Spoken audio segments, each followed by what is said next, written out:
She said she loves you. But she can't love me. But I love you. Yeah. Look, I love how man's going crazy. I gotta brag on myself, I amaze me.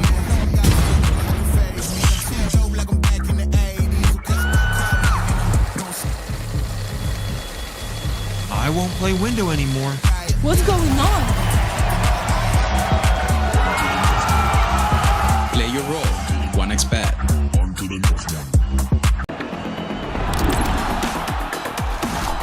YaLLa Compass 2025 season.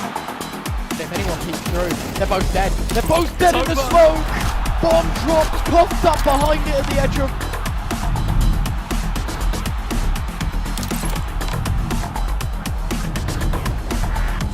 YaLLa Compass 2024 champions!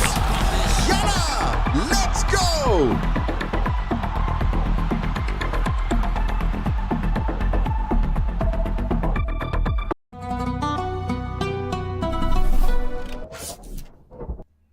Hello friends, we're back with more YaLLa Compass action. We've got 2 games coming today, and it'll be me and Ted to bring you through that first one. It's Zero Tenacity versus Cybershock, and it's a game obviously with 2 teams that have been really grinding in Tier 2 so far this year.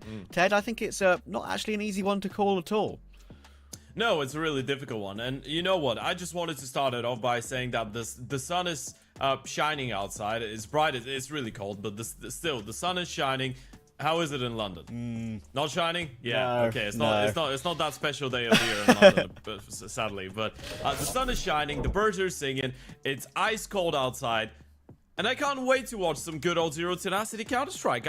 Whenever I wake up and I realize we're about to watch Zero Tenacity play, there is some part of me that actually likes it a lot in a really weird, masochistic way, but I'm all in for it, man. And of course, jokes aside, this is probably the classical Tier 2 derby that you can get out there. And as you pointed out, Zero Tenacity, Cybershock, both of those teams have been really grinding it out so far this year. We're talking about a Zero Tenacity team that's played 14 best of 3s already in 2025. And Cybershock have played even more than that. So both of those teams have been grinding around 40 maps in total on HLTV. I guess there's nothing to say, especially about the Zero Tenacity lineup, because it's still the same. It has been the same for 2.5 years now. Exactly, right? I mean, like, the core has even been nearly 3.5 years, right? So the core 4 of them. And it's pretty remarkable they've stayed together for that long and improved this much to this point they're at now. You mentioned, of course, how much they've been grinding. Simple as that. They are the team to grind. Like, if you wanted to talk about any team that really put in the numbers last year, it was probably Permitter and Zero Tenacity, right? Like, Z10 did so much work. They were known for Anubis, for example, had like 70 in 3 months at one point in 2024. But a little bit different these days. It's not really a map they go to as much. They've been kind of figured out on that map, and I think it still appears in their vetoes. But it's also one that they've fallen off on, and they know it. But, you know, Nemanya's still doing some good work. I think Choffo is still quite an underrated anchor player in the roles that he plays on this team. And, you know, they caused Astralis some issues yesterday. Yeah, that's the weird part about Zero Tenacity as well, right? Because you're looking at some of the results that they've had. The fact that they were able to get a map off of Astralis, push them really close, get a map off of Heroic on Nuke as well before that.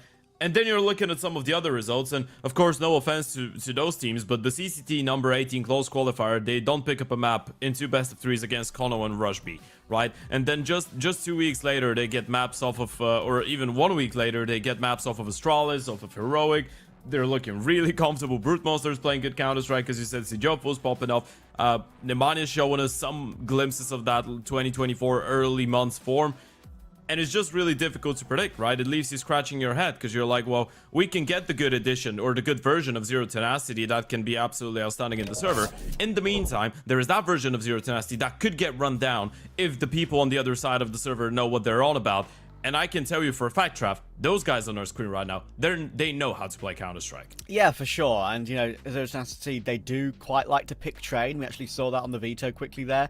And for some reason, Ted, I've still dodged Train. All the games I've covered this year, I've still not had a chance to cover a game of Train. So hopefully... There's no way. In the next, like, few weeks, I'll get that opportunity. Maybe even today, don't know yet. Okay. But yeah, let's have a look at Cybershock. And I actually quite like this roster. I've always liked this team in terms of like a sort of an upset team. And the changes they've made to pick up sort of leftovers in Tier 2 and Tier 3, I think has been really good for them. Glowing was an absolute slam dunk choice. When he was dropped from 9 Pandas, he wanted a team, found a team, and he's still playing really, really well, of course, even though he's obviously a little bit older than quite a lot of these youngsters on Cybershock. I always liked Fenneman a lot as an AWPer. I thought he was probably one of the next big things last year. Unfortunately, fell off quite a lot in terms of his individual numbers, which I was a bit disappointed to see, but I still think he's very good. Blixie from Aurora Youngblood, definitely one for the future as well. I like the team. I do right now. It's an exciting one, right? There's a lot of firepower in this team. I guess one of the conversations that could be had is what happens when you have so many players that love taking space, right? Because Glowin is known for being an aggressive rifle. Blixie has been the one to initiate the most opening fights so far since joining this Cybershock team, and even before that, Lovicus last year was one of the main pace or space takers, right, on this lineup. So there is a couple guys, and Noda Nick, even as a lurker, is a fairly aggressive lurker that's going to go for a place in the first, let's say, 40-45 seconds of the round. Sometimes he's going to initiate first point of contact. So I guess one of the more interesting conversations here is how you find the balance between all of that, and it's the same story that we did start with Zero Tenacity. This Cybershock team on paper looks really sick. They have a lot of firepower, they have a lot of good and mechanically gifted players. It's all about finding that consistency, which has been avoiding them a little bit. Yeah, and that's the issue, right? I mean, I think it's so hard for a team to reach that next level of consistency in Tier 2. I mean, even the teams that have, like, known players. I mean, we were just talking about them before we went live, right? Fnatic is a great example of a team that they have made really good changes. I was quite impressed with what lineup they managed to put together. We both like Fear as an in-game leader a lot, and it's just not really working for them right now. The system is not really working, and sometimes it doesn't make sense. Sometimes it does. It's weird, right? But yeah, let's have a look at the Veto. As I said, I've kind of dodged train, sadly, so far this year. And I think we might be dodging it again today as well, because we've got a Mirage pick, we've got a Nuke pick, and that leaves that second phase. And unfortunately, with Cybershock realizing it's a Z10 strength, they're going to ban it out, and we do have a decider of Anubis. That is not as good as it used to be for Z10 TED. It's actually a stronger map for Cybershock these days.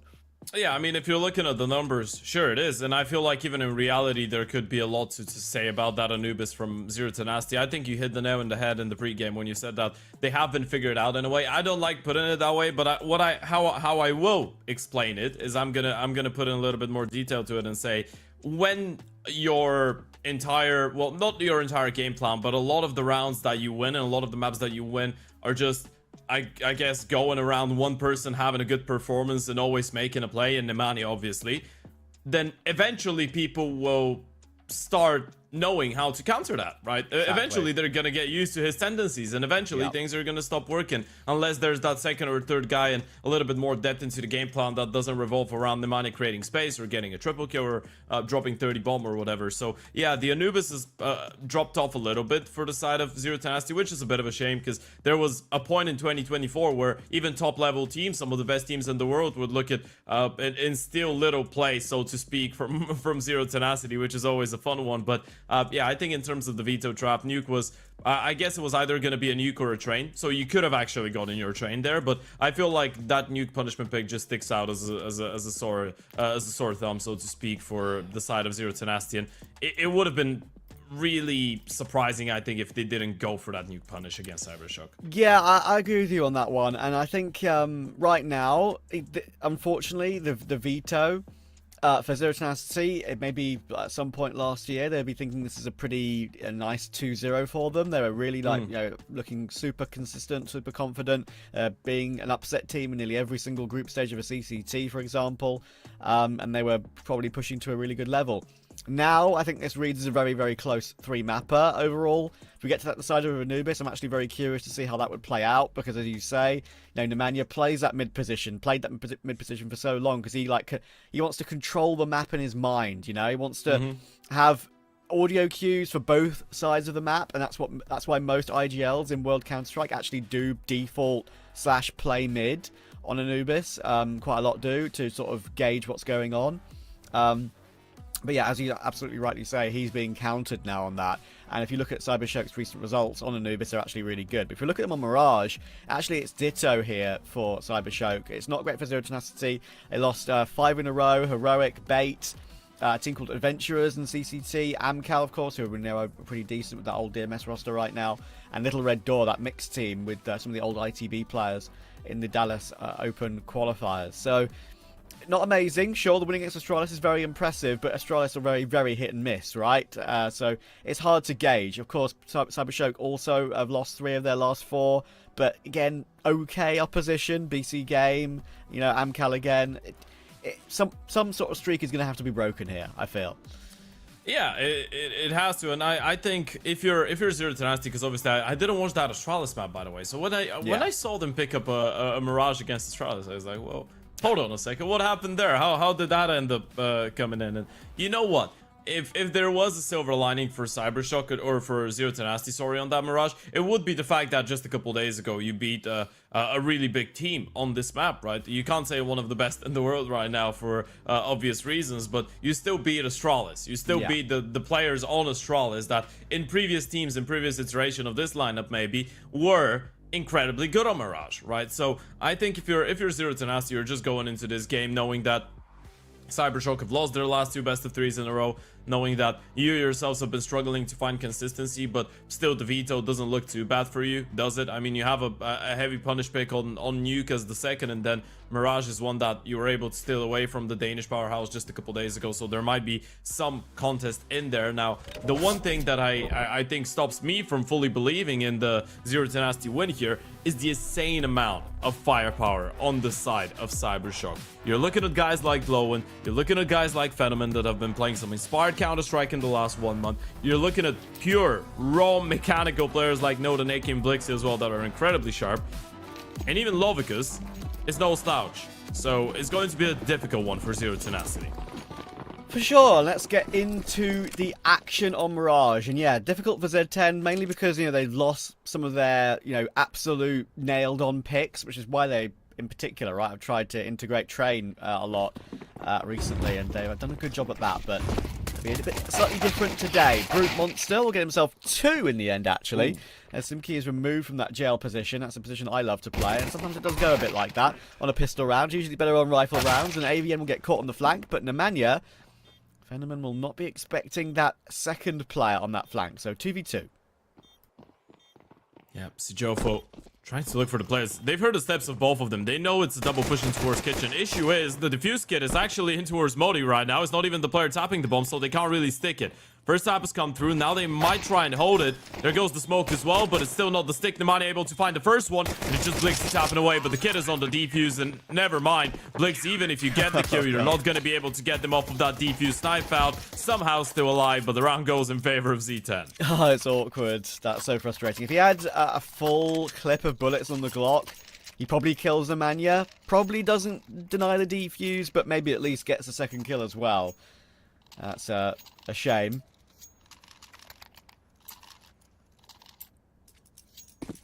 But in the end, that's actually a really good retake from Zero Tenacity. I can assure you that's not Chioppo in the camera, by the way.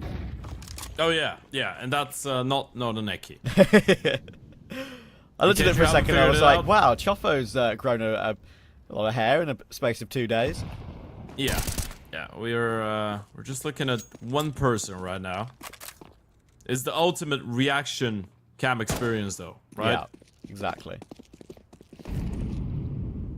We're in his room, rent-free. We're in your wall. Always spying. Yeah.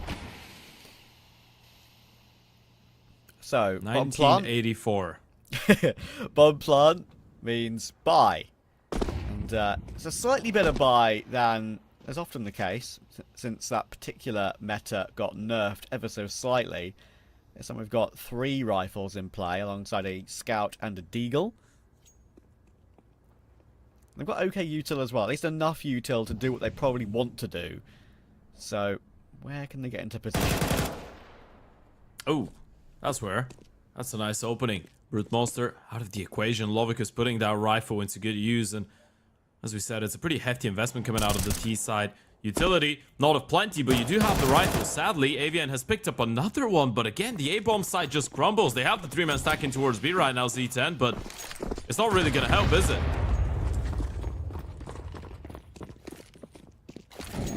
A lot of noise is being made, obviously, but they're just too far away on the rotation, it feels like. Site's been completely taken. It's only this MP9 on Simki to try and do something about it. Tries a swing and actually takes it. Lovicus will go down. That's the picked up M4 drops. Now Glowing feels a bit nervous going for that plant somewhat alone. And he's getting pressured. Finally he's got help from stairs, and Fenneman will just wallbang him through the top of triple. And that should be the settler. Oh, wait! Wait! They timed out! Yep. Shh, I can't believe it. I can't believe it, Ted. I looked at it, I was like, okay. I was just waiting for the penny to drop. 3.8 seconds it was, something like that, but it's like you need 4 usually. And there's no chance. Wow. I did think for a second that there was no way Zero Tenacity win this round. Apparently there was one way, and we ended up seeing it come into fruition. Cybershock still with the rifles in play though, so Z10 have not gotten out of the depths just yet here, especially with that early kill going in favor of Blixie. What was the time the bomb was, like, last tapped? Was it 3.5? Was it less? I feel like it was less. It was probably less if you didn't get it, yeah. Yeah, okay. Because, like, usually it's just under 4 seconds for the plant, and I think it was probably around 3.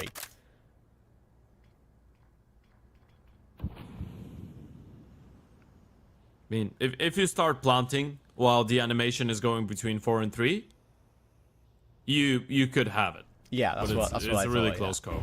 Yeah. Good entry for Blixie. They're trying to stop the madness that has just gone down.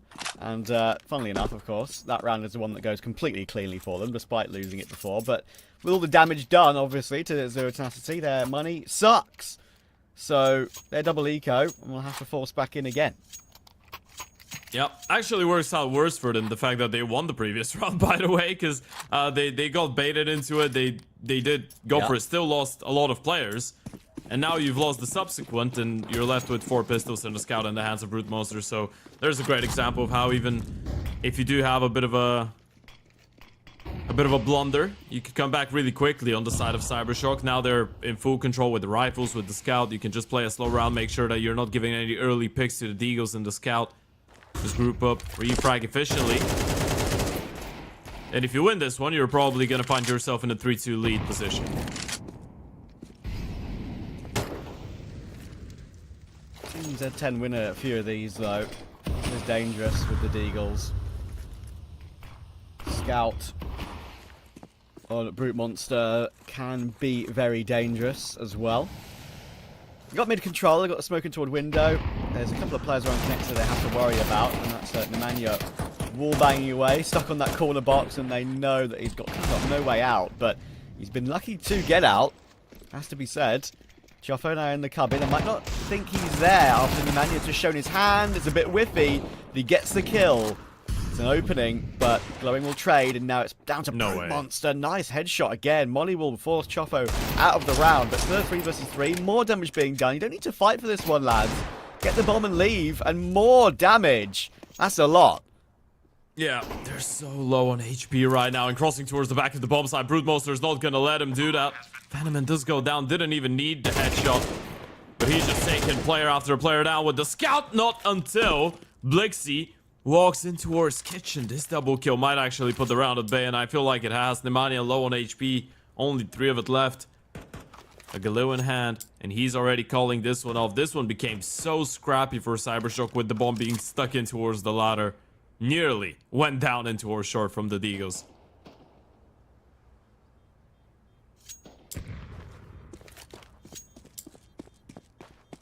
I just rewatched it. He tried to plant on exactly 3 seconds. So yeah, definitely too late. It was a good force off by Z10. They sacrificed themselves for the round, but unfortunately might have sacrificed themselves for a little bit more now. The next few have gone down the way they have. Yeah. You know, the biggest sacrifice is the one that the person on our screen is making because they're showing themselves at all True. times. And yeah, I'm talking about Nemanja. No, Lovicus. No, Blixie. No, Glowin. Actually, it's the Jofo. Oh, you know what? It's AVN. It's everyone. It's everyone. The people's champion. Yeah. Lovely. You know what's the perplexing thing? Go on. A lot of people will see the hair and they will say, well, it's Lovicus. But then the only person that wears glasses on the side of Cybershock is Blixie. But has Blixie changed haircut that drastically? Probably not. This is Lovicus, but something to think about. I did think about it for a second. Yeah, yeah. It did I go did through too. my mind. Lovicus probably just in the photo shoot took his glasses off. That's probably all it was. Okay, more progress toward B. It's the full eco, of course, other than the Deagle to worry about. There should be no issues here at all. There we go. Now it's just Lovicus. I mean Simki, last alive. Fenneman. Simka now. And they're actually going to win this round probably with 5 or 4 alive. So that's actually very solid. Increase that money. You'll creep through, and usually when you go through murder hole against an enemy, you're instantly dead. But it just so happened that the angle being held there was not favourable. So that's the kill coming through. Very clean round. So we got the 3-2 lead. Chance to do more damage on the next gun round. Those have to find something somewhere to get some more opening frags, because they've kind of been struggling for those. It's been a grind back into rounds in the early doors of this game.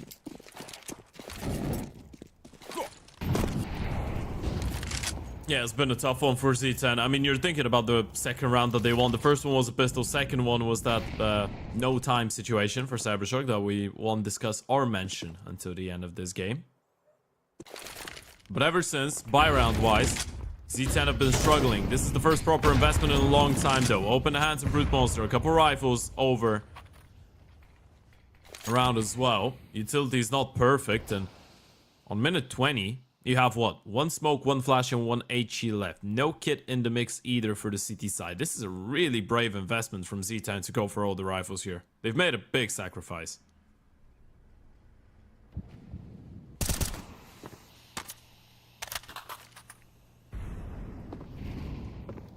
It's awkward now, just with that lack of util you mentioned. It's going to be, feel like they haven't got much to work with. Notaneki does try and provide a fake toward the B-bomb site, and it does keep 2 players there for a little bit.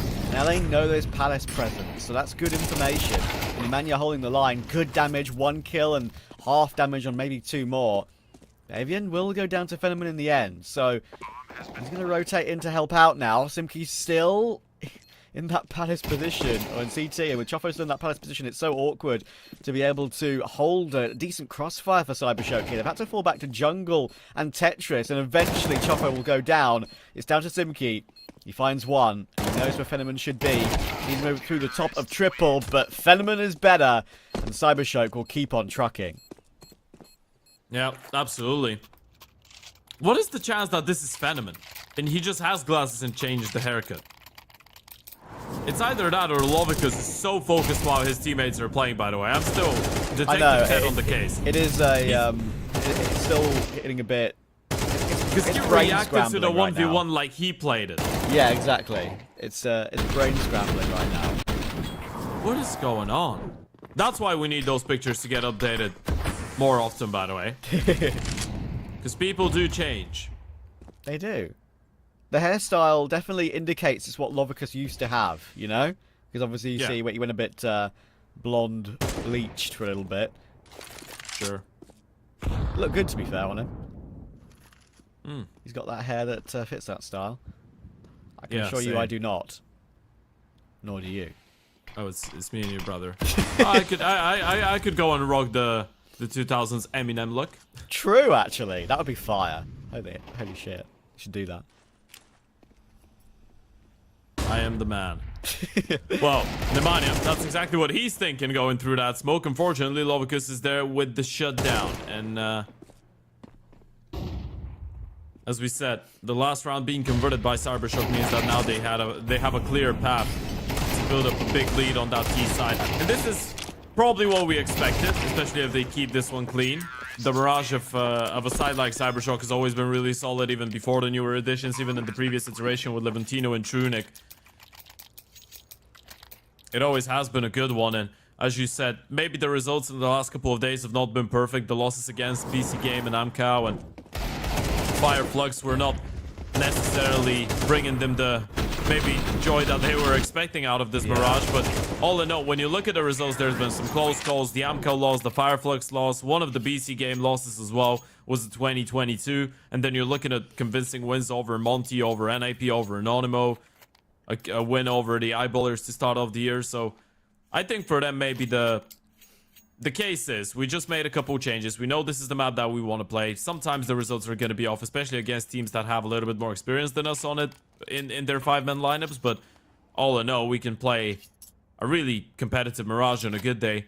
And that's what we're seeing right now. They can stomp people. They might lose sometimes, but if they get going, and if you don't stop them, they can just run away with it. Yeah, they roll well with the momentum for sure, to Cybershock. The Mirage results lately have been amazing, but overall they are slightly better than Z10, so you expect this one to go their way, but anything can happen. What do Z10 try and change up? What do Cybershock try and do to change up? Because they're keeping themselves quite dynamic, quite speedy. Lovely name towards Notaneki, but a late mid push from Glowing doesn't work out. So, it's going to be down to the actual A-site players to try and make something of this round, because Brute Monsters found Notaneki in the end. Lovicus playing near the jungle smoke. AVN seems very aware of that possibility. 3, 2, 1. Maybe I need 4 seconds. 3. Oh, and it's Lovicus to take it. Round back on. Yeah, bomb still trapped in towards the Tetris though, and Brute Monster is going to start picking up the slag. Timing is going to be key. This is such a tough shot for the Oper. Tag down, not frag. A lucky man to be alive, but the second player has been spotted in towards the back of Triple as well. Brute Monster still has the shot, and eventually they will be able to close it out. It did become a little bit scrappy there for a second, but Zero Tenacity still able to secure their third. Are you an M4A4 man or a A1S Yes. man now? I did have to forcefully convert to the silencer for a long time because it was so much better, but now I'm back to the M4A4 and I'm loving it. Same price, yeah. I actually... Spray is not easy, I will say, but you know, compared to the A1S at least. But I do like the A4. That's what I was gonna say. The M1, the M1S is, or the A1S is spraying on easy mode. It doesn't. It's a laser. Yeah. Also, fire rate's so slow though. Yeah. Anything is harder to spray with. Well, maybe bar the MP9. But yeah, I love it. I love something. That's gonna feel sad when I say something new, because it's not really new, but I love it when I can switch things up every now and then. I know, yeah. Blixie, are you ready for the Mania? You are. Nice clear. Nice crouch peek into the angle. The Mania not even given a chance to react to that one. I've got some of our cams figured out now, by the looks of things. Choffo close ramp with the MP9. Notaneki waiting for the possibility of that re-aggression. He'll know 4v4 that maybe you don't push usually, but Zero Tenacity might go looking for something. We have cameras of other guys. Yeah. We're oh back. My goodness. We're so back. I enjoyed looking at Phenomen, only just Phenomen so much. Well, let's see. So Jofo will be able to drop one. It's an A split coming up. They still don't seem to realize there's a player towards the back of the bomb side, but never mind. On a second thought, Blixie will still be able to get that kill. Brute Monster with Yob still in good position, but he has to wait for AVN to get into position from T-Ramp. That's what they're waiting for, but it is being, I say it is being watched. I think Blixie might be aware of it at some point. Yeah, there we go. I did see him switch back and forth. It's all about timing. AVN coming in on this one, and there's the kill. That's unfortunate for Blixie. It's now Phenomen. He's going to play from Con, and he does have some utility to work with here, but unfortunately there's a smoke on the bomb already, and there's a kit available. He's not shooting anywhere near the right place to get this kill, I'm afraid. AVN's going to swing and take it. Both had kits. That made it a bit more comfortable. The gap is now just 1 again. Yeah, it's a good start to the map as well for AVN now individually. Maybe didn't get the opportunities to get involved in the first couple of rounds, but we know that he always has been an impactful Mirage player, by the way. Even for a guy that usually is not the shining star of the team, it's not his job. Mirage has always been one of his better maps individually. Cool to see him pick up the slack with a multi-kill like that, and cool to see Zero Tenacity giving it a good go at the first half. As we said, we anticipated a closer, more competitive affair here on Mirage. That's what we're getting.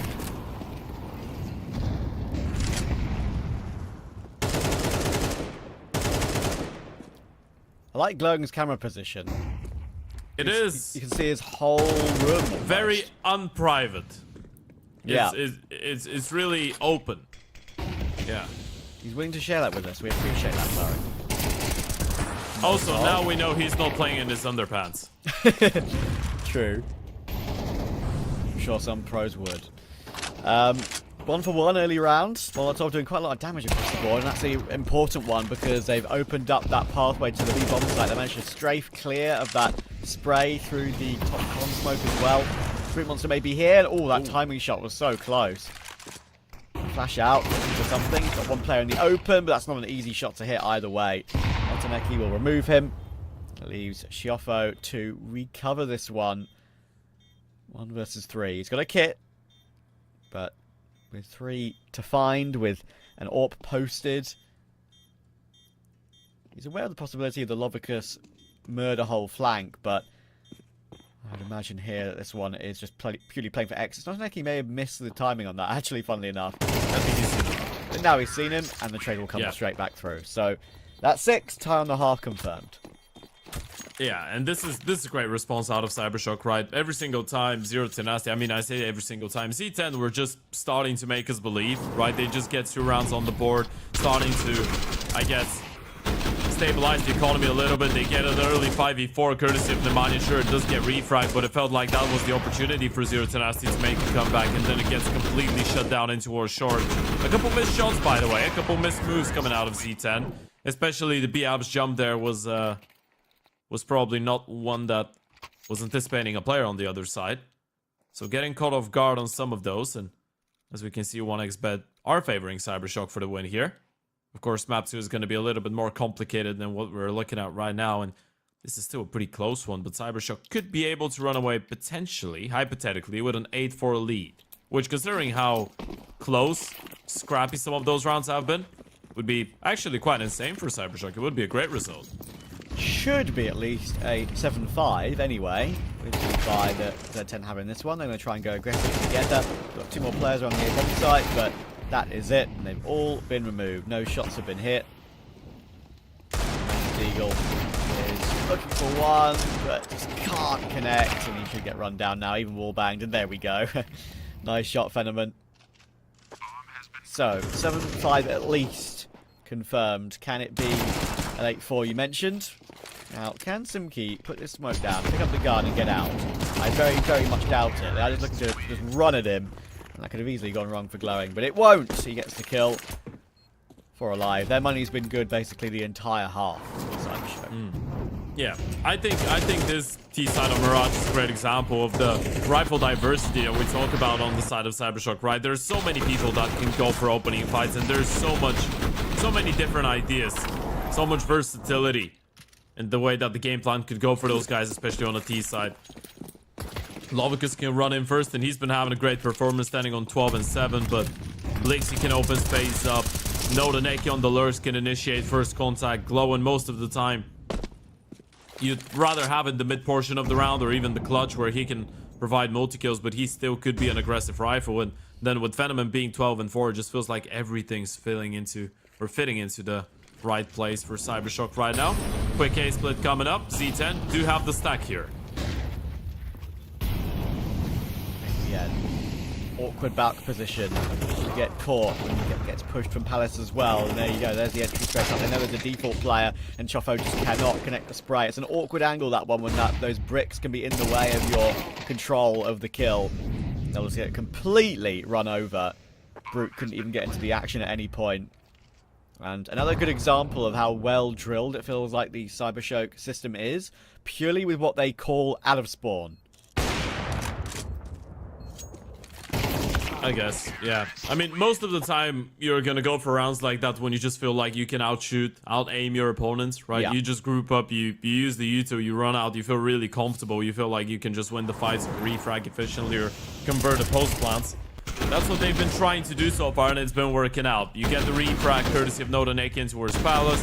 Lovely tapping from Blixie, by the way. We didn't quite get to see it, but he cleared out the bomb site in a way that he was actually chasing the person that was behind default that hit in towards Ninja. Couldn't see him, but he did put himself in a good position to shut down the player trying to push through the jungle smoke there and towards the bench.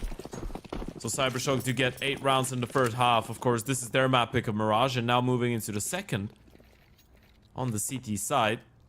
I guess it's safe to say 1 pistol round away from a pretty convincing lead and a big chance of closing things out. Information spotted. Nade thrown in. Does do decent damage, but they are getting picked off again. Kind of 1 by 1 right now. Lovicus from short.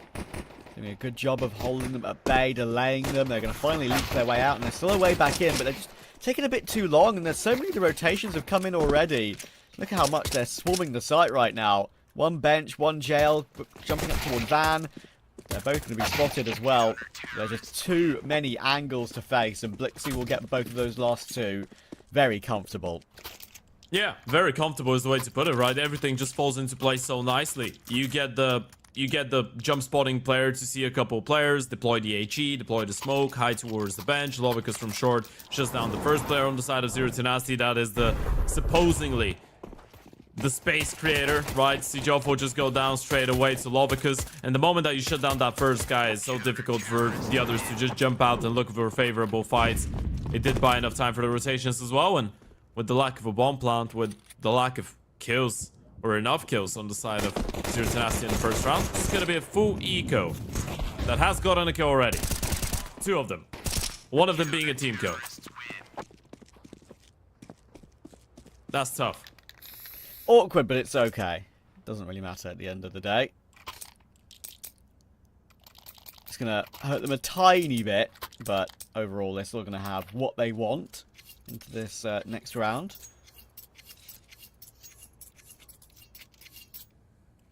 But it has to be now for Z10. They've been outplayed pretty much the majority of the game. They got back to that 5-4. We thought, okay, we can make a half out of this, but Cybershock street clear ever since. Yeah, the momentum has been deadly. Truly. Haven't really been given Zero to Nasty a lot of opportunities in Z10. Thinking about exploring their options out the A bomb side, but that close angle from the MP9 of Nodaneki, this could really be deadly. No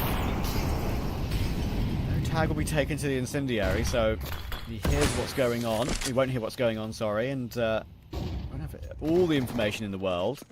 They are falling back off of it. Actually, not really looking to push, and actually for a second there, Brute Monster was caught just with his utility out, looking to prime something, but thankfully he had a teammate with him to stop that aggression from being an issue. So they've got mid control with Choffo. He'll go down to Lovicus, so that is that kill recovered. And this connector and underpass lurk, important for the Manu to get the first. Now he's got that connector position open for him, and they're just lurking around the map right now. Now noise will be made. That will obviously be heard by the short player. Dink comes through, only just gets the kill. The Dink was instant, but the kill took a while. It puts Blixie down to 19. He's now got help from Lovicus in a good position, and they're going 1 by 1, Ted. Yeah, they are, and Glowing's rotated as well. Just can't win a fight right now, and Nemanja was too far away. Spray good enough for the kill, but he's down to 12 HP, and with 20 seconds on the clock, you just gotta call it off. What he killed that is from Blixie, by the way, and sure, you're saying they're going one after the other. That 1v1 against Blixie, they should have gotten that kill, right? It's just 100%. such a massive fight to win for Blixie. The moment that you win that, you're down to 19 HP, you're all alone on the B-bomb side. They had a man advantage. The only way Cybershock win the round is if Blixie gets that kill and stays alive, which he did. Lovicus comes around. They were blindsided by Blixie. There goes Glowing as well on the rotation, and one after the other, they just get shut down. It was a good reaction. It wasn't a bad round from Z10, but it all comes down to one fight that they just couldn't simply win or refrag. Yeah, that first one actually saw it from Blixie's POV there, which was good to see. The fact that he got that instant dink, right? But he thought he'd got the kill because he got the dink and his crosshair was in the perfect position for the second bullet. But had to instantly react again, hit that next bullet. Almost died because of that. Sometimes it can be quite deceiving with the damage and how much you actually do. You get a dink and a body shot, and it actually doesn't kill them. And maybe the dink animation as well puts the player model into a goofy position to make that second bullet miss. But yeah, it works out in their favour in the end. Lovicus from short. Ooh, awkward. Glock looking to try and trade. And Nemanja is creeping out ramp here with the hero AK during all of this. Notaneki doesn't know that. But now you'll see it, and I'll catch him on the perfect timing. Palace and ramp is still the issue, but he knows what he's going to do. He takes that kill. Now the cavalry's arrived. There's no issues here at all. Yeah, it's like you're playing deathmatch on easy mode right now for Cybershock, right? It's so crazy to think about the fact that this was a 5-4 lead.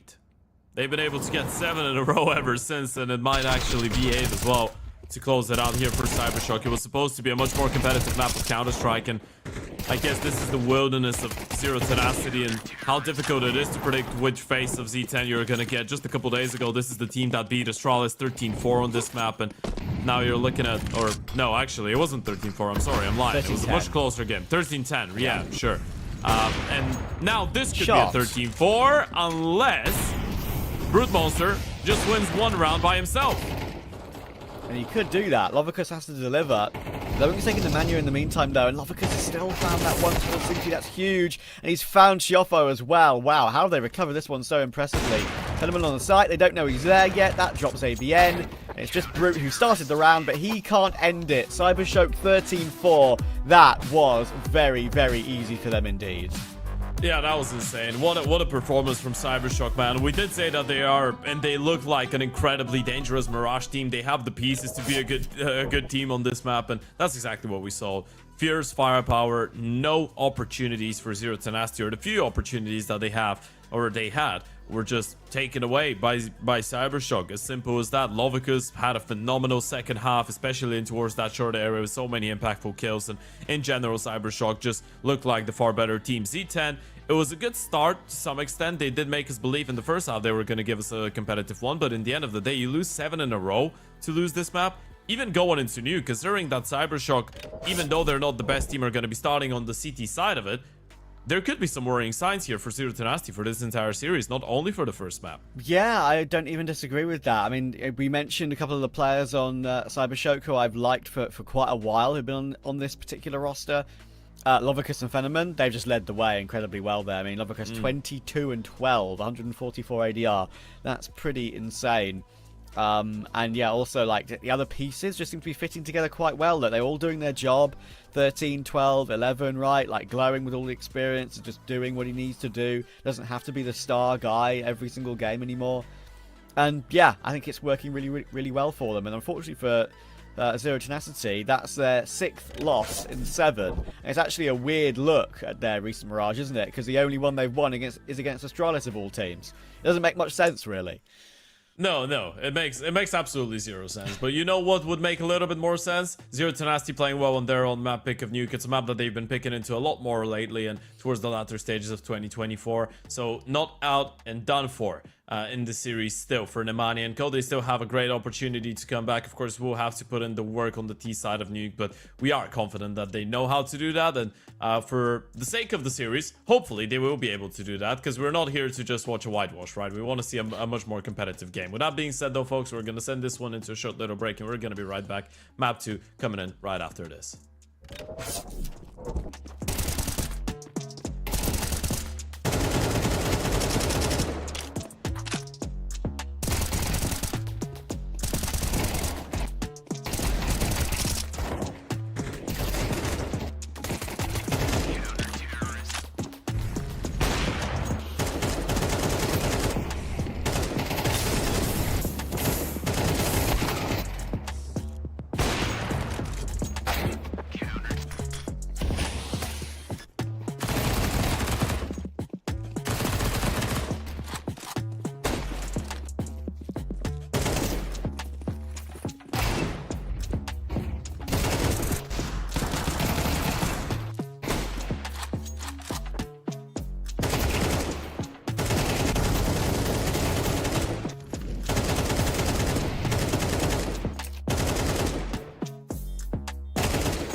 She said she loves you. But she can't love me. But I love you.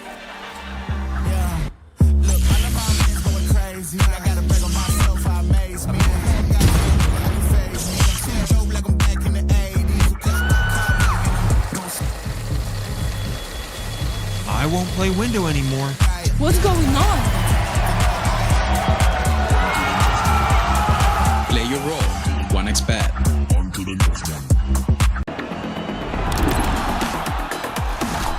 YaLLa Compass 2025 season. If anyone peeks through, they're both dead. They're both dead in the smoke. Bomb dropped, coughed up behind it at the edge of.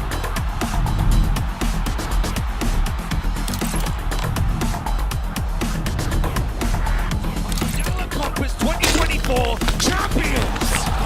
YaLLa, let's go!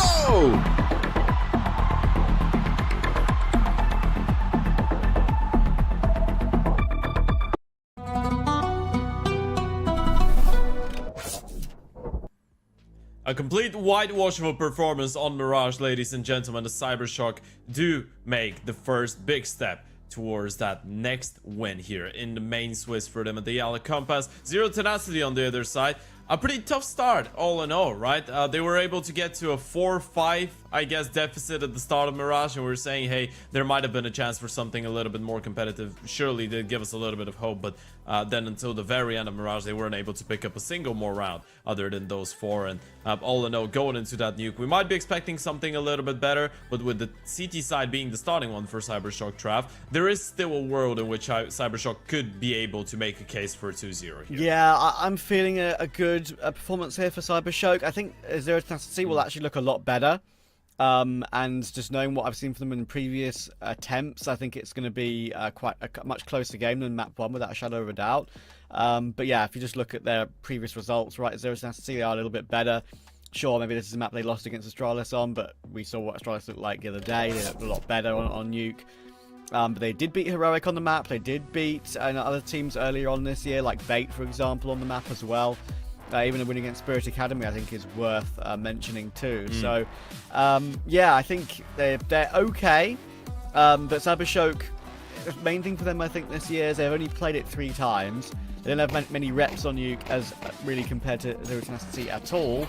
And their most recent 2 attempts are quite significant losses against NIP and Sashi. So, let's see.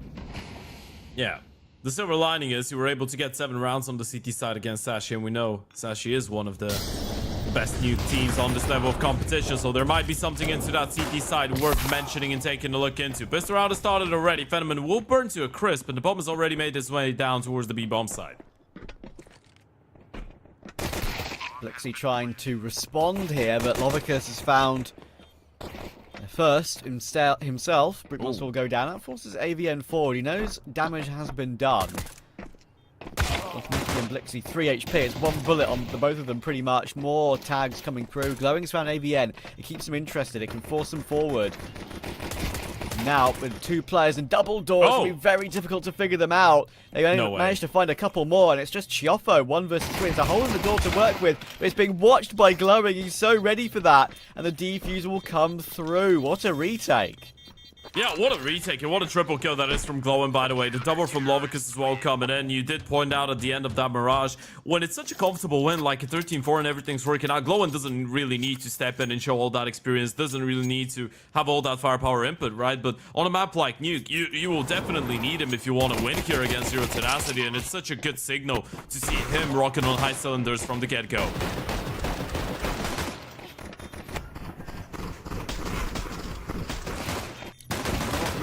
Likely. But when that hole was blown up in the single door position, I was like, oh, okay. Chiofo could have something here, but Glowing too aware. Already basically poking his head through it, saying hello and goodbye. There's nothing worse than hearing a goodbye straight after a hello. How often have you had that? On Counter-Strike or in general? Let's go both. I've had my fair share. Bless. Lofficus in the vents will get run down. Actually, nothing doing on that one, and that's a shot from Brute. Goodness me. Not an Eki. Don't know what hit him there. But Glowing and Phenomenon are here to recover the situation. It's Avian stuck behind the B site silo. The Thanos will get the kill. So, in the end, it's still 3 alive, the majority alive. It's comfortable in some way. Monster with an insane shot almost made things interesting, but not on this occasion. And that was the force buy, so that will be giving Cybershock a 3-0 start, you would think.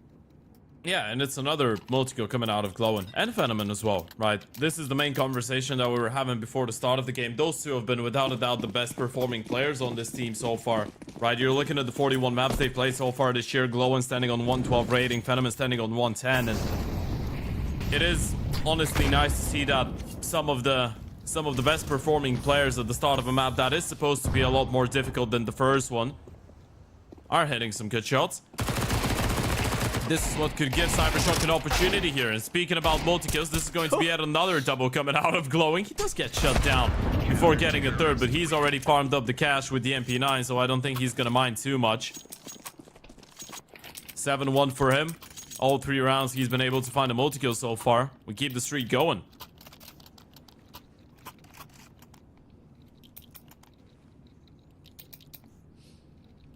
Now the test will begin.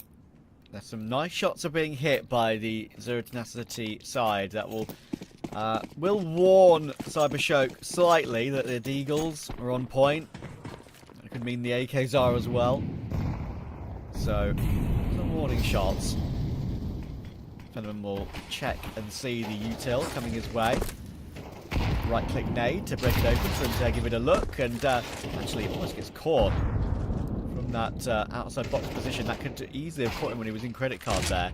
And the Mania Glowing, just shifting through the corner of the smoke and gets completely domed. That's amusing.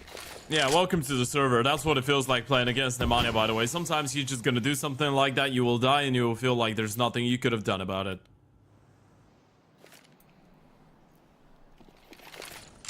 Lucky. Literally. 7-2 start for Glowing. But nothing more in this round. Man, you're now playing close to Mini. Can make that pathway through toward Garage. Phenomenon playing from CT spawn right now. In the meantime, considering they've already lost 1 player, that leaves a few gaps around the map, and Simkey is taking advantage of that. He's gone through ramp with his teammate, and I think they're going to make it 3 in that position now to head down toward B with the bomb. The Mania just proving to be a nuisance lurk, and there's not really anyone in position here for Cybershock to stop this, so I think this is a good pathing from Z10 to get this round done. Not unless he'll be burnt out as well. His position will now be known. The Mania gets himself 1 more. Even though Lovicus does find a kill, they should be okay. I'd actually want to see them call this one off. Lovicus is still giving it a go, though. He's still thinking about it, but yeah, I think now the call has been made. You should be saving here. You have a 3-0 lead already. You have the AVP and the M4, both players around half HP as well. Maybe if Nemanja doesn't get a kill in towards main, maybe if, I think it was Noda Neki right down on the B bomb side, if he's able to get 1, you could give this one a try. And sure, you understand why they don't feel that great about it, right? Because the buy round did start in a good way. You have Lovicus going for that aggressive maneuver in towards Squeaky, getting the opening kill. Then, unfortunately, Nemanja with a refrag on a straight-up spam through the smoke because Glowin was trying to push through in towards Africa. So if you're Cybershock, you feel like, again, you had a good idea. You feel like you had a cool opening that they were not ready for. You were able to get it into a 5v4. Okay. We didn't see how he got the kill, so apparently it's not a good idea. It's fairly evened up. I was just giving Lovicus praise for a smoke spam. Didn't realize. Thought he did something. Yeah. Broke the smoke, pushed in towards door, got the kill, went out of there. And the Mania shot 1 bullet. That's Yeah. what killed Glowing. So It's just Nemanja, man. He's Phenomenon has a friend in the room with him. You see that? It's pretty crazy. might be the coach. Or He's got a mate. he's got a mate. Yeah. Yeah. So Yeah, bro, you're a professional. You're a professional CS player. Man, I just want to see you play 1 official, please. Yeah, I saw Cypher do that. I'm not sure if it was in Compass. I think it might have been CCT, but Sure. yes, Cypher had a friend in the room with him one time when he was playing an official. I can assure you that friend was being very well behaved. You know, no distractions. Yeah, shout out to UK culture one time. Hell yeah. Hell yeah. Dink on Nemanja, he's been warned away from that push toward outside this time in the Africa position. Stuck there now. No real getting out. Smokes will now be put into play, and that incendiary will come through to block off some of Secret, but the rotations will come down. That said, hasn't really made any, I guess, plan or ploy yet. Oh, that's close. Ooh. In the meantime, though, the Opera will shut down one in towards the ramp, and this is one of the avenues closed up. Gotta look for something in towards A. Look at Blixie, though, playing up close and personal. The fate of the smoke should be able to spot one and does get the kill. Refract comes in. Nodenake pushing through the Yuto, dropping down on the bomb side. Good for one, and this might be enough. That one was actually super impactful. Glowing low HP from earlier on, of course. So that might make a big difference, actually. He got caught between looking for the squeaky and in toward that hut position. In the end, they do just swarm the site. That was actually a good ploy as well. Once they swapped weapons over, made sure they went together, waited for the squeaky player to come and help out, pinched it, and gave Tenacity no option. He's that trade, but I think it was a kill from Notaneki. Really made a big difference in that one. And then, as you can see, that's when they went together to stop them from retreating into good after plant positions. Yeah, this is starting to look really exciting now for Cybershock on the CT side, right? This is the conversation that we had. Probably if there was a world in which we'd give Cybershock a chance to pick up this one in a 2-0 fashion, it would be if on Nuke on the CT side they were able to run away with a couple rounds at the start before Zero Tenacity even got going, and that's exactly what they're trying to do right now. Now, because of the bomb plan, the T's will be able to reinvest again, but so far it hasn't really been too competitive even for Z10. Bar that one round that they were able to win, there hasn't been too many closer ones. Even the ones that were close, still Cybershock were able to win with 3 players, 2 players surviving at least. Thus, you don't really get to see as many kills on the side of Zero Tenacity so far. They are hoping for a change though. Outside wall coming in. Secret player for Cybershock. They're one step ahead. The Opera's here.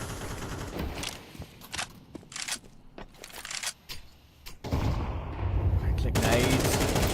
Smoke. Ah, that was a chance for Glowing. Not often you see him miss a chance like that, but there were so many players over, and Blixie's now on the scene. Brute 1 versus 2. He knows he's around that smoke, but he might not be expecting him to push straight through it. That is a great play from Blixie, and they just completely collapsed on outside there. Z10 collapsed, and Cybershock collapsed on them.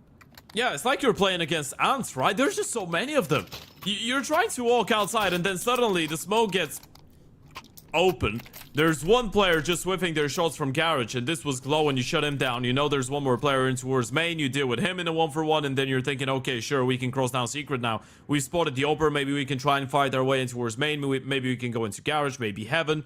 Fenomen gets his skill in towards Secret, and then suddenly there's 2 more rifles just running through and going for the fights. Blixie was just the final man that you were not ready for. Cybershock is such a well-coordinated fight in towards outside. You have everyone storming in, and regardless of the loss bonus right now, Z10, you don't get a bomb plant, meaning no party, no money. You gotta go down to the pistols. This could be a 6-1 lead for Cybershock. It should be. It should be. It's these ones that are a little bit more dangerous, though, of course, considering you've got your utility available. Actually, not as much as I thought they would have. Or they might like prepare some mollies, maybe a couple of flashes to get a faster play until the A-bomb site. That can very easily be a position that's overwhelmed. Yeah. But yeah, it's a bit more simple just with the outside smokes coming in and ramps being pressured somewhat. Everyone now is under a little bit of pressure, but it's a lovely second shot towards Simkey, looking for more. That's 4, and Brute Monster will be stolen by Notaneki. No ace for you, says Notaneki. It's a clean round, though. You know what? People say that when you have an AVP against an eco is always tricky and you're never in a good spot. I can tell you for a fact that all Opers just feel incredibly well when they get a multi-kill against pistols like that. Because they're even more difficult to hit, arguably, right? Because they're moving so quickly, they're jumping around. When you just have an AWP and they run at you with the pistols and you get a triple like that, you feel so good about yourself. You feel like you're invincible. Yeah, I do agree with that. Maybe it's like, it's not the ideal thing to happen for the team, right? Because technically you'd want the rifle, the SMG to get the kills for more kill reward, because obviously the AWP is only 100. But it's a very nitpicky factor about that part. It does make you feel good. He's looking for more as well, Fenneman here. He's got Notaneki again in support. AVN, we need to roll back. I think he's going to swing, but there's the kill. Now Fenneman has to get this one, and he won't. The Molotov will push him away, and Brute Monster will push him out of the round. Yeah, actually missed the shot there, Fenneman. And this is a great response coming out of Z10. Blixie caught looking the wrong way. Simka shuts him down. This could be a clean round for the T side, something we haven't seen in such a long time for Zero Tenacity. It's comfort. It's just 5 fights, or 4 fights so far.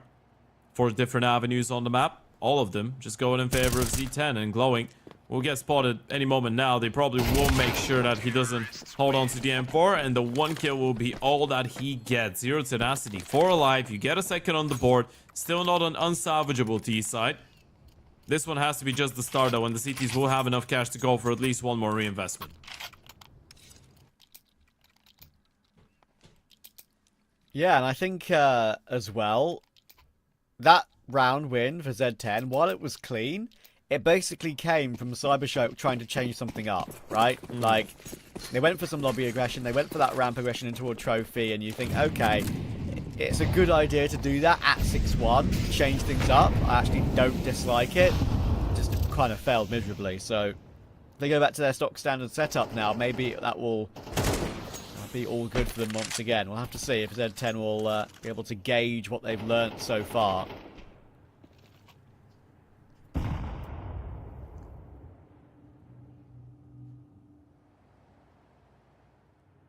You have the open in a good position again, though, Fenneman.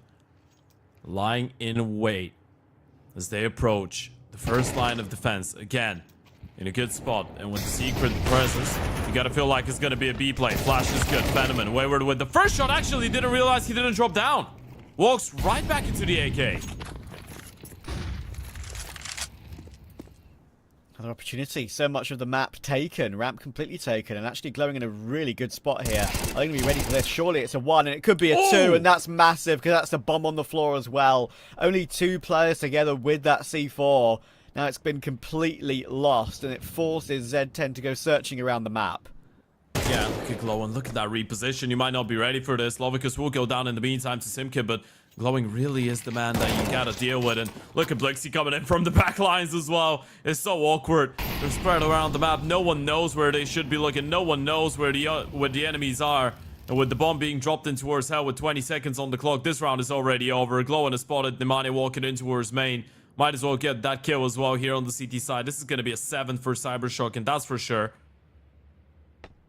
Actually, does he have time for the plant? Okay. No. Sure. This time I was looking at the clock. I was too.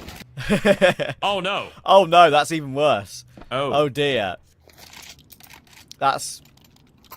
Well, bring down the gun now, mate. They can still drop something over. And yeah, this happened there. But what a hole from Glowing. What a double. That does look so clean, right? And I do like... There you go, there's the kill from Notaneki. I do like Glowing. I mean, I think the streets will never forget that ridiculous performance he had against Gamer Legion to qualify for the Copenhagen Major, right? Just never got to go because of the visa issues. And that is always a big what-if of his career. You know, that was probably his crowning moment. He was, what, 29, 28 at that point, right? So it's quite sad to think that he'll perhaps never get that opportunity again. He was 30. Oh, he's 30 at the time. Okay. Yeah, he's 31 now. I was trying to be kind. Yeah. You know what's the thing with him, though? He still is, I think, in context, a young player, because he did start his professional career when he was 26. That's actually a really good point. On paper, he's played professional Counter-Strike for 5 years, and this is the important thing. I don't know how long he's played overall. That's something I've ever actually seen any interviews on or looked into. He'll start off the round again here. Always enjoy watching him play. Blixie will hold for Simki. Glowing's in position for one more. Now Choffo has to force his way out. He manages to shift his way through, but the main player of Glowing, he is loving life right now. He's 13-4, and he has games like this with Glowing.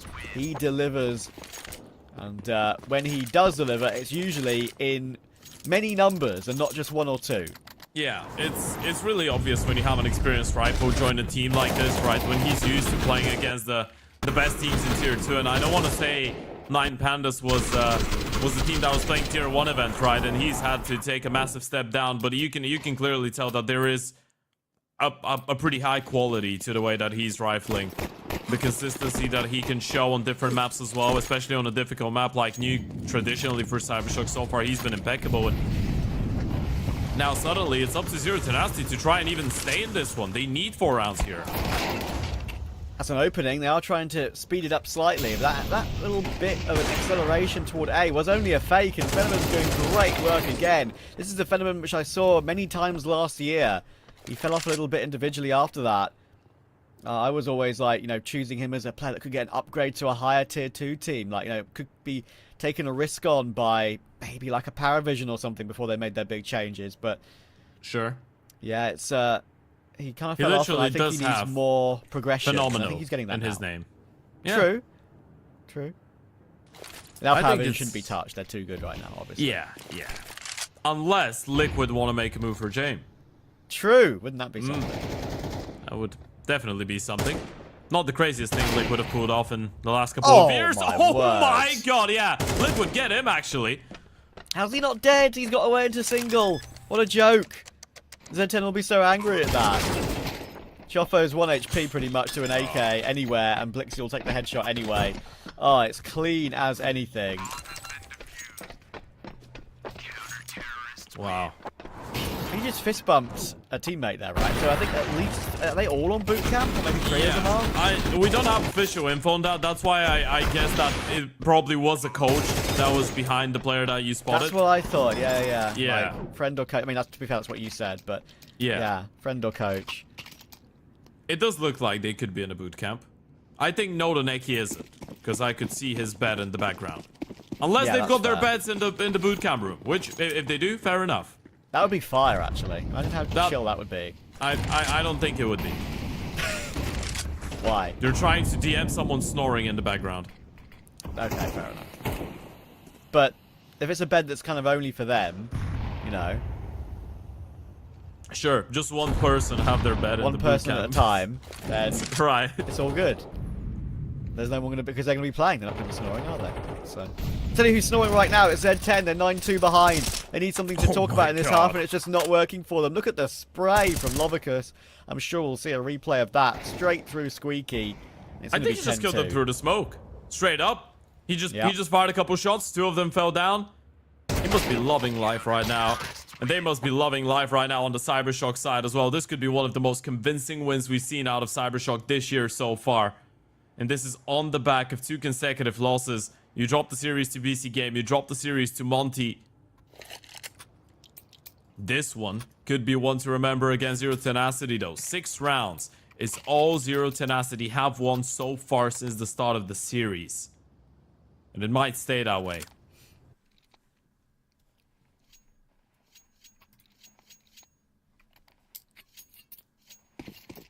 Incredibly clean. T-side could easily be a different story, but Z10 have got a lot of work to do, and that's going to be uneasy when you could have 5 pistols running your way. They're going to try and go for something aggressive, but just nothing's working for them. Choffo got 1 in the meantime, and Avian's trying to recover things. He's got a 1v1 here against Blixie. If he wins it, there's an opportunity, but again, his teammates are just all falling around him. They have the bomb, they're just going to get swarmed, and it's just not going to work. 11-2. Wow. That is crazy. It really is. You want to hear something else that's really crazy? Of course, always. That entire Zero Tenacity team has a combined of 26 kills. Glowing and Lovicus have 26 as well. Phenomen and Glowing have 27. Blixie and Glowing have 28. Yeah, like, that's the issue, right? I think for Zero Tenacity, they obviously have got so much experience playing together, 3.5 years almost for the 4 of them. 2.5 years for the whole team. And it's like, great, that takes you to a certain level, but I still don't think they have someone that's not Nemanja on occasion. It's rare as well now in this sort of modern day Zero Tenacity, that can take over a server. They don't have a star player, and that at this level now, you kind of need that. It kind of feels like it. This is one of those days where nothing just clicks, nothing seems to work for Zero Tenacity. Sometimes you just can't pull anything off. And unless this one changes drastically in a matter of mere moments, this could be a 13-2 here for Cybershock. Forced by coming in, Sejofo playing the close angle, already calling for some help out of Brute Monster Scout, but he's not really going to dedicate all of his attention to it. Cybershock are really taking their time. 50 seconds, they barely made any moves, but it's going to be an A-pop. They just can't do anything, can they? Mania needs a double. So close. Okay. Now, hang on. The double Bomb drop. MP9s are flanking. This makes it very interesting now. They've got control of some map and the bomb, but another duel been won by Blixie again for the second round in a row. The bomb is dropped in that lobby position, but AVN runs out of bullets, and Brute Monster could never help with a scout from there. One kill toward ramp would be nice, but Blixie just gives him no chance. How quick was that? Another great round from Blixie. It's a quad kill. He's 18 and 5 now. Yeah, what a round that is from the ex-Aurora Youngblood lad. He's just having a great performance, and even with Zero Tenacity throw a Hail Mary play, even when they catch them off guard with the lobby crunch or with the push in towards the ramp and they drop the bomb in that type of a position, it still doesn't feel like they can win a round. Yeah. And again, by the way, Cybershock keep 3 alive. How crazy is that? This round felt like Cybershock lost it, and they still win it with 3 players surviving. I know, right? And also, it has to be said for me in this game, like, Cybershock haven't been ridiculously clean. Like, did you see some of those duels? It wasn't like instant headshots or whatever. And Zero Tenacity is just missing a lot. That's literally all it is. Because if they actually hit their shots in those positions they were holding that previous round when they had the bomb under their control, there's absolutely no way that they lose that round, I feel. Anyway, they're on the flank here toward Lobby. The Molotov is going to try and push Lobbykiss to one side, but it's just not going to happen. Absolute wipeout over both maps. Cybershock give Zero Tenacity basically 0 things to work with. Yeah, they give them 0 chance. They give them 0 opportunities to get into the game, and Zero Tenacity will stay on 0 wins today, as this main Swiss doesn't start in the best way possible here for Z10, right? A team that has been going through ups and downs so far in 2025, playing a lot of best of 3s, and I guess the IM Dallas close qualifier and the maps that they were able to take off with Stralis and Heroic made a lot of people hopeful, but in retrospect, you're looking at the most recent close qualifier for CCT that they played, the 0-2 loss against Kono, the 0-2 loss against Rush B, and now this is another 0-2 loss in an online tournament that is in the close qualifier against a bigger name. And Z10, the worst part is not the fact that they're losing, it's the fact that it doesn't really look that competitive.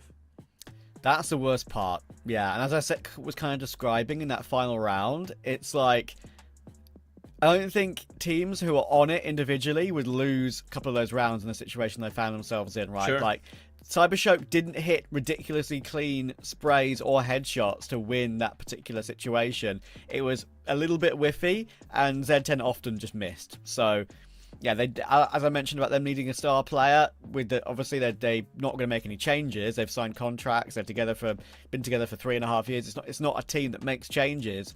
I do feel like they are one of the teams in Tier 2, despite some good results lately that have kind of been littered around their recent maps, of course, with Astralis, like you said. But I do think they're one of the teams that could like fall out of relevancy a little bit in Tier 2 over the course of the year, especially with how the VRS have changed. Like that's my opinion of like Saw, for example, right? Like I think they will fall out of relevancy at the invites, like the big events and stuff like that. I think like at the next tier down, Z10 could be that team to be in that same poor position, sadly. Yeah, especially if they don't start picking up a couple wins, right? The good news is that it's just the start of the season. It's been what, a month and a half of Counter-Strike, not even that. So I guess if you're Zero Tenacity, it could be a momentarily slump. It could be you know, there could be a lot of reasons to it. We don't really know how the prep was. We don't really know how things are going behind the curtains. We do know that no matter how things are going behind the curtains, that Cybershock did play a fantastic game of Counter-Strike.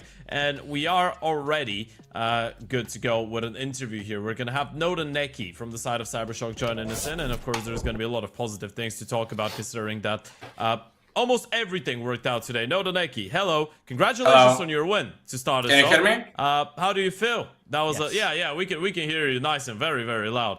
Talk to me about this game. It felt like everything was working out for you guys. Must have been a really nice day in the office. Yeah, we were just playing like calm game. I know we were just playing our game. That's all. Everything worked out. So I guess the first question I've got for you game. is, yeah, it definitely wasn't. Where's the team going on right now? Like, I think is it some of your teams on a boot camp, and you're at home? Is that right? Yeah, we have just like 2 players on bootcamp right now, but in around 1 week we'll get a bootcamp with full roster. Right now they're just even there, 2 people. That's all, Blixie and Phenomenon. Okay.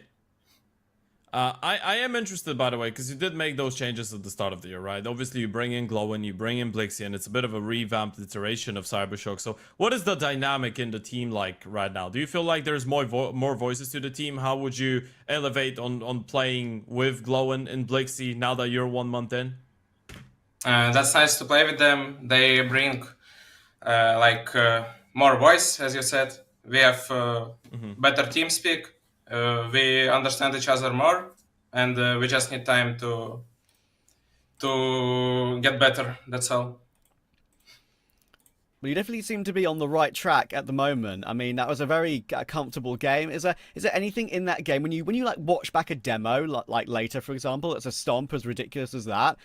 How much is there actually for you to work on? Maybe like, is there things in that game where you think, that wasn't really good, even though it was like a 26-6 win? Can you repeat?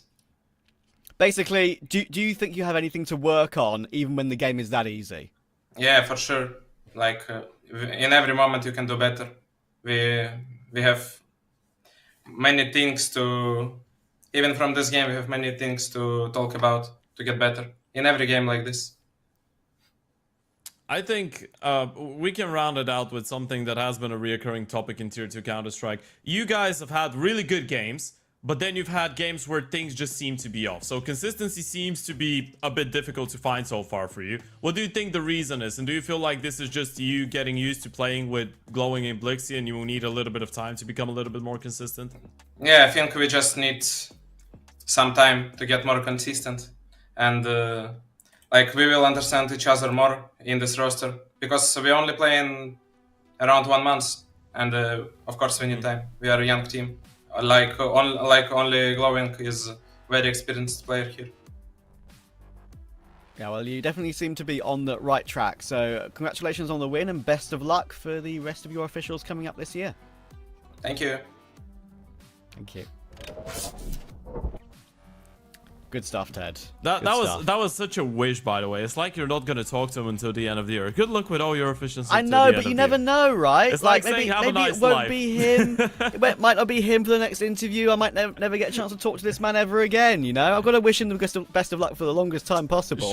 Sure. You know what? I get that. I get that. But yeah, I mean, he seemed pretty calm. I guess he doesn't really mind too much what just happened, right? He didn't have the best series individually necessarily, but his team just won really protocol, and I think it's good to see. By the way, we can talk about not exactly what he was saying, but the way that he was saying it. I think the archetype of players like that is really interesting. So Neki being the lurker, the anchor, a bit more of a supportive element, or a guy that is left alone in a lot of the occasions, is a really chill and calm guy, right?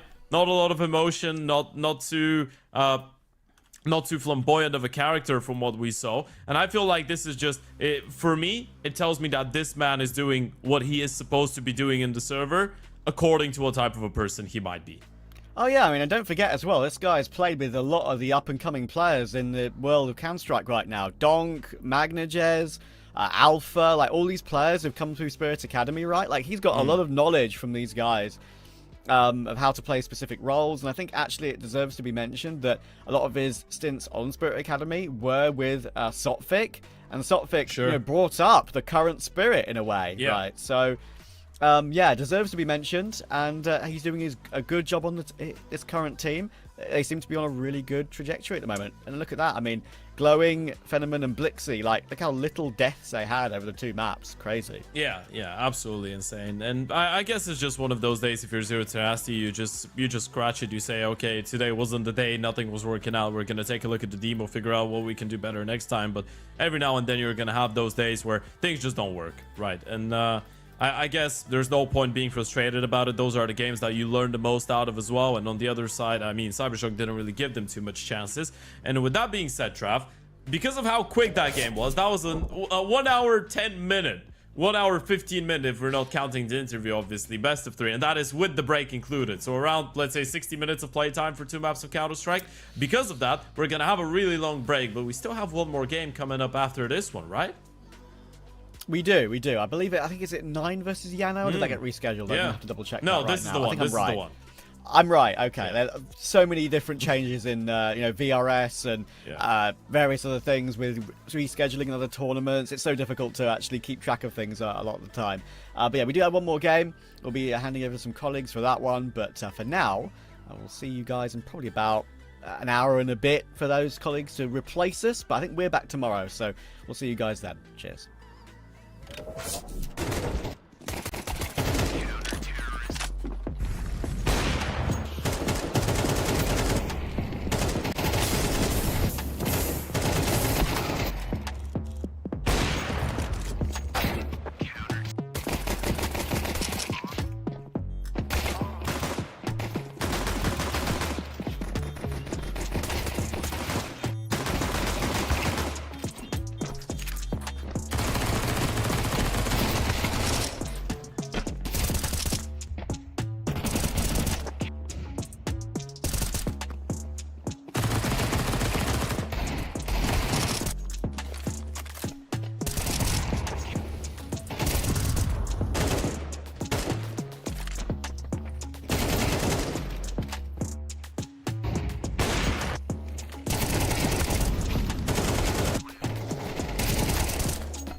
She said she loves you. But she can't love me. But I love you. Yeah. Look, all of my men's going crazy. I gotta break on myself, I amaze me. Ain't got nothing that can phase me. I'm seeing dope like I'm back in the 80s. I won't play window anymore. What's going on? Play your role. 1xBet.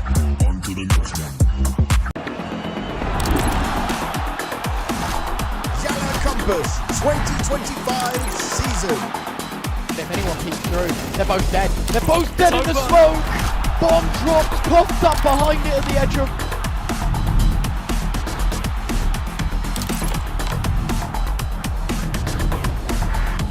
YaLLa Compass 2024 champions. YaLLa, let's go!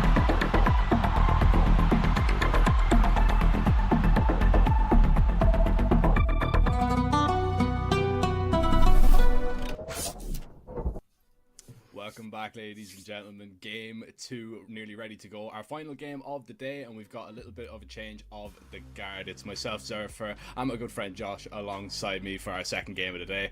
Josh, mate, it's been quite a while since we were both on stream together. How are you doing, and are you excited for this 9 YaNO game? Yeah, I've been good, thanks. Yeah, I'm excited. I think on paper this should be a little bit of a one-sided matchup, but we'll see, I guess. I mean, I covered a game yesterday with Freddy, and it was Forza Reload against Sashi, and it was supposed to just be the most clear-cut game ever. Sashi won the first map, which was Forza's map pick, 13-3, and we were like, all right, we're in for a quick and easy game.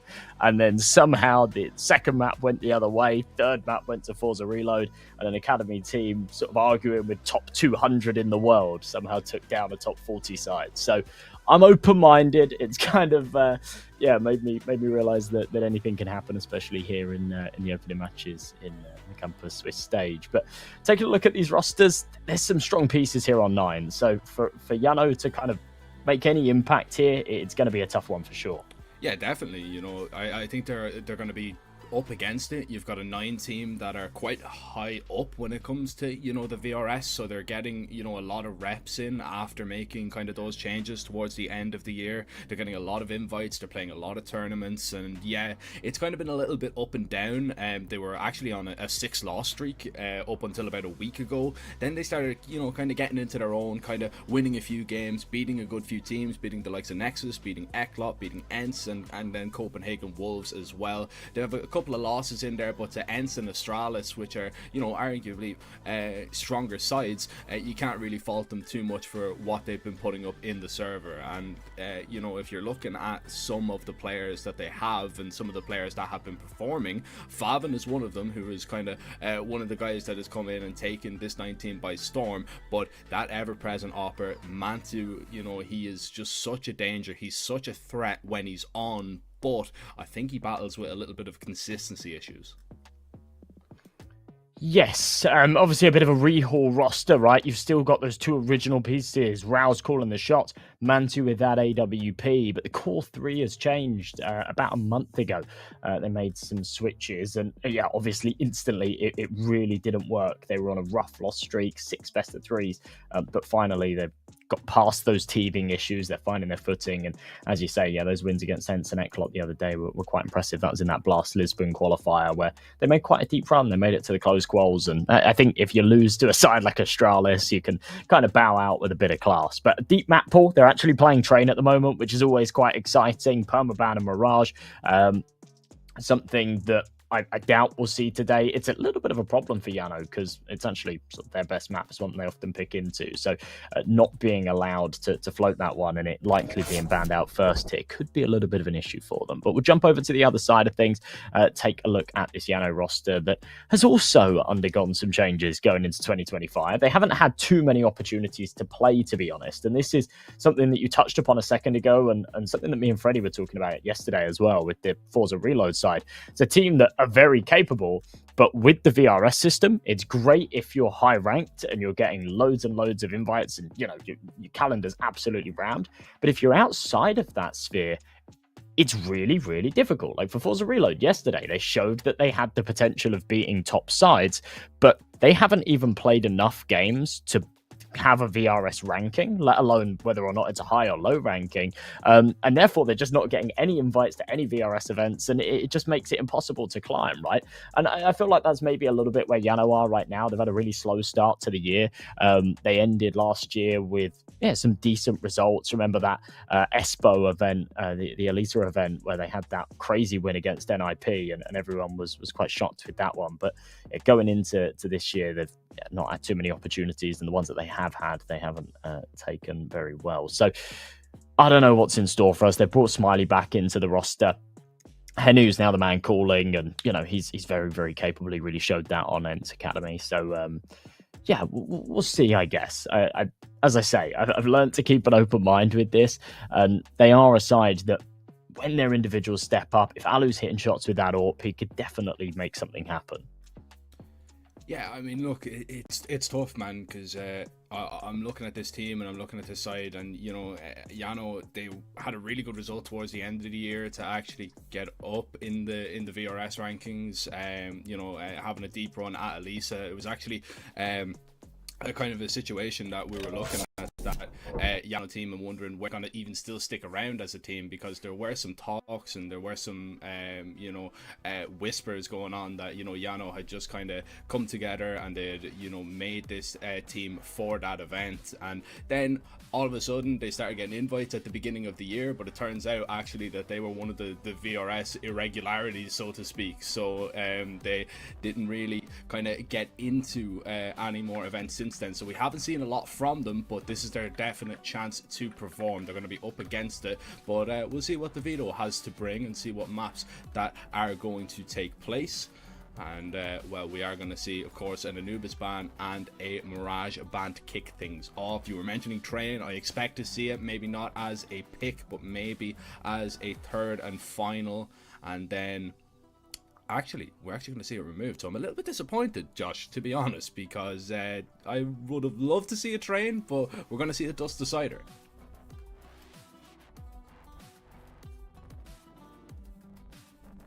Oh, no. You can't hear me? All right, okay. Well, this is I have no sound, Jack. Interesting, guys. So yeah, Josh is having a little bit of technical issues. I am getting him to mime out a few things for me, so we'll just get that ironed out as quick as possible, I hope. There we go. It's fixed. Okay, all right. Okay, we're back. Yeah. I thought you were going to start miming. Exactly what you meant and what maps you were going to see. But yeah, this is an interesting video. We don't get to see Train, is basically the gist of what I was saying. Heartbreaking, especially when both teams have been floating it as well. With YaLLa, they haven't necessarily been picking into it, but yeah, often sort of floated it as a third. I'm a little bit surprised that we don't see it come out.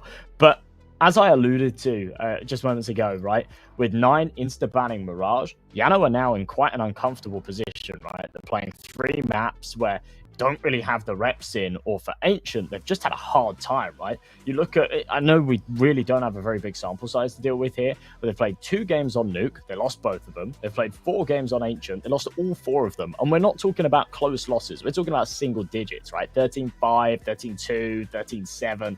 And it's not against like super high caliber opponents either. A couple of them fair play, BC Game and Monty. But 2 of those losses are against Alaska, right? And, all the love in the world for the Alaska boys. But yeah, let me just stop you there, all right, before you say that a little bit silly. Okay, right? But they shouldn't be losing 13-5 to them, right? You'd expect these guys to be a little bit more competitive in a game like that. And that does concern me a little bit. Yeah. Look, I'm not going to throw Alaska under the bus like that. I'm going to say it was a pretty even matchup, and YaLLa did end up taking that victory. Was watching that game. They were the better team, but yeah, look. It can be tough sometimes. It can be tough for who you're up against. This pistol though, and we've already started off quite nice. It's actually Ariel to pick up that double, and he's looking for a little bit more. Favin was in hell, but decided to, get me the hell out of there. It's not getting better in that fight. Instead goes down lower, but still the exact same result. He's going to fall. YaLLa are going to get this bomb down in 9. Have a 2v4 retake on the pistol already. Make that a 1v4. Man 2 all alone. Yeah, this is really awkward. He's wildly out of position. He hasn't taken any damage, so he could justify just backing off and holding on to this Kevlar. It's not really a position that you want to be in the pistol round, but I don't know what the alternative really is here. Might try and find himself an exit. Okay, there's one. Nothing more. Area will deal with it. And YaLLa, with their first on the board, and a very good time for it, right? They come out of the gate swinging. They've taken that pistol. They've got a good opportunity to rack up a couple here on the T side of Nuke. Exactly what you're looking for. And tight stuff on the entries, to be honest. No one really rattling off more than a couple of shots before finding the head each time. Yeah, look, it's a great start, and especially when you're, you know, let's be real, they're heavy underdogs in this game, right? So, you know, if you can start winning those pistols and, you know, making sure that you don't fall on these rounds, that's going to make sure that it's going to be all the difference. Just need to get over this force by just get yourself settled, get yourself comfortable, maybe pick up a couple of gun rounds, and that's just going to at least keep you in the game. The worst possible thing to happen right now is if 9 instantly answer back and JANO are going to be put on the back foot, and that's already a problem. Look at that from Mantu. 2 body shots, taking down Aerial. Big problem right now for Henu as well. He's been put under a lot of pressure. There's a lot of bodies in towards the lobby right now. Luckily for him, they actually disengage a little bit. JANO are quite spread out though, so a lot of 1v1s to be given away to the lower weapons here. And not like this, boys. Kragan, super aggro. I mean, look at YaLLa's position. This is massive. The problem is they seem to have lost every other ounce of map control. Got a player down secret. They've got one in heaven. 9 seem hyper aware. They've reversed the roles. They're now in lobby and heart. YaLLa's just kind of sat put with no information whatsoever. A 2-man disadvantage. They might just walk into the bear trap here. You've got 30 seconds to try and get the bomb down. You're going to wait to hear the plant, and then all of a sudden, the CTs are actually going to group up in towards lobby here. They're maybe unaware about the flank. This could be a little bit of a problem. They're waiting out the smoke, but their safety in numbers right now. They're just going to try and spill out onto the bomb site and hope to be a little bit quicker than this pinch, and it looks like they are for the moment, but it's going to get a little bit hairy right now. They're losing players on the site, and as soon as this AK makes noise, everybody's going to turn around. Scout tag connects, and Smile is locked out of the bomb site here. Defuse pulled off. There's plenty of time to get that one going. Smile realizes this one has been and gone, and this is the biggest problem for JANO right now. They've already fallen at the first hurdle. Oh, yikes. I actually really love the way that 9 go about that too. With the 2-man advantage, I really thought that the Hut player would try and prevent that plant. But understanding that actually, if he does so, and you know, the Heaven player's holding it, he ends up falling, then it becomes a 4v3, and it all gets a little bit sticky quite quickly. If you group up, you play it together, you have that safety in numbers, you can just completely overwhelm. And regardless of the MP9s, they'd have a huge advantage. That's exactly what they pull off. I mean, Alu's flank could have been perfect if the timing was just a little bit better, if there was a little bit more resistance on that bomb site. But yeah, with all of his teammates falling and 9 still with all the numbers, the second that Alu pulls the trigger, all attention spins around and he doesn't get anything more than just a single. So an awkward third round here for JANO, to be honest. They've got 1 saved AK. The rest have to just force whenever they can. It's a couple of Tech 9s, a Mac 10 on YaLLa. Henu comes out with this Galil, but this is going to be a tough one to get done. And if they can't, then they'll be right down to an eco. Yeah, this is going to be a little bit of a problem, but I have a theory about these rounds with the sort of weaker teams. And usually these rounds are quite good and quite solid because you kind of find yourself a lot of times going for these force buys. Molly's going to come in here as the hut rush is going to actually work out for the moment. YaLLa's already found 1. There's a double. They'll spill out onto that A bomb site. They'll pop on in and they will mow 9 right down. Surely no way back right now as Favin will collect at least the first. Bomb planted 1 versus 2 as you can see the escape already being made through hut. Problem is, Look at Alu. He's already crept all the way up heaven here. This should be a quick and easy kill for him if he doesn't turn around. Favin, a joke of a headshot to find, and all of a sudden a 1v1. Smiley now put in this situation where he's already been spotted, but Favin, he needs to try and find this kill, and he's extremely low. Goes back to tap this bomb here. Smiley gonna get a little bit aggressive. Favin waiting, needs to win this fight, but he won't. A sliver of HP, 4 health points left, but Smiley will get it done for YaLLa, and they will answer right back. Okay, a roller coaster to kick this one off. It's a bit of a whiff from Bob XD. Forced everyone else to have to overextend. That shot was criminal out of Favin, but unfortunately couldn't duplicate it.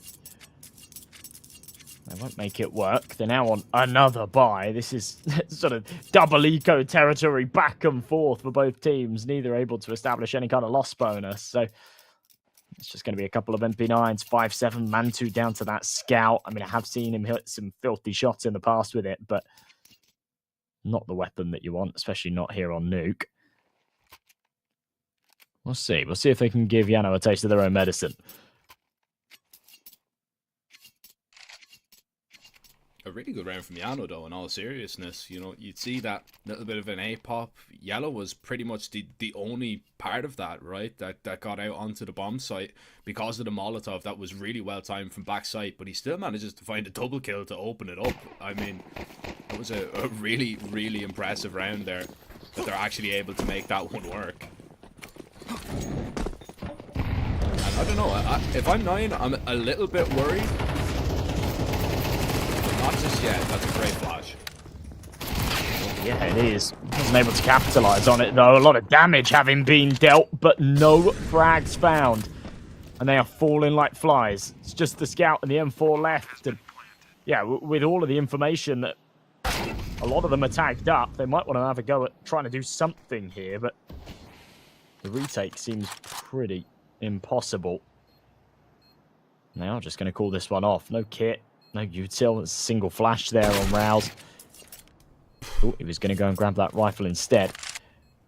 Peeks into the AK, gets wiped out. Faven will just hold on to this A1S, but they're not going to buy all too much around it in the next. In fact, I don't think they're going to buy anything around it in the next. So, YaLLa will make it 3, more than likely a 4th to come.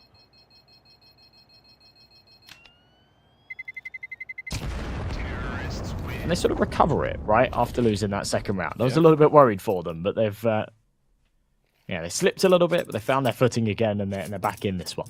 Yeah, it's like when you're, you know, when you're outside on the ice, like it's a cold winter day, and you kind of feel the legs from going underneath you, and you kind of do that like kind of running man on the spot, but you manage to just make sure that you don't hit the deck. Yeah. I've been doing a whole lot of that recently. I've been forced to go ice skating like 3 times this winter, and I hate it, and I'm terrible at it. But, yeah, I've been doing a whole lot of that, flailing my arms about, doing the running man. You need to be careful. Normally ends with me on my ass. Yeah, I mean, as long as you land on your arse and not anywhere else, because, you know, if you land on an arm or something, then it's pretty much, you know, it is game over. Very dangerous.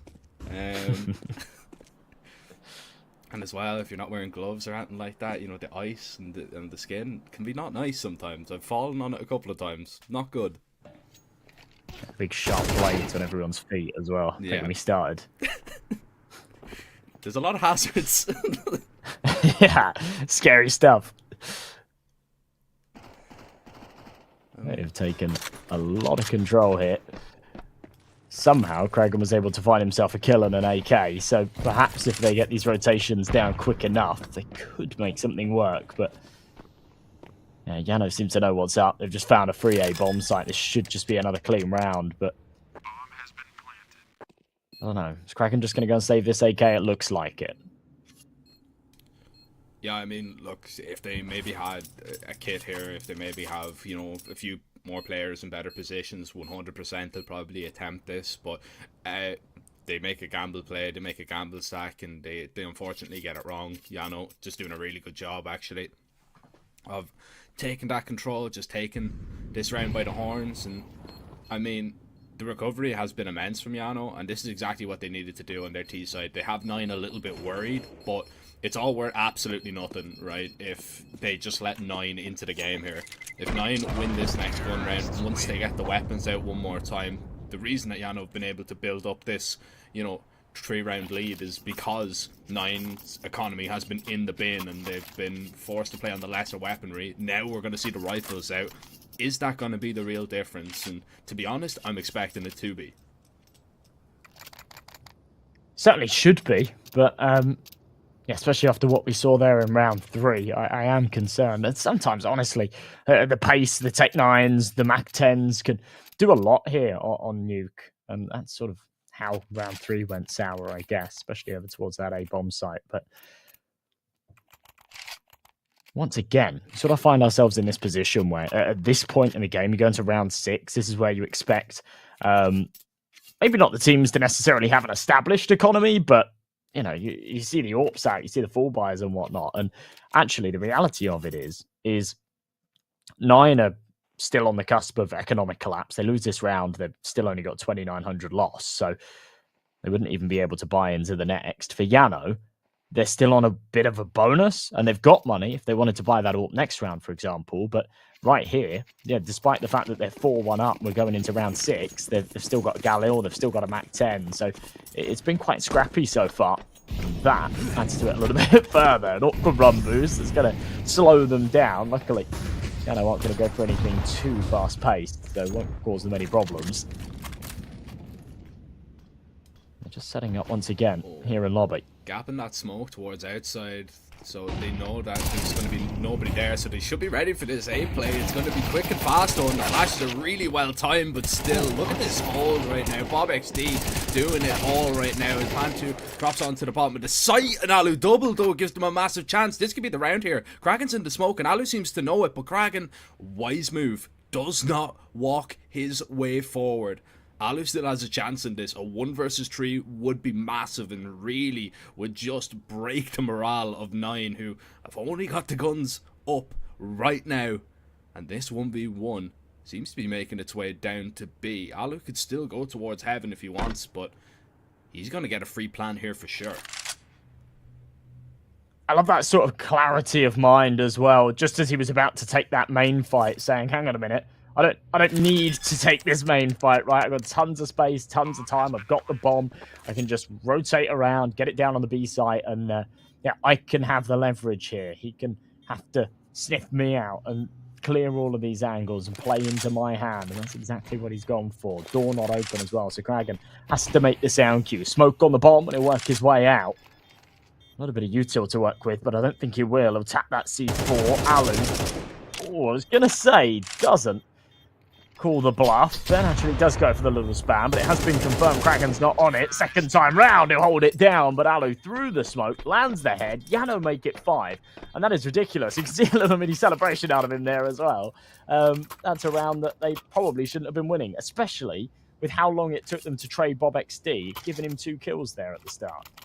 Yeah, look, I mean, if it wasn't for Alu running out and finding that double instantly, after everybody, by the way, has already fallen on the bomb site, that round is 100% 9s, and I don't know exactly what went wrong. I don't know if it was just a really good, adjustment from Alu onto the second, which is what I imagine it was. I imagine it was just Alu actually winning the round rather than 9 losing it, because they did everything that they could have hoped for, holding onto that A-bomb site. They stopped the initial push. They, believe, found the first 2 kills. BobXD was holding it down, as you said, for a very long time, but Alu just that much better. A little fist bump because he knows JANO are now in a really good position. 5-1 up on the T side, no less.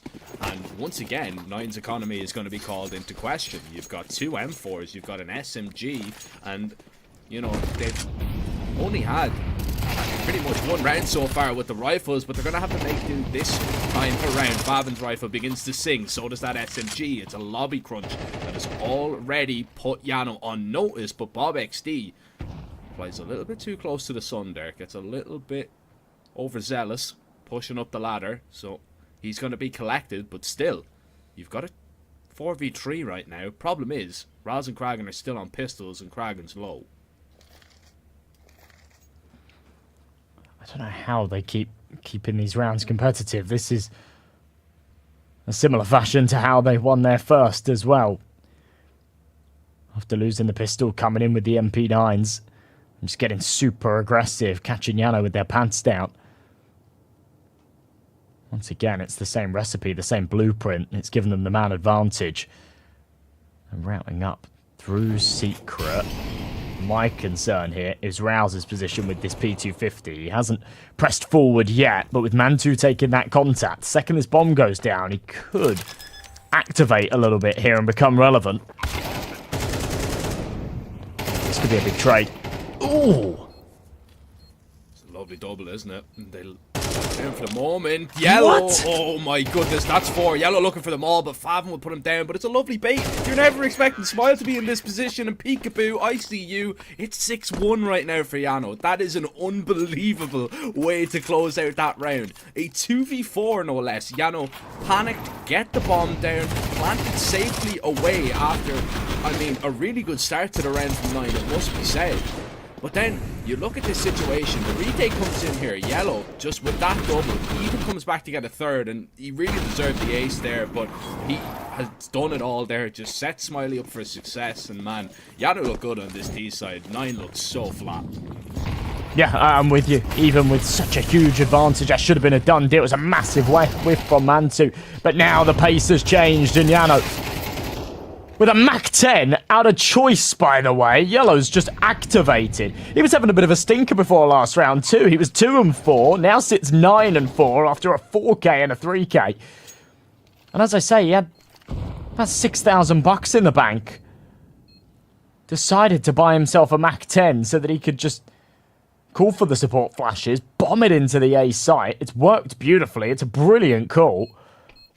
And that's it. Round signed, sealed, and delivered. Once again, it's going to be a 7th here for YaNO. They're looking to show no mercy by hunting the remaining rifles. They've got the cash to justify it, but they're not going to press too hard. It's a lovely switch of tempo as well, right? I mean, they've gone for those fast A rounds, you know, a couple of times, and it's with that Mach 10 again that they find success. And simply 9 haven't really been able to stop it. You know, that they haven't.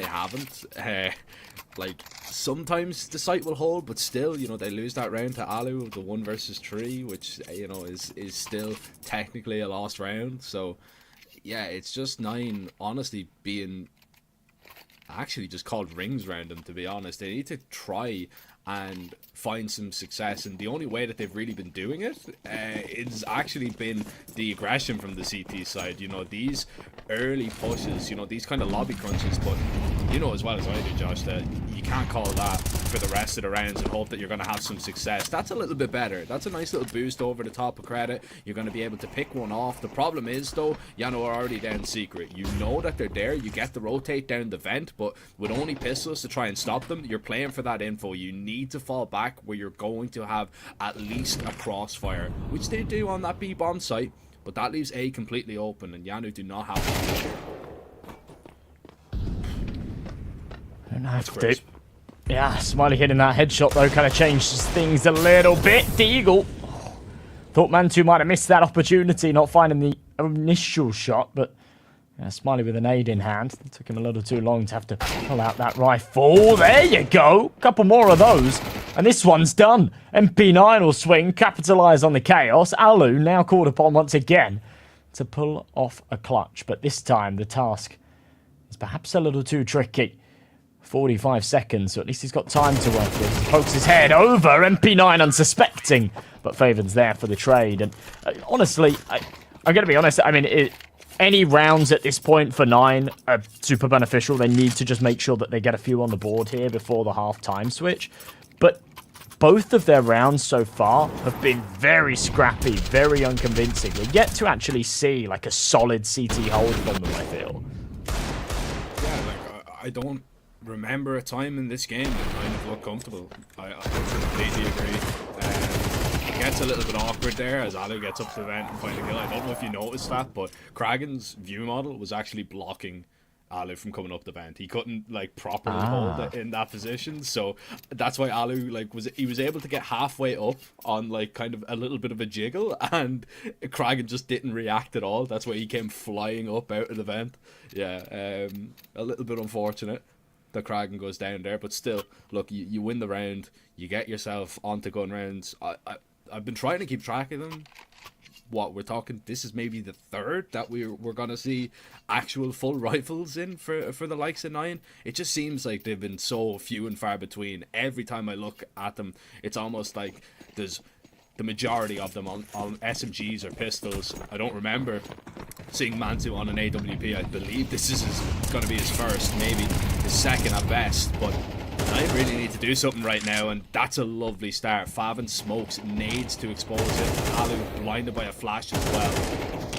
And he's going to fall, so that's an opening. Now you can fall away and play a little bit safer, and 9 have decided, you know, that early aggression, that early opening is going to do them a massive favor. So they'll go for that, and then they'll fall into a more defensive setup.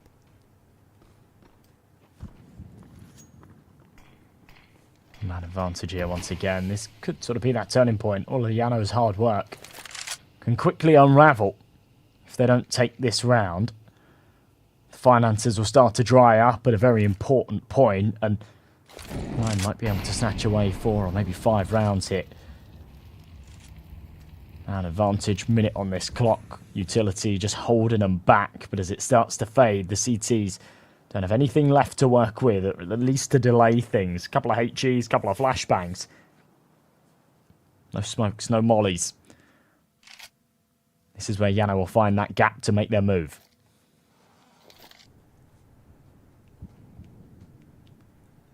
You've done the hard work, right? You've already found the opening kill. You've got down to 30 seconds. You just need to stop this push out onto the bomb site. You've already stopped the first. It just becomes a whole lot easier when you shut that first player down. Bomb dropped in towards the door. Ral's has got eyes on it. 18 seconds, and he knows that there's another player around there, and you can see that JANO are actually slowing this one down. They were actually thinking about going for a save here. Ariel could get nowhere near the play whatsoever, so this round is done, and he's just going to hang on to that AK and that Molotov along with the armor. But 9 are winning rounds when they need to right now, which is just a really promising sign if we want a competitive game here.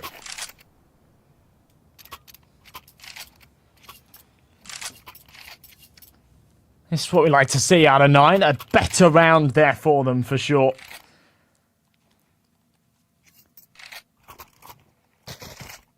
And this is what I mean about those finances drying up. Having to do a bit of creative financing to make sure that everyone's on a rifle. Alu down to that Galil. And Henu hasn't got any util, but they might be able to make this work. Rifles still in play, and tempo change again, right out onto the A site. Big kill from the AK of Rouse. And that little bit of ground that they gained, instantly lost, taken back. And again, it's what I was pointing out in the previous round. It's 9 looking for that opening pick, playing maybe a little bit aggressive for it, and now they'll just get into their setups. They realize that JANO have been pretty much prioritizing these kind of site heavy hits, so that's why A is very heavily manned. A little bit of a combination of both of them, but 9 now are waiting to see what JANO are going to actually explore. They're going to actually do a set of outside smokes here, a variation of them. I believe it is just the standard wall, maybe to try and get Ariel down. Problem is, you've got Kragan already here, and he can find this kill and then call that outside is completely clean. Damage being dealt. Big kill from Kragan, though. He was burning up. Take down to 8 HP, but just about gets away with that. And from JANO's perspective, they'll know they've done the damage, but the numbers don't lie. They're at a 2-man deficit here. And if they run into the blender, they will have very little to work with in the next round. So as much as it feels like a horrible call to back off and save, it might just be the right one. Instead, YaLLa's going to fly out, finds the head. But with Smiley dropping and a 1v4, an impossible situation. And he doesn't want to die after time. He just has to throw himself at this. And he'll fall to Favin's AK. So a 4th on the board for 9. JANO really have lost control here in these final portions. And this is the way it kind of goes, especially in MR12. It can so quickly unravel. They got up to a lightning start. They were 7-1 up. It felt like Nuke was their turf. And quickly, they lose control of the money. They lose control of this game. And now it looks like we'll split the half with just 2 rounds to separate these teams. Yeah, it's looking that way, unless JANO are able to pull off the unthinkable again with a pistol round. And usually these rounds are quite fast, which is kind of going in their favor. I think JANO cannot slow the game down because that's back-to-back rounds that the tempo has completely shifted into that kind of slower paced round when they went down a player, and it just hasn't worked out because 9 have some really good adjustments. They have some really good mid-rounds to actually get that information. Now, there is a gap in that smoke, which is a big problem if there was somebody towards main. Could see right through that. Mantu might be able to catch a glimpse as they try and get across here. Big risk. I mean, you're peeking, trying to cross. Mantu's seeing everybody go down here, and he's already cut down 2 of them. This is JANO getting a little bit desperate, and they're going to try and spill out onto this B bomb site, but 9 should have the rotations down here. It's just about getting out, but that's kind of played into their hand a little bit. They're putting pressure. Now, on 9, not really expecting these positions, but still, 9 just prevails simply because they have rifles. JANO looking a little bit desperate towards the end of this half here, and they've thrown away a massive lead. They've let 9 back into this game, and I just wonder, are 9 going to walk through that door and take this map for their own? Well, they certainly knock him right now. They win this pistol. They'll be more than likely be able to tie it up, take it 7 apiece. Remember, this is JANO's map pick. They came out of the gates really hot, but they've definitely slowed down.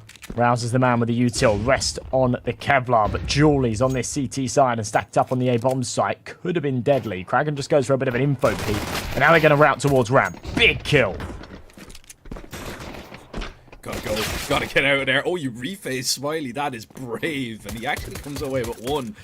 Ridiculous kill to find in that situation, but still 9 are going to take all that control down on B for the moment. It's a wide swing out from Ariel. He's taking a massive risk here, trying to force him off the path, which he does. The CTs are holding on here. It was looking so good for 9, and all of a sudden JANO get the rotations down in the right spot, leaving Kragan alone. A 1 versus 3. Ariel caught reloading, just simply isolated in that engagement. And Kragan, he's got eyes on 1, but where has that second player gotten off to? He knows Henu was able to find the kill in towards double. Now he knows as the doors swing on open, but the doors close on the round. JANO take both pistols on Nuke. It gets so tricky when that bomb gets dropped and not planted. Kragan gives that a good go, to be honest. I can't believe he finds that gap to somehow breach that crossfire. So made that plausible for a second, but as you say, started off so well here. You start to worry. The Julie's around the corner. Bold from Smiley to repeat, but the USPs were just crisp this round, right? That's the key takeaway, I feel. Smiley doesn't hit his shot on the repeat ramp. If Ariel doesn't get that double pushing onto the site to deny the plant, it's a very different outcome. Wasting no time, wasting no bullets. And 9 without the plant. Can't invest all too much into this one, so a single Desert Eagle onto Fav, and the rest just with these Glocks. JANO should be teed up for 9. Unless we see a really good recycling round here, because that Deagle has been dropped. You can see Raz is desperately trying to get his hands on it, and it's literally just a gladiator round. 1 by 1, you are going to peek and see if that Deagle can find anything, but that time's the charm. Yeah, change hands 3 times, and actually that Deagle might be a little bit cursed, because nobody was able to find anything from it. The Glocks, no different, and JANO will not fall on the second round, which is good, because now they've got a big one in front of them. They've got the AKs, Favin's on a Galil, but still a very, very dangerous round. But if JANO are able to convert this, I see absolutely no reason why they won't get onto 11 right after. Yeah, this is an important one. Playing a bonus round here, though. And with 3 MP9s, it feels quite audacious, right? I wouldn't have minded sort of one of them upgrading into a rifle, just so there's a little bit more firepower, but they have thrived in some of these aggressive positions. It works out nicely for them there. Man advantage for 9, though. The trades come back towards that B site. Kragan, what has just happened? How has this just crumbled again? How did Alu get 2? Where was Alu that he was able to get 2 in that position? Maybe above B on the rafters? I thought he was down. Like, I thought he was in a position that he was just instantly going to get traded out, but apparently not. Alu again finding a multi-kill, and YaNo finding themselves again in an advantageous position. They've got a kit as well, which is very scary for Bob XD. Smoke on the bomb. Bob XD's waiting to hear the steps now, waiting to maybe hear the tap of the bomb. He's going to try and walk on through. Needs to be careful that he's not going to be spammed down still. This DQ is being stuck in YaLLa. He will be able to pull it off. Bob XD can do nothing but watch this round sail on by, and it's another missed chance. It's another missed opportunity for 9 here. YaNo, after really just getting overwhelmed after that lobby crunch, 9 put themselves in a really good position. A great reaction down secret. Somehow are able to recover that one. That is bonkers. Man disadvantage. You're still stuck there on those SMGs. You've lost the B site, and you've got 2 pushed up lobby.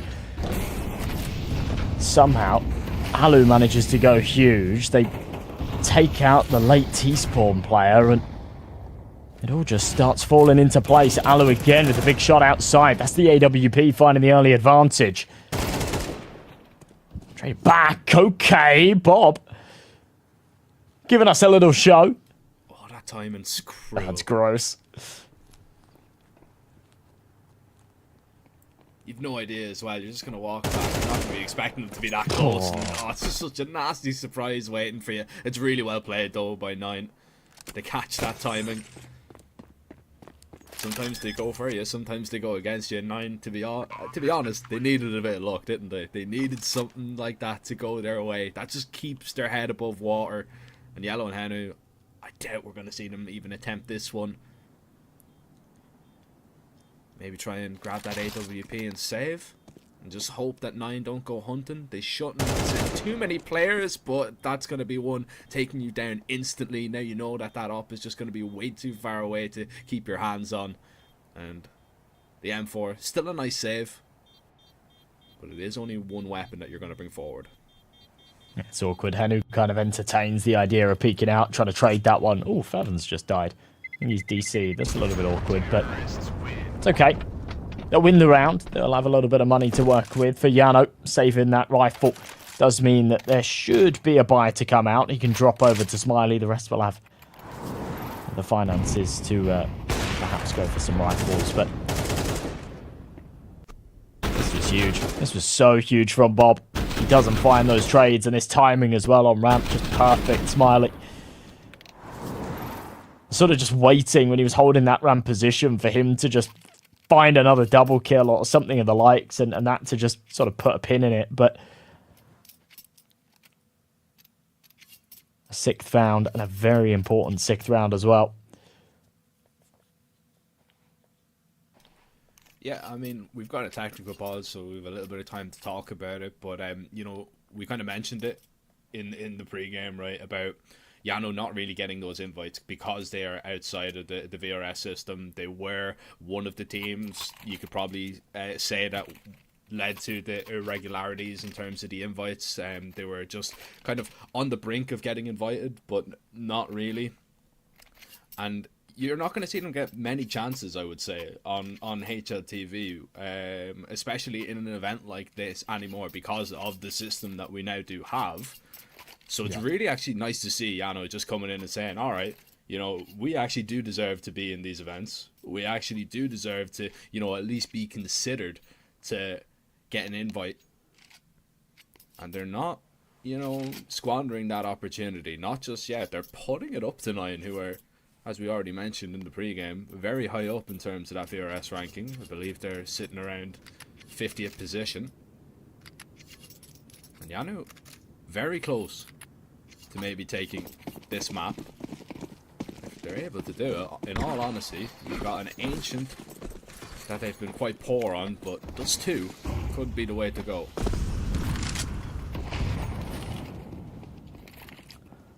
It could be.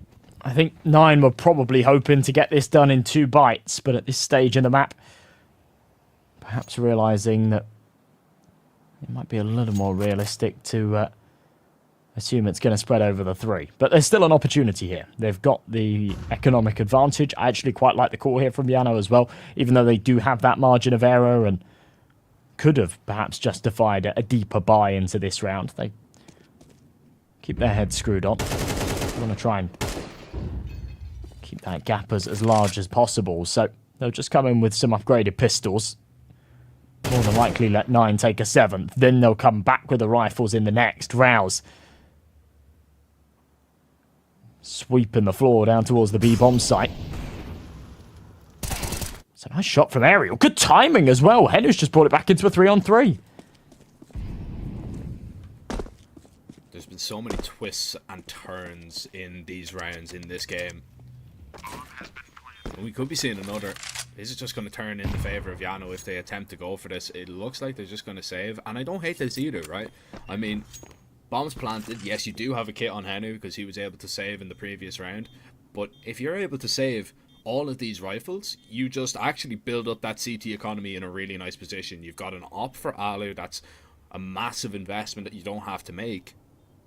This is really good. You just need to make sure that you don't get hunted down. It looks like it's only going to be Bob XD that you're going to have to deal with, so that's the good news. The bad news is that AWP could be first on the chopping block.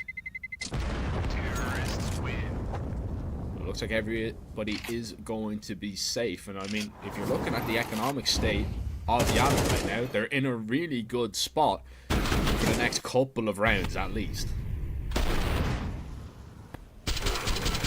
They certainly are.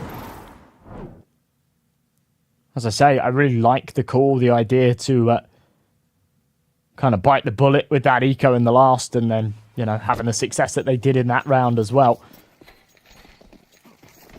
Means that they've got even more to work with. Saving those rifles, not only is this a strong buy, but one with a little bit of cash behind it too. So they've got that buffer, that cushion to fall back on.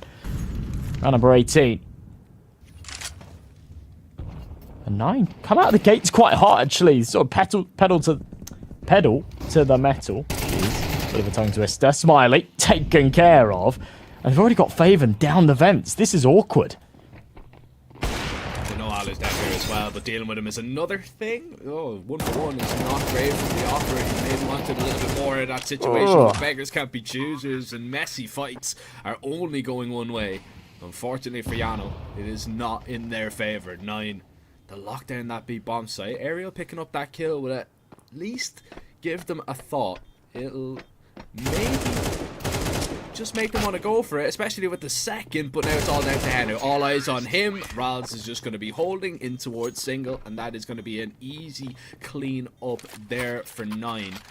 YaLLa now probably thinking in the back of their minds, why didn't we just call a save there? Bring the 2 rifles forward, because that money cushion is at least going to help them out a little bit, but it is going to be nowhere near the buy that they had in that last round.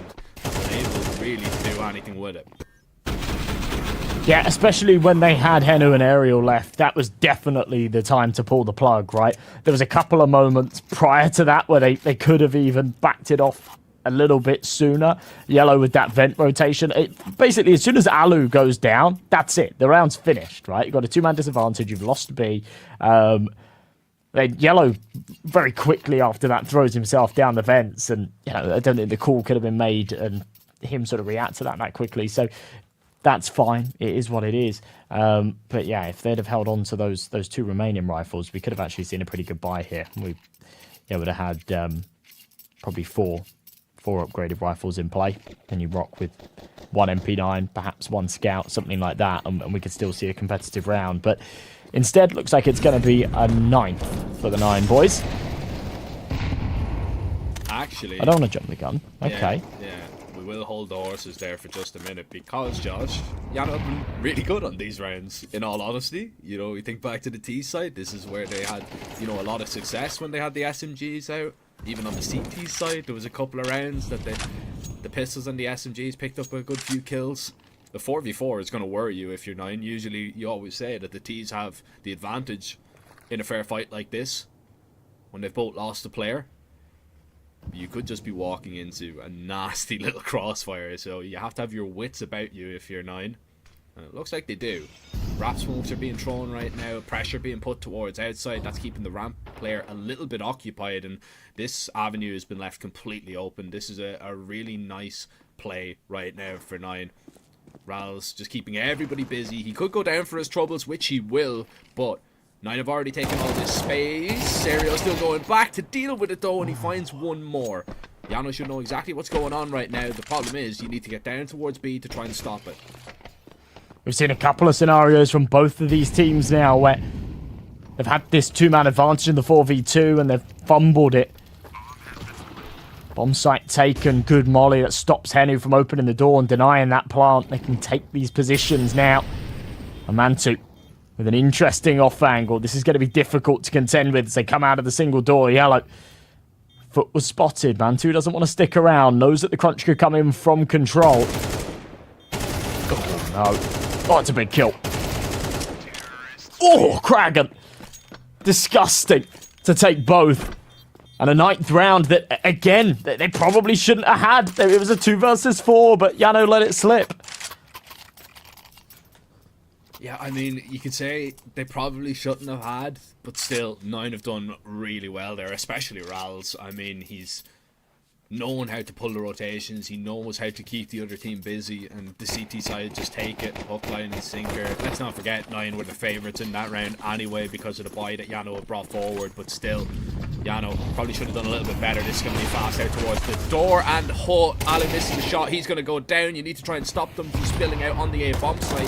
And 9 try and actually slow it down here, which could go against him because Ariel gets in a lovely position to spray down 2 through the vent. All of a sudden, 9 have only Rals and Favin left, and JANO know that they're down on B and they're getting this bomb down. The Smiley decides to go for a little bit of a spam there. He actually could have found the bomb planter. Instead, he's going to dump his util, make sure that bomb site is clean before he advances, and now he's got a little bit of backup. He's got a teammate alongside him here. They're going to go in searching. They need to try and find Favin in this position. Down, low HP. Favin needs the insta headshot to at least set Rals up for a lot of success here. But still, Rals made his way all the way around towards double. Bomb kind of planted for him, but not really, especially if they get on it in the right position. They'll go for it. Rals going for a wild spray, spotted out the second, and now knows he's not on it. JALLA can't find the bomb. Now he eventually does. Rals trying to line it up, tapping, but he's off. Needs to connect on it, and JANO steal that one away. Rals gets the kill towards the end of it, but that was not it. JANO snatched that one from right under Ral's nose. Oh man, I was getting a little bit of deja vu there. It felt like it was unfolding in the exact same way that the round prior fell apart for JANO, but yeah, balls of steel. A couple of big shots there from Ariel too, and you know, hindsight's 2020, but the micro here on Rouse. Once he takes that contact, he tucks himself in the corner. He needs to reload. He swaps out to the knife, but only has sort of 5 bullets in the clip. It just wasn't enough to spam to deny that defuse. If he had a full clip of it, would have just sprayed away, no trouble. It's the ammo that plagues him. Nice entry from Kragan though. 9 are still in this, but JANO are so close to the finish line.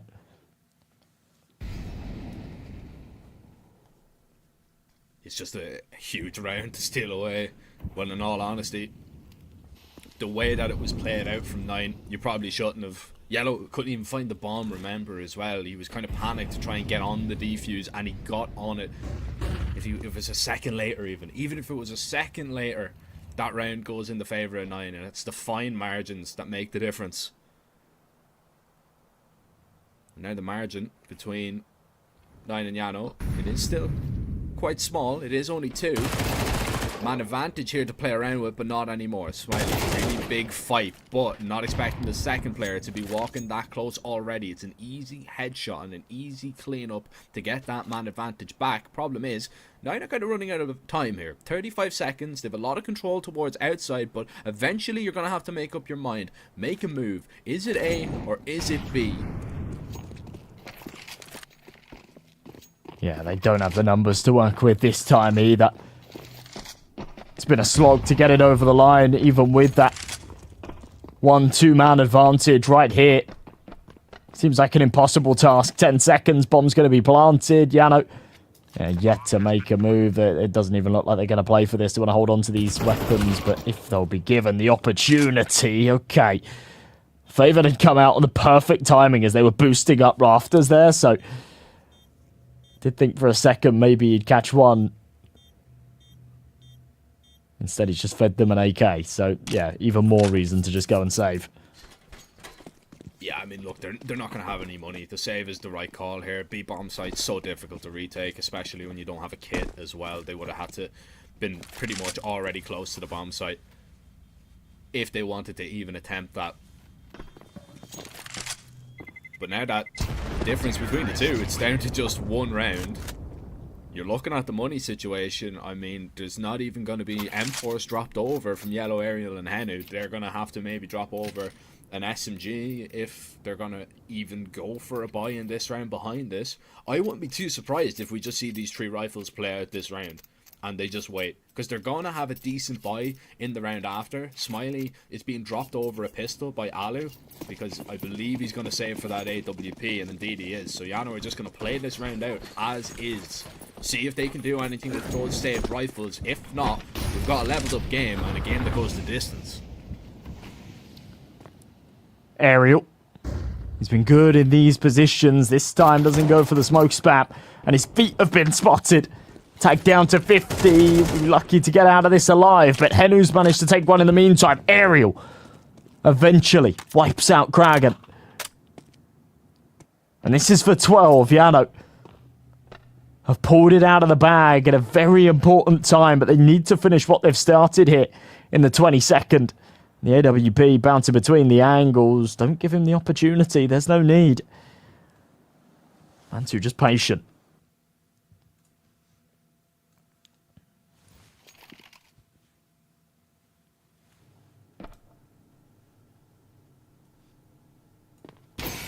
You've got yourself in a really good position right now. You just need to make sure that you don't go down for free without being traded, but you still want to try and hold on for that info. Lobby push has already happened, so JANO know that there's nobody there. They know that they're probably wrapping outside, so they can get into a decent position on this A bomb site to try and defend. But you can see Alu, he doesn't want to play super aggressive in this spot because he knows that 9 are going to come spilling out onto that bomb site at any given moment. And 25 seconds, it's not a lot of time, especially if things get a little bit hairy, but you do have a lot of use. Good molly into position now. That's going to isolate surely a few of the duels, a few of the fights. And YaLLa looking to double up here on that kill, but he's not going to be able to do it. Mantu gets crisscrossed by the pistols right now as Favin tries to clutch up in a position maybe to pull off this 1 versus 3 tap the bomb, though the time is running extremely low and he finds that kill, but that just confirms that he is not on the bomb. Smiley might try and run him down after time. If he can find that kill, it would be huge, but Favin does not give it. Instead, they'll save that AWP. They win that round without investing anything at all, and JANO are now a step away from taking their map pick. 2 chances to get this finished off as well. 9 are going to call a quick pause before going into what could be the final round of Nuke, and they're not looking too happy about this. This is a little bit of a disappointing result for a side that obviously came in as the favourites. We both talked about the fact that their CT side here on Nuke was so flat. It had so many problems. From sort of round, 9 onwards? They've looked okay, but right up until that point, it was a bit of a disaster. If they hadn't given up so many rounds early doors, then I don't even think this would be close. But here we go. Weapons out. Bob XD down to a Tech 9. Rouse on a Mac 10. The rest on the AKs. But for JANO, they've got all the bells and whistles and money to spare. Kits and AWP. Full util. Rifles out. And a dream, a desire to get this over the line. And good damage early on.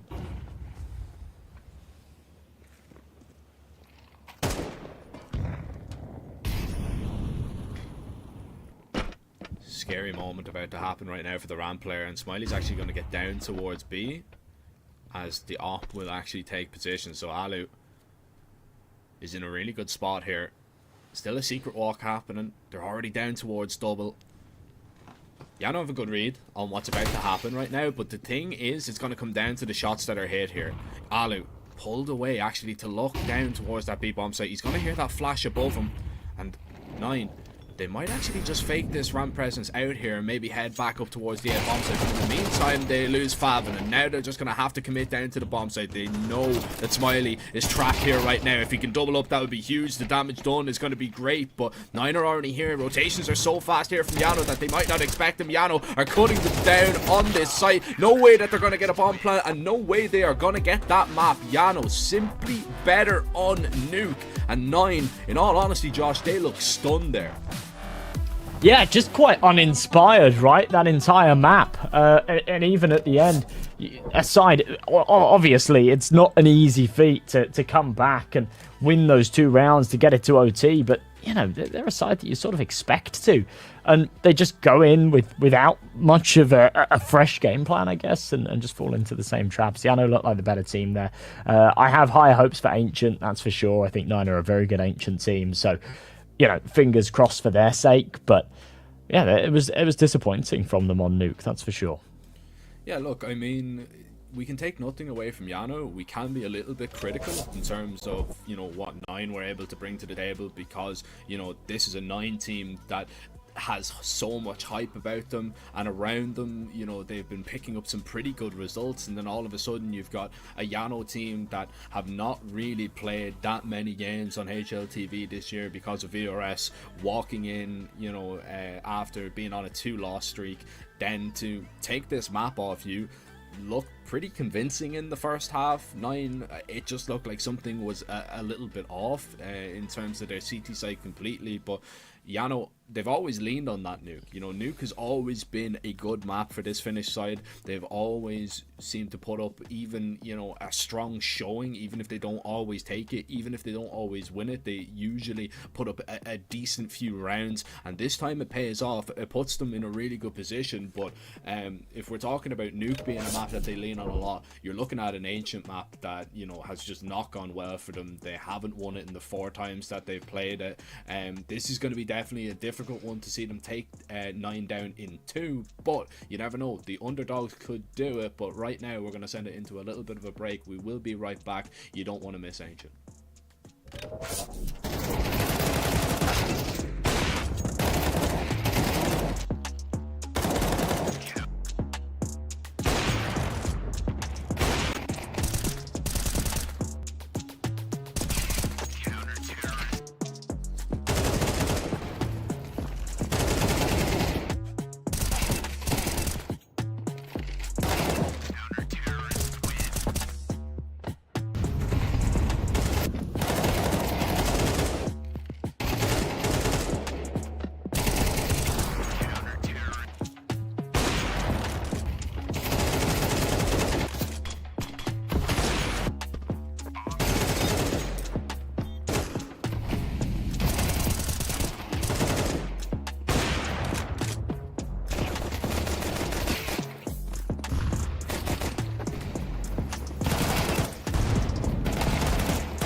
She said she loves you. But she can't love me. But I love you.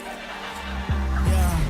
Look, all of my men's going crazy. I gotta brag on myself, I amaze me. Ain't got nothing to phase me. I'm too dope like I'm back in the 80s. I won't play window anymore. What's going on? Play your role. OneXBet. On to the next one. YaLLa Compass 2025 season. If anyone peeks through, they're both dead. They're both dead in the smoke. Bomb drops, coughed up behind it at the edge of.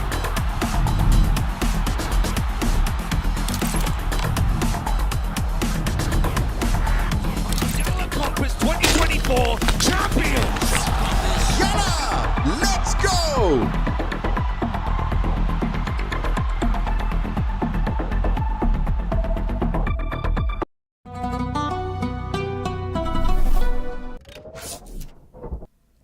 Welcome back, ladies and gentlemen. A little bit of a break, but we are looking forward to map number 2, and a little bit of a shock, to be honest, that on map 1, JANO were heavy underdogs going into this game, but they managed to get it over the line after a really fast start. On their T side, put them in a really good position. They were able to close out the game and close out the map of Nuke. And my question to you, Josh, is a little bit of a difficult one, because as we head over onto an Ancient, the map that has been dire, in all honesty, for JANO, do you think that they are able to get this one done in 2? Honestly, I don't. To be completely frank, I just don't see this one happening. I think Ancient should almost definitely go the way of 9. But I think from more of like you know, we're not there in the TeamSpeak server. We can't hear the comms. I don't want to read too much into like webcams, right? But they didn't look too confident there in that game, right? Especially towards the tail end. You know, a couple of those rounds you could see just on the cameras they were looking a little bit disappointed. In that first half as well, it was just terrible, making a lot of mistakes. And yeah, I don't know. As I said at the end of that last one, it just looked very, very uninspired. So maybe, just maybe, JANO could have a chance at getting this one done in 2 bites. But as you say, their track record is not one that gives me any confidence here for Ancient. No, 0-4 in the last 3 months. So let's see if they're going to be able to get the pistol, which they have actually been perfect on so far in the series. It started off well. Ariel has already found a first, make that a second. That is a lovely adjustment, and Ralph probably can't quite believe it. An awkward fight being given to him, but at least a bomb plant here for 9. Desperately trying to hold on to Donut right now. 3 players all cowering in there right now as JANO, they will split up to try and clear out absolutely everything, and you're getting ran down if you're Henna here. This is a really good disengage from him, trying to just back off, and he will isolate a duel. He will win that fight. They're trying to get on and stick this defuse right now. It's only 1 player left as Mantu will take down 2, but that is all. Defuse now stuck by Alu. Kit in play, and it is another successful pistol for the Finns. Jeez, 3 for 3 on the pistol rounds is kind of bonkers, and you know, actually shows a bit of a vulnerability here in 9, because it's not a fluke at this point, right? They are struggling in these pistol rounds. We have seen them coming quite strong in these second rounds as well, so perhaps we'll see it again. Remember on Nuke, there was this real back and forth for the first sort of 3 or 4 rounds. Here we go. Bomb plant means a little bit of extra money. Tech 9's out. Full util on a couple of these boys. And a YaLLa has been dropped over to Bob XD. They're going to try and make this work towards the B site. A lot of util going their way, but no real damage dealt. Just keeps them confined for a few seconds. Now they can spread their legs. Stuck behind a smoke, so they'll have to wait a little bit longer. Yeah, no, the issue is there is only a single smoke for Ariel, and he's actually going to use that, not for the ramp, he's going to use that for Cave as the pop is about to happen. Up close, YaLLa blinded by the flashbangs. They're perfect to get 9 up onto the site. Surely Henu swinging through that smoke, trying to risk it all to save the bomb site, but it looks like it's going to fall, as that dink actually happens to give you maybe a chance and an opportunity. It's a big AG as well onto the bomb planter, but it's not going to deny. That smoke is eventually going to be fade, but it's going to be replenished instantly And now Alan and Smiley, you've got a little bit of a decision to make here, because you know about the dink, you don't know about that HE doing a lot of damage. You need to try and find these kills quickly, but as soon as Smiley gets collected, surely, if you're Alu, you need to back out of this situation. But he is still very heavily invested in this. He finds one, trying now to get away, and well, he will not be allowed to exit. Favin will take him down, and it is that instant response coming out from 9.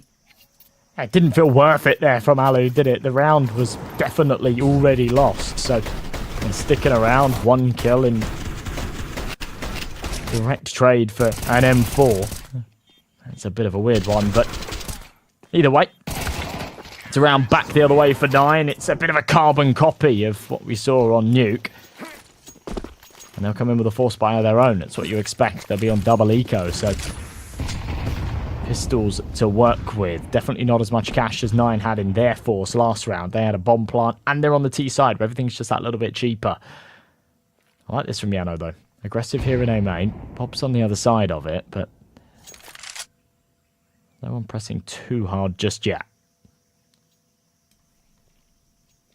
Yeah, I mean, if Bob XD goes wandering into main, I don't believe he will. He's just waiting for that CT aggression, and it's maybe a nice little read from the likes of 9, right? That JANO, when they are on these kind of pistol rounds, they do like to kind of force the issue a little bit. We've seen a lot on Nuke, so it could just be them playing this round quite slow to begin with. Now, just making sure they use their util in the right places, to make sure there's no nasty surprises waiting around every corner, or any corner. The correct call is being made here. I mean, if 9 are going to head up towards the B bomb site, it's completely empty, it's completely open. YaLLa, big kill. That's so quick. It's so crisp, but now you realise that that B bomb site's been compromised. Yeah, as soon as that contact's made, that's where they get that information. But if 9 are a tiny bit slower, then there's space for a rotate. Instead, they'll use that cue, that opportunity to just bomb it onto the B site. Now they've got it. And they C4 down, a fuse on the round, but I'm at disadvantage. And I think YaLLa are going to have a crack at this. I don't see why they wouldn't.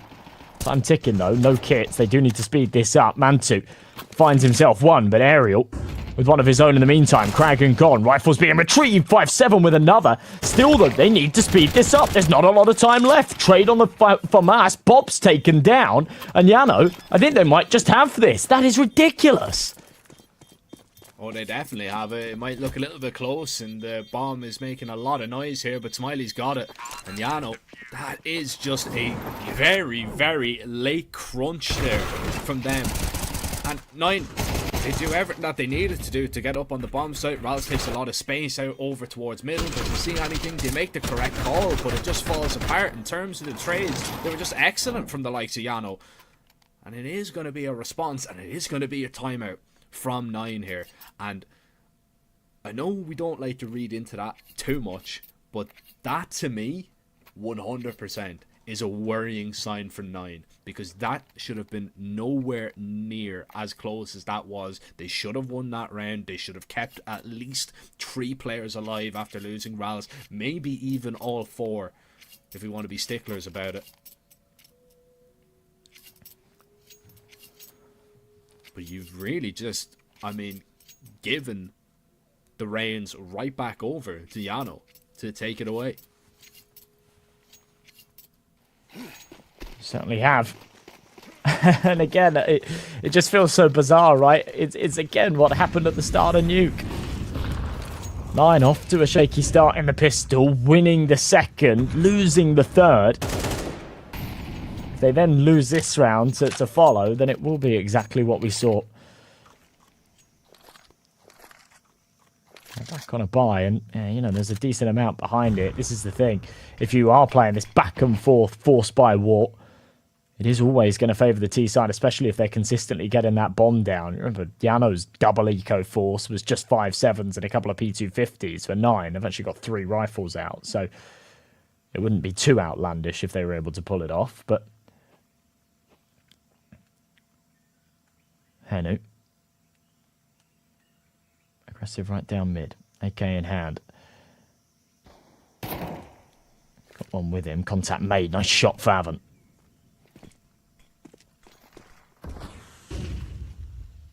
thinking about peeking dry into mid there, but they now use that util. They've already used that flash on Mantu, and I don't really know what the play is going to be here. Try and split in through Donut. You've isolated maybe a little bit of a fight here, and yeah, there it is. Ariel gets taken down. Now you're going to spill onto that A-bomb site if you can, but you still have Smiley on the other side of this smoke, and you still have Alu there with him. This is a big fight if Smiley can win it, but still, 9 now will make their way through. Kragan with a double, and that one surely has been signed, sealed, and delivered to 9's doorstep, and indeed it has. That is an instant response, and it is Kragan the Dane to really make the difference there. A difficult one, in all honesty, from YaLLa, because that should have been the comfortable one, but it was a little bit of an awkward round thrown into the mix there. Yeah, it was. Again, just seeming uncomfortable, just like we saw at the start of Nuke. They win it, that's the most important thing. Force back again, this is relentless, and, well, if YaLLa take it, then this game just continues to ensue chaos. UMP spamming away. Will be confirmation that YaLLa are on a buy, but it's something that I think they would have expected anyway. A lot of pressure put onto B early. Sort of funnels 9 towards this A bomb site. No rotations as of yet, though. A very deep position from Kragan. Yeah, I mean, Kragan's in a really good spot here. Red room, you can just cut off all the rotations. Now, those smokes are being heard. YaLLa know that that is going to be an A play, and they know that they don't have a chance in this one. So this one is probably going to see them save. Maybe try and pick off Kragan over towards middle. If they can find him and save that AK, that'd be huge. But he's going to get a little bit back up here towards Donut now. Surely the flash saving himself for the moment. The crunch is still about to happen, but all of a sudden YaLLa begin to pick up the kills on the pistols. Trades are good. Mantu's double might just save them though, and this position for Fav and Shirley never telegraphed whatsoever. Yeah, there it is. An easy pickup right now. 1v1 on the site being given up to Heno though. Big KG putting a lot of pressure right now on Ralls as the reload pulled off and trying to get on to maybe stick this defuse away from Donut. Favin now has to maybe try and run him down. Steps being made, being heard. Now you realise he's off it. Tap one more time, and Favin knows that there's no kit in play. He does not have to peek until a little bit later. Everybody falls on the side of 9, but the round does not fall into the wrong hands, which honestly was a massive worry there for a moment. Wow, wow, wow. Okay, well, if Henu had a kit there, I fancy his chances at just sticking that full 5-seconder, but can't quite get it done. Still very expensive for 9, but not one that they can't afford. And finally breaking that curse, trading back and forth, putting a second consecutively on the board. Will force YaLLa onto that eco. Henu saving an AK could maybe tease them into something. I mean, they had a lot of success in that last round, even though they only had the weaker weaponry, but I think it would be a foolish move to invest anything more here, especially with 2400 to come in the next. So it'll just be that hero rifle, see what kind of damage Henu can do. Worst case scenario, he carries it across into the next round. It does give 9 an opportunity to accumulate some rounds early on. It's something they really struggled to do on Nuke. Second timeout from 9 in 5 rounds on Ancient here, Josh. I don't know about you, mate, but that screams that something's wrong. Something is not right in the team right now in terms of maybe the communication's off, maybe they're just playing a little bit sillily, they're not maybe respecting YaLLa in these situations, and that's honestly, those attack pauses right now are probably trying to just get 9 to wake up, to make sure that they're not going to be caught sleeping in around like this. Especially need to make sure that you just sweep this one under the rug. Now you give away an AK here, and there be a little bit more damage done from YaLLa. Needs to get that reload off. He's got 2 kills. I mean, 2 kills is pretty good in that situation. Any damage is going to be good damage to the money, because it's been such a close and competitive game right now. And Henu, he has spearheaded a lot of this right now and still might have a chance here. He's got armor. He's found that first kill. They're going to try and cross here through that smoke, which they will be able to do. They'll get up onto the bomb site. But Henu, in all honesty, is not out of this one just yet. He still has a massive chance, especially if he isolates his fight on the site, giving himself away there, Riles, and it nearly cost him his life. But 9 are able to hold on. But again, it is just 2 that survive. Yeah, they make it really expensive, given that that was just a single rifle. Shouldn't have really been able to do as much damage as it did, but keeping that T economy honest, you see, despite 3 in a row, none of them really have any money left behind them. So if YaLLa can turn the tides here, they should be able to close up this scoreline quite quickly. Smoke into red room, Smiley here towards the A site. And a lot of early util. Look how much fire has been expended straight away. That's just ancient in a nutshell, but with the CTs not having too much util to start off with, they do need to be careful here. Well-timed smoke just stops them from scaling in towards cave, in towards cheetah. 9 are still playing this one quite slow though. Like, they're not really taking that much space out towards middle. Just not even smoking red room there. Just going to swing across and see if anybody's going to be peeking. Nobody there. Now the pressure being put on Cheetah once again. Flash in, trying to make your way forward. Trade is going to be good, but on the other side of things, I mean, Ariel finding one, just facing, realizing that he was going to be flashed there. Winning that fight, in all honesty, is a good position to be in, but now the crunch towards middle happens. JANO need to find a little bit more or back out of this situation, but 9 cut down to 2, and they're forced into this A play. There's nowhere else to go.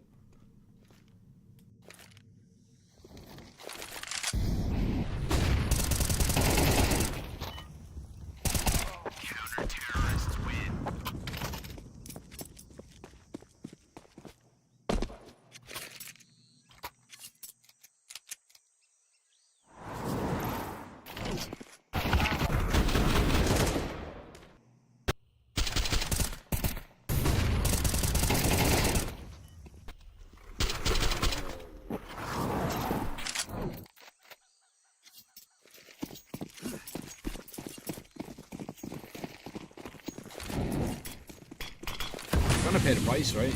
You are going to pay the price. If you do not keep the rounds clean, it's going to be a big problem. A-Rush coming in here.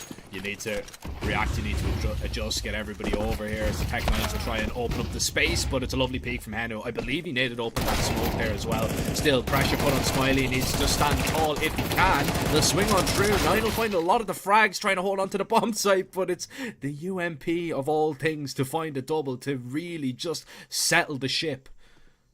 So it's looking like it was going to be a stormy A bomb site for a moment. Mantu, he's crept round. Backdoor has been left open here, and he can play for maybe more than just the one. YaLLa is never going to be expecting Mantu to be in this position right now. Turns around. A horrible surprise waiting for him, but it alerts his 2 teammates. Have you seen that like gross little corner there in Temple that Austin tweeted about, and then Olofmeister did it the other day in a game? I haven't, I don't think. On the right-hand side there in Temple, there's like a tiny little sort of cubby where like a pillar sticks out. And if you just stand there and like put your gun down, then you can't be seen. It's like really awkward. And yeah, you just let them walk past. Maybe we'll start seeing it in some pro games. Mantu's having a go at this. Yeah. Surely not possible though, right? I mean, look at the double up here. You've got Ariel. It's not. You spot him out. You can play a high-low. Now you don't have to give him the fight. If you don't want it. Still, just going to stay and fight them together. Burning up. A lot of HP. Oh, this is awkward. This is so awkward. You're giving him a free kill. You need to back up and back away here. You need to just try and run. Oh. I didn't like that. I didn't like that one bit, but YaLLa are going to be able to win it, and 9, although the pressure was put on, although the damage was done, it's back to square one. Man, yeah, like, it seems like the right idea, right? It's perfect for a second, and they have those 2 points of elevation. It's like, okay, no way that he can peek and kill Blood Plus, especially just with a Mach 10. But then, yeah, failing to hit your shots, giving him those opportunities, and yeah, with Ariel sort of backing up into main, they'd already made the call. Actually, there's not really enough time, so let's come off of this angle, but just weren't particularly coordinated about it all. Will be 4-4 though, no money for 9, so likely a lead to be taken here from JANO, and Alu getting very aggressive with this MP9. I have just looked up that little corner that you're talking about. That is insane, by the way. That is horrible. If my head would be on Mars. If I get killed by somebody in that position, yeah, no thanks. Not recoverable, unfortunately. Generational head loss. In all honesty, is probably the way that you could describe this series as well, from Nine's point of view. If they fall short in this, would be generational head loss. Because they just don't look about it right now. YaLLa are going to surely sweep this round under the rug very quickly, and indeed they will. A single kill to boast about for Nine, but it has been not much at all in this game. And when you think about it, it just looks, when you compare the two teams, that YaNo want it more. Yeah, no, I'm with you. And remember, this is Nine's map pick. This is a map that Nine have been beating some very good teams on as well. Recent wins against 500, a static Nexus. Shouldn't be one where they struggle. But I think this is a real testament as to maybe some of the problems with the VRS system, right? You've got... I've always kind of felt that any teams between, like, I'd say 40th and maybe 120 at a push, right, can have a competitive game. And on the day, there can be upsets and whatnot. And it's not always just as clear-cut as the odds may show, as the rankings may show. Nine haven't looked up to par so far today. YaNo have been taking advantage, despite the gap of about 70 world ranking places. They're looking like the better side today on the server.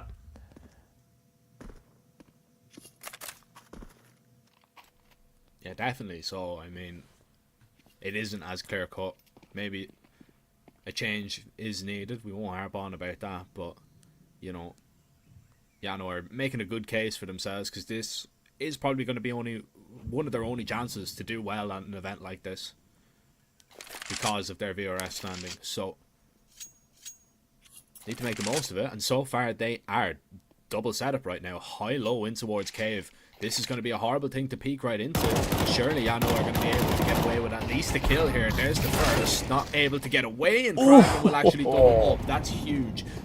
Headshot. 25 seconds though to get into the bomb site. Flashes are great. Alu could see absolutely nothing. He was trapped in towards the corner there. Henu's position given away, and Smiley is rotating all the way around the world. That kill keeps it interesting though.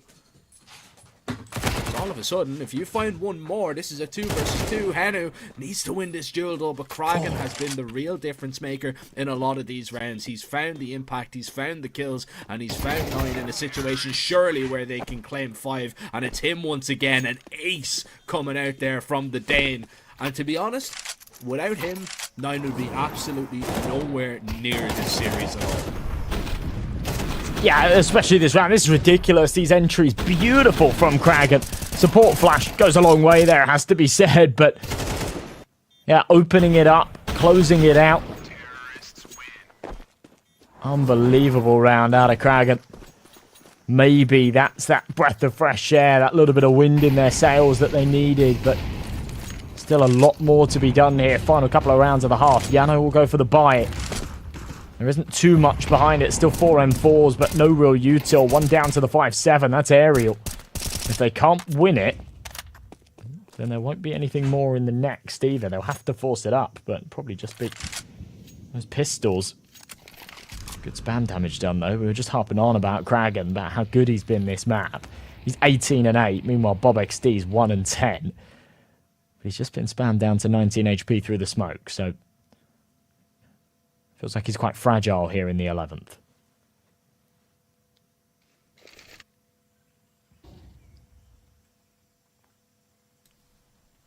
It is crazy though that, you know, Kraken has to go absolutely nuclear to win a round like that. They have to rely on the individuals, because the team play, in all honesty, just happened there. That's a lovely opener to find. Bob XD just extremely patient, and Smiley was never expecting that position at all. But still, I mean, I'd be a fool to write YaNo out in this situation, to write them off, even with only one player over towards the A bomb site right now. A second one rotating in. This could get very messy right now. 30 seconds. Don't see anyone towards big box. Henry's just going to run right on through, and okay, that's a whole lot cleaner there for the likes of Nine. A late play. True donut. Out towards A. They take the bomb site with ease, and YaNo are now on the back foot.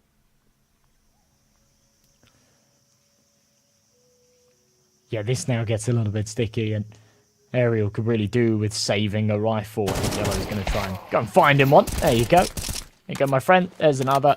Yeah, take your pick. Let's go AK shopping. So a couple of rifles going into the next round will do them a lot of favours. It'll mean that they can sort of contest for 6-6 and actually have a reasonable buy to work with. But considering how that started with the early damage dealt, they were hoping for a little bit more there. 6-5 though. 9 take the lead at a crucial time of the game. Just start to build that confidence back up a little bit. Bob, who's had a bit of a stinker, finds himself a couple there, and I think that goes a long way just to keep that morale at some kind of manageable level.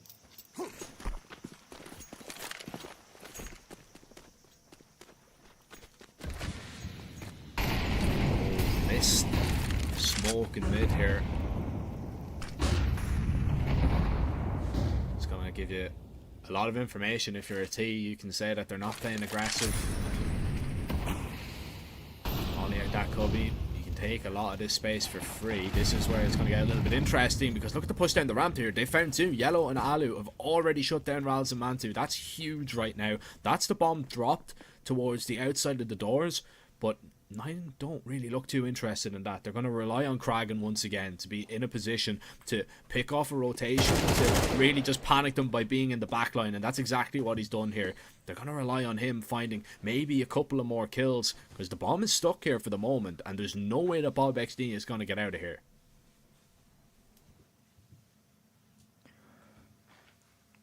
Man advantage, and yeah, as you say, Bob is stuck unless Aerial gives him a bit of breathing room, which he might just do here.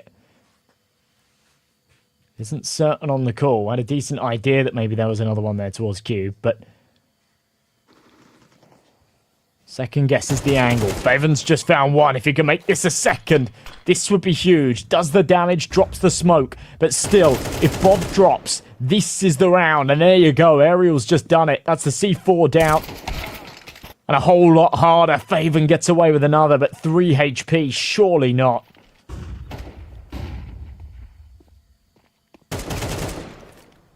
It's an easy cleanup. It's an easy headshot. I mean, you've got 10 seconds, right, to try and get this bomb back. Just by time, Aerial. You don't even need to peek here, but you'll go for the kill. You'll find it, and you'll get 6. I mean, 6-6, if JANO, if you offer that to them at the beginning of the day on this map, already being a map up with the way that it's gone in the last couple of times you've played it, you would absolutely take their hand off.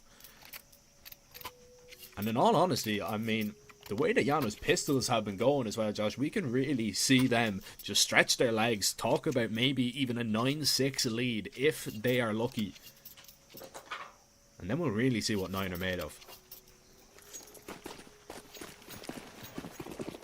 Well, they've been flawless on their pistol rounds so far, so if they can make it 4 for 4, you're right, we're in business. And they seem to have gambled correctly with the bomb sites as well. It's only Faven here to defend B. And they've got some wheels on this push. It's a very nice shot to get things going, though. Information gained, rotation on its way. But more than likely, they'll give up a bomb plant at the very least. It's a good dink. Yeah, this is Here comes the cavalry. Yeah, look, they're just going to spill in through cave here. Look, YaLLa left the bomb site. This is where it gets a little bit of a problem. Bombs planted away from them as well. You're just going to have to stand and try and take duels, take fights, and this is getting scary here. They're just being cleaned up, swept under the rug. Bomb tapped one more time, and there it is. It's a 9 pistol, finally. And it's Kragan again. I mean, Kragan finds nearly every single kill, 3 of them. 22 and 9 right now. He's really just running the show.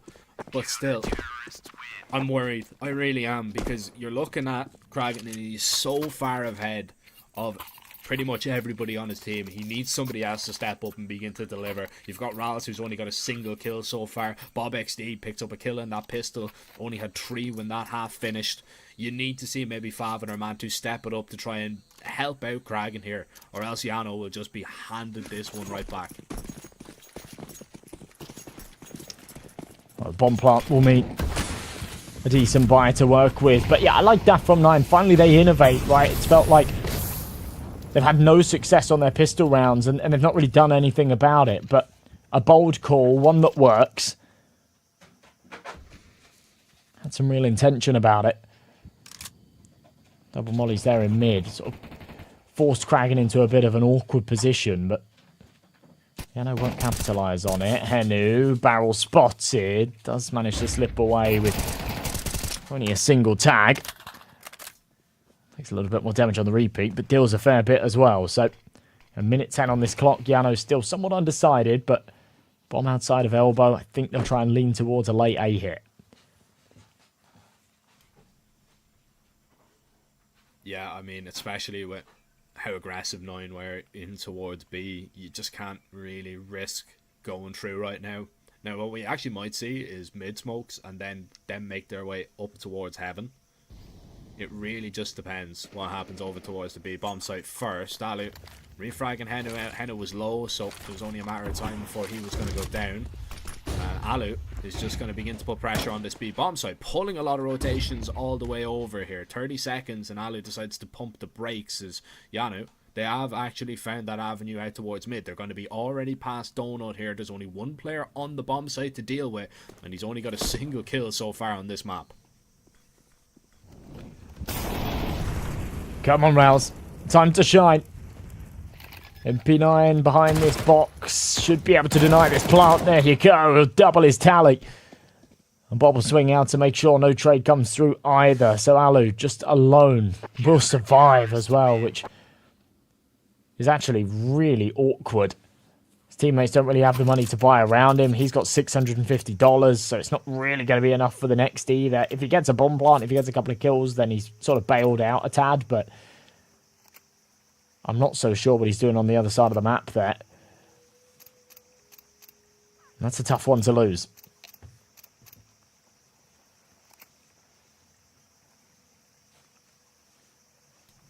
I don't hate this little tactical timeout right now.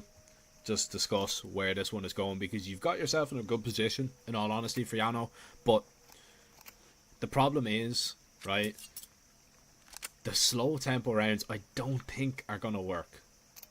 I just don't think these kind of, you know, slow methodical rounds for JANO, unless they find an entry like pretty much early on into them, I don't think it's going to favour them. The way that JANO will begin to punish 9, especially when they're not playing well, will be those kind of aggressive, you know, A rushes, B rushes, you know, try and take cave early on, just those engagements that start in the first 20 seconds of a round. I think that's where JANO are going to have a little bit more success, and maybe what we're going to see over the next couple of rounds, maybe not in this one, as they will begin to slow roll and pop out towards this bomb site. But still, I mean, you've only got Mantu to deal with. He's got a FAMAS. It just really depends if he gets that smoke down, but he's got no real quick rotation. Mantu. Oh, that's a drive-by of a headshot. Might just allow them to get this C4 down. If they get anything more than this out of this round, it'd just be criminal. It does feel like Smiley sort of missed his window of opportunity there to get that bomb tapped in. YaLLa taking space for this Galil. He's the only one that really has any equity in this one here. Any skin in the game. He needs a second. Can't quite find it. And it started off oh so well. Come crumbling down. There you go. Just the 2 casualties. Dealt with reasonably well there by 9. As I say, there's nothing to say that that bomb plant wouldn't have been denied, but I feel like Smiley's goal is just to try and get those digits tapped in. He had so much space that the CT rotation was actually kind of miles away. Just didn't know it. Yeah, I mean, he's waiting for something there. He's waiting for a smoke, maybe in towards CT so he can plant a little bit safe. I mean, he's just waiting for too much. I think you're right. I think he just has to risk it, put the bomb down, especially when you're in that position. Bomb plant would have helped you out in this situation. Probably even could have got Alu and AWP. I don't know if he would have wanted one, but you would have had the choice, which is less than he had here. He's only got AK and armor, no util left. Probably one of the smokes was his. It is still a relatively weak buy in terms of util. All the smokes are gone now. Flashes and mollies are all that remain.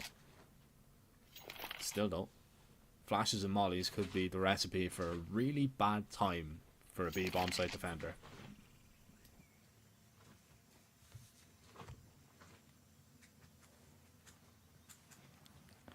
Rouse.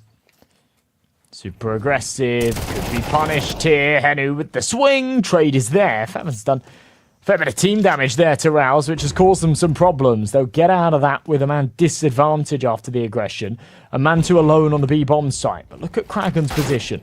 He's taken loads of space. He's behind on elbow, but also Ariel's got a flank of his own. And I think 9 have just been suffocated out of this round.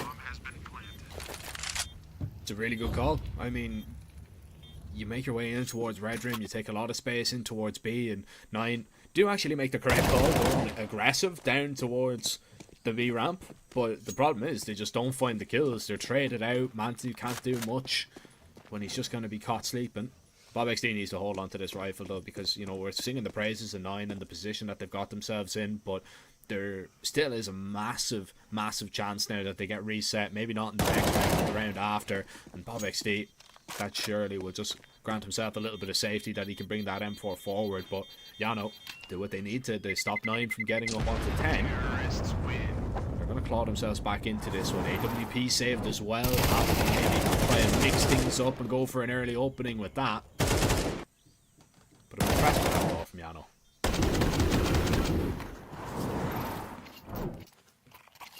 Yeah, better stuff. That's an important round as well. Denying 9 double digits. Still feels like this game's competitive, and they'll get a little taste of success on their T side too, which actually feels very important, doesn't it? Just a little reminder for them that they can still call a good attacking half. Or boost it up. Oh, it's aggression again. I can't believe that 9 go for it 2 rounds on the bounce, but this time YaLLa aren't ready.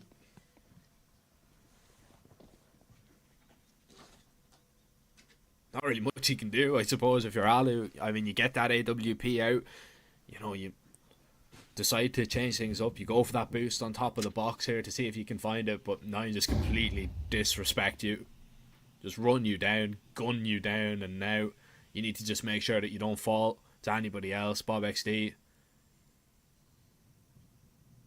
was maybe considering fading that smoke in towards mid. He's got teammates to back him up, but even if you're low HP, there's no point really throwing away your life in this situation. Jiggle's coming in here. Is just going to deploy that Molotov. YaLLa forced into this B play right now. Flash in towards Cave, and Raz gets nothing.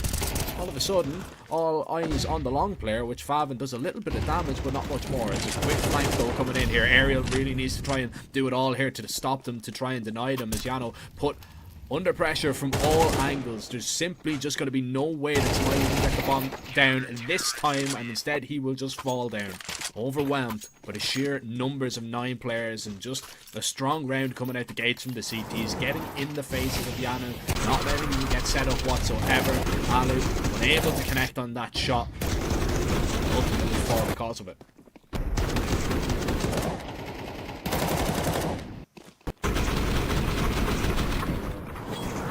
Yeah, I'm really surprised that 9 just run it down again after being punished. No success from the double aggression there on B ramp last round. Oh, sorry, the round before that. But yeah, this time trying to get that AWP boosted up. YaLLa just caught with their pants to their ankles. Ariel and around the edge of this smoke. Fire's faded, so he can try and play forward. In the meantime, his teammates right up on B, but walking into the blender.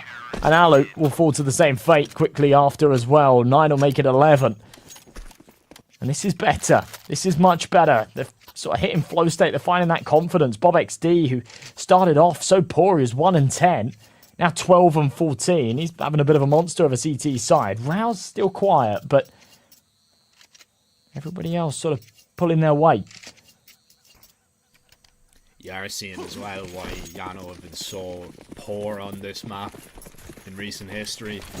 Their T round percentage sitting at 21%. The T side has just not been good enough in the majority of times that they have played it.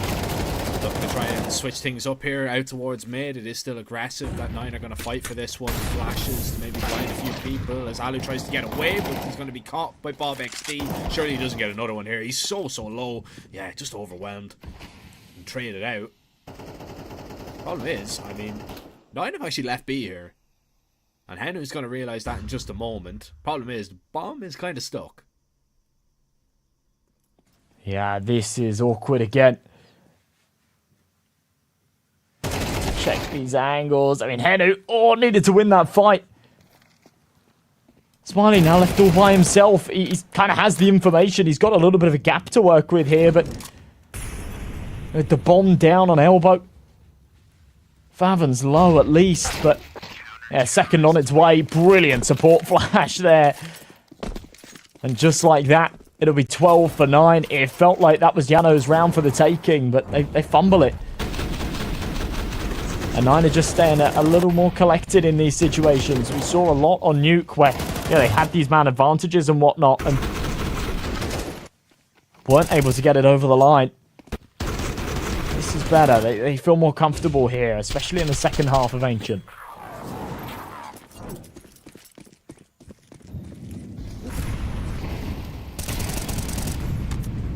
Looking a little bit desperate, in all honesty. Ancient doesn't look like the perfect pick for them whatsoever. This is equal to the most amount of rounds that they've got in the last 4 times that they've played it. Looking to do maybe a little bit better and still have to be perfect if they want to stay in this one and force an OT to maybe have a chance of getting this one done in 2, but it's already off to a bad start. You lose Henu and Kragan. He wants to get this one over the line as quickly as possible. 27 and 11. He is having an absolute show-stopping performance, and he is trying to close the show now, at least on this map. Oh man, advantage, and it feels like almost a little bit of a mental blocker for YaNo. They just can't get past 7 rounds in any of their recent games here on Ancient. These were looking competitive up until that point, but okay. Little gap, little crack in the rock, and yeah, YaLLa does sort of slip through it, finds himself 1, but trade is instantly there. Aerial's low on health, still with this disadvantage. Now time pressure mounting against them as well. 30 seconds left to tick. And they will creep their way through cave. They might be able to get a bomb plant out of this. It is only really Kragan in a competitive position to try and stop them onto this site. Rouse is aggressive. Smoke's going to go up. And all right. They will get the space. They will get this bomb planted.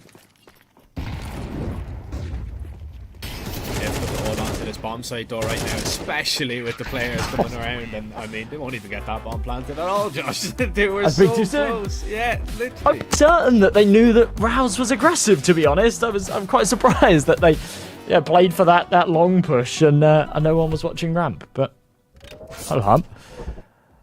It's just one of those things, and 9, I mean, if we're making the argument that YaNo were the better team on Nuke, you have to say 9 were just a head and shoulders. They were on another level in comparison to YaNo, who made us believe, in all honesty, with the first half, but I'm really disappointed with what they were able to show on that T side. You can just see that, you know, there's just a lot of things that are a little bit wrong in the way that they go for the plays.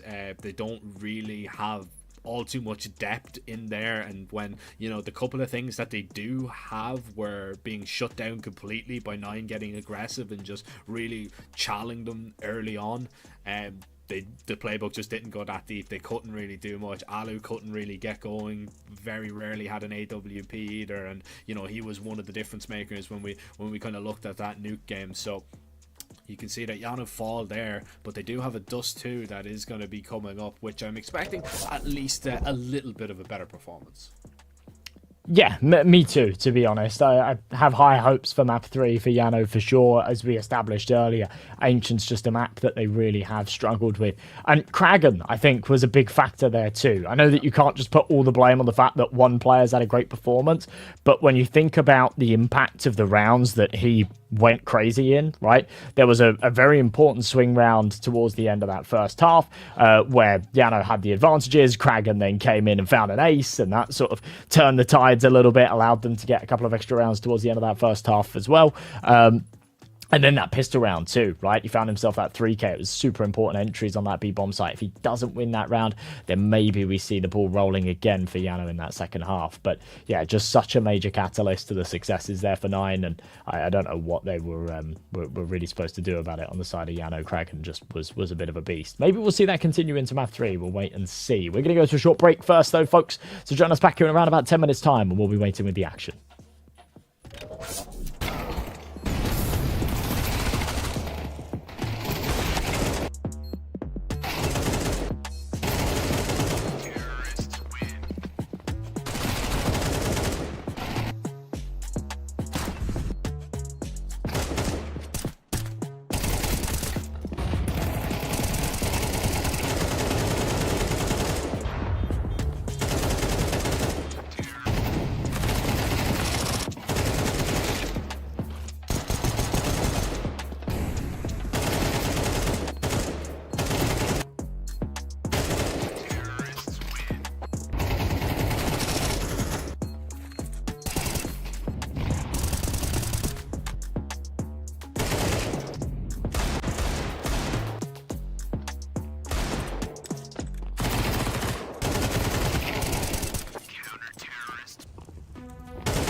She said she loves you. But she can't love me. But I love you.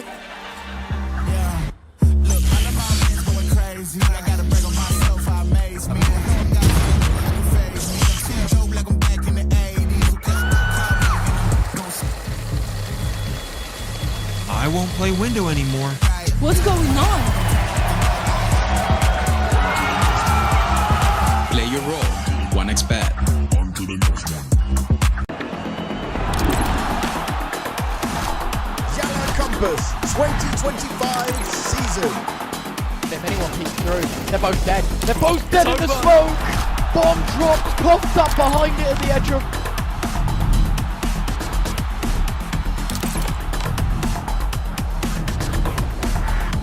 YaLLa Compass 2024 champions. YaLLa, let's go!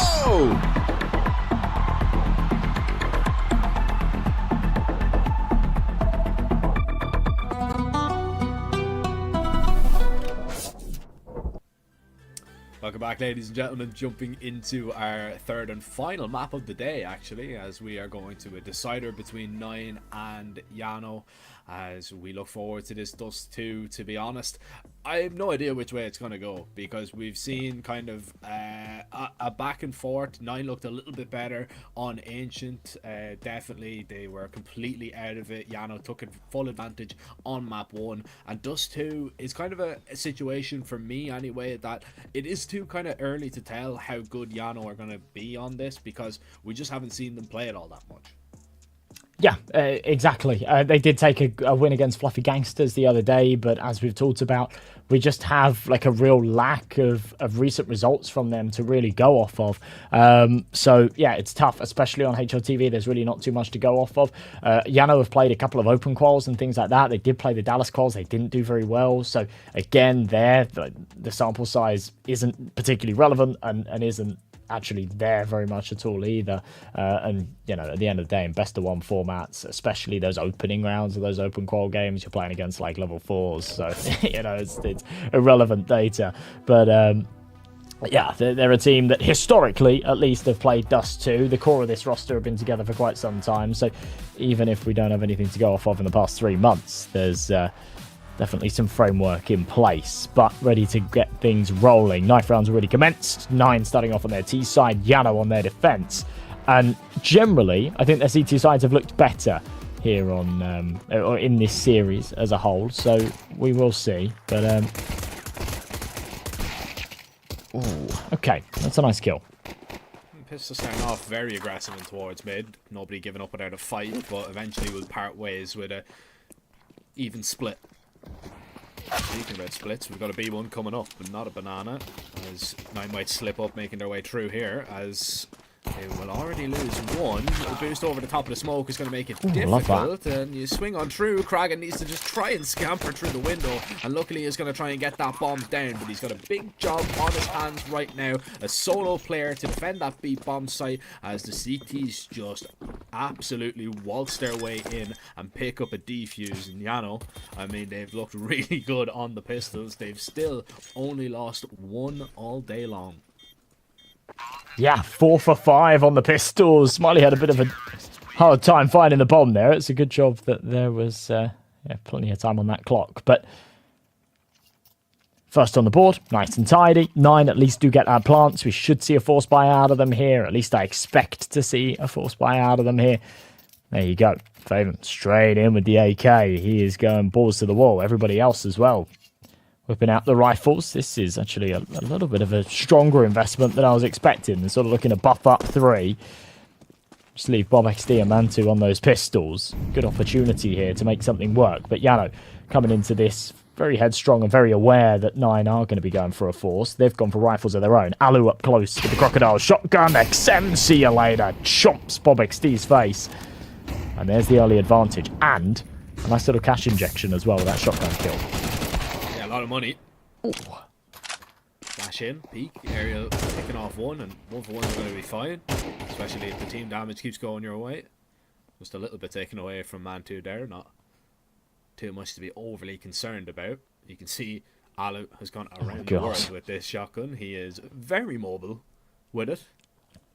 He is just going to make sure that long is kind of clear. Once they really see that there's nobody there, YaLLa can kind of back away and help out the bomb site as kind of creeping their way up. Nice off angle from Henu, but still actually gets put down here. 9 can plan for short. They don't even have to take the engagement over towards long here, but they still just want to make sure that everything is accounted for, that everything is clear, and still waiting quite a long time for the CTs to get closer before they put this bomb down. This could get awkward with YaLLa on the shotgun for this retake, but I guess he's got a close fight here on Cat. If he wins it, he can upgrade into the AK. In the meantime, YaLLa's fallen to Rouse's rifle, and Smiley has already got the hell out of there, so it is going to be a second round taken from 9. Again, 3 maps in a row, we see the same theme continue. And alrighty, better stuff. It wasn't a great start, but they managed to recover, and yeah, it was a bit of a wild call for YaLLa to wrap T-Spawn. I feel like the entire time, it's such a long-range angle. The entire time, he's just walking along saying, please nobody peek me, please nobody peek me, because I'm not sure what that XM's going to do at range. But yeah, just arrives to the party so late. Doesn't have a say in it at all. So M4 carried across. They are going to be on double eco, so there'll be pistols around it. Let's see if they can cause an upset. They have done quite a few times so far this series in these exact situations.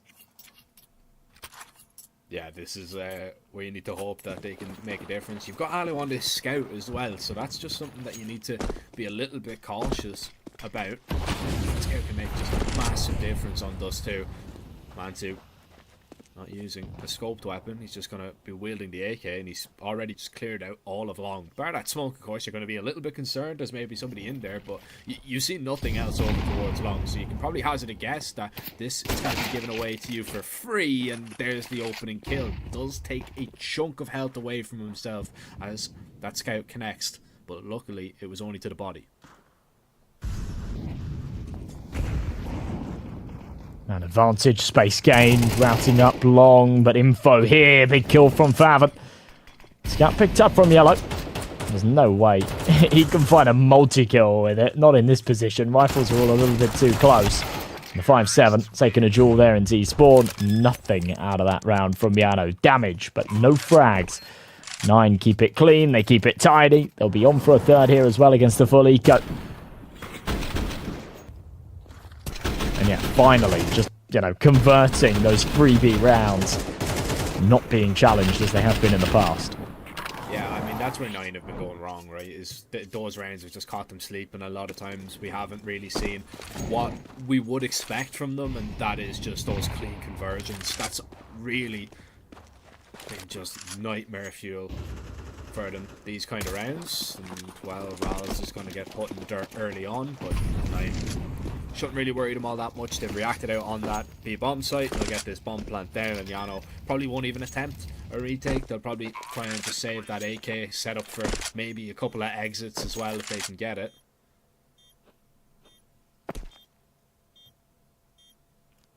And I mean, you can do a pretty good job here if you're JANO. You can make sure that there's no escape route for the T side here, especially with a kill early on. Target nearly actually caught jumping, but oh, is he dead? No. Luckily Favon's there. And yeah, I mean, you worried him for a moment. You would have liked to maybe do a little bit more damage, but that AK being saved is definitely big news in terms of what JANO can do in the next round. But I think we were expected to see pretty much exactly what we're seeing here so far. 9 taking the reins, taking the lead, and making good early on in the first half for the first time all day.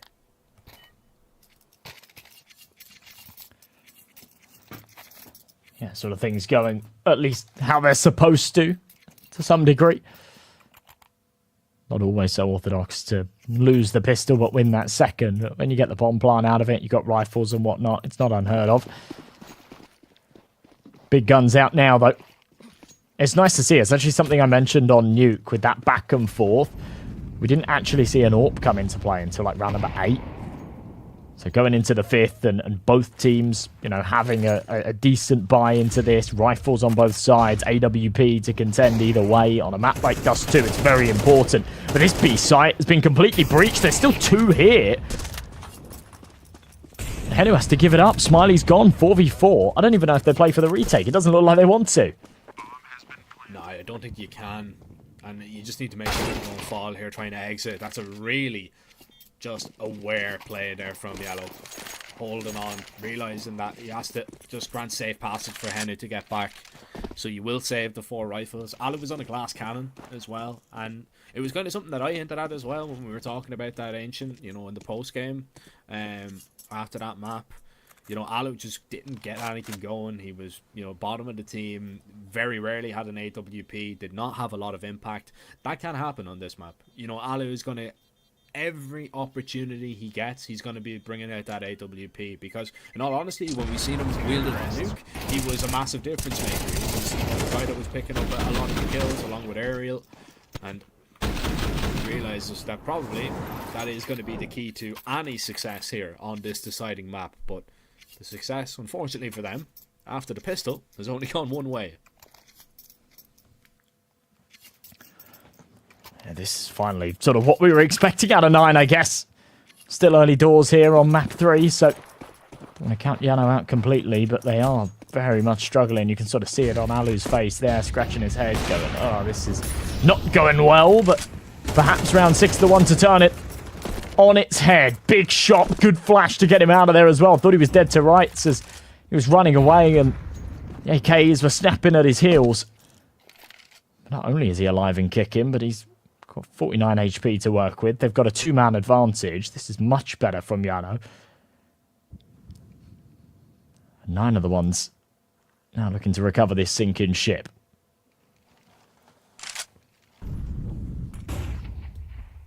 Just a really good start. It's a great opening and a double entry. You just need to make sure that you don't let them up long here.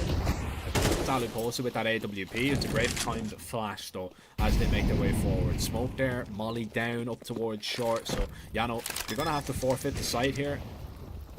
You're gonna have to give up this bomb plant. I mean, it's not the most perfect of scenarios for 9. But with that kill, it might just be Nate open the smoke, looking to try and find Fav and trying to just cut down the numbers here at the T's as you make your way forward for this retake. But Rals is being the difference maker. Oh my goodness, Rals, what a round he's had there, especially after we look at his score on Ancient. He was absolutely nowhere to be seen. But he wants to be the difference maker on map number 3. And in that round, he definitely was. Wow, wow, wow. How do they still get away with that? That's got to be such a soul crusher here for YaNo. Just sort of finally, after the morale being a bit down in the dumps in these early rounds on Dust 2, finally getting a taste of success and then it just being snatched away from you. That was a 5v3. They had all the control, everything to work with. They just completely fumble it. Smiley. Looking to get exploratory, looking to get aggressive here. Pushes into the tunnels, confirms that no one's home. Now starts to reel it in. Doesn't want to overdo it. We saw that a little bit from YaLLa in that second round. It wasn't completely what lost it for them, but it didn't do them any favours.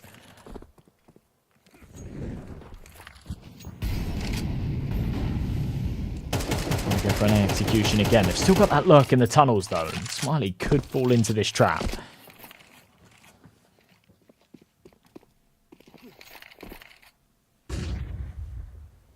And are making their way up very slowly up long, it must be said.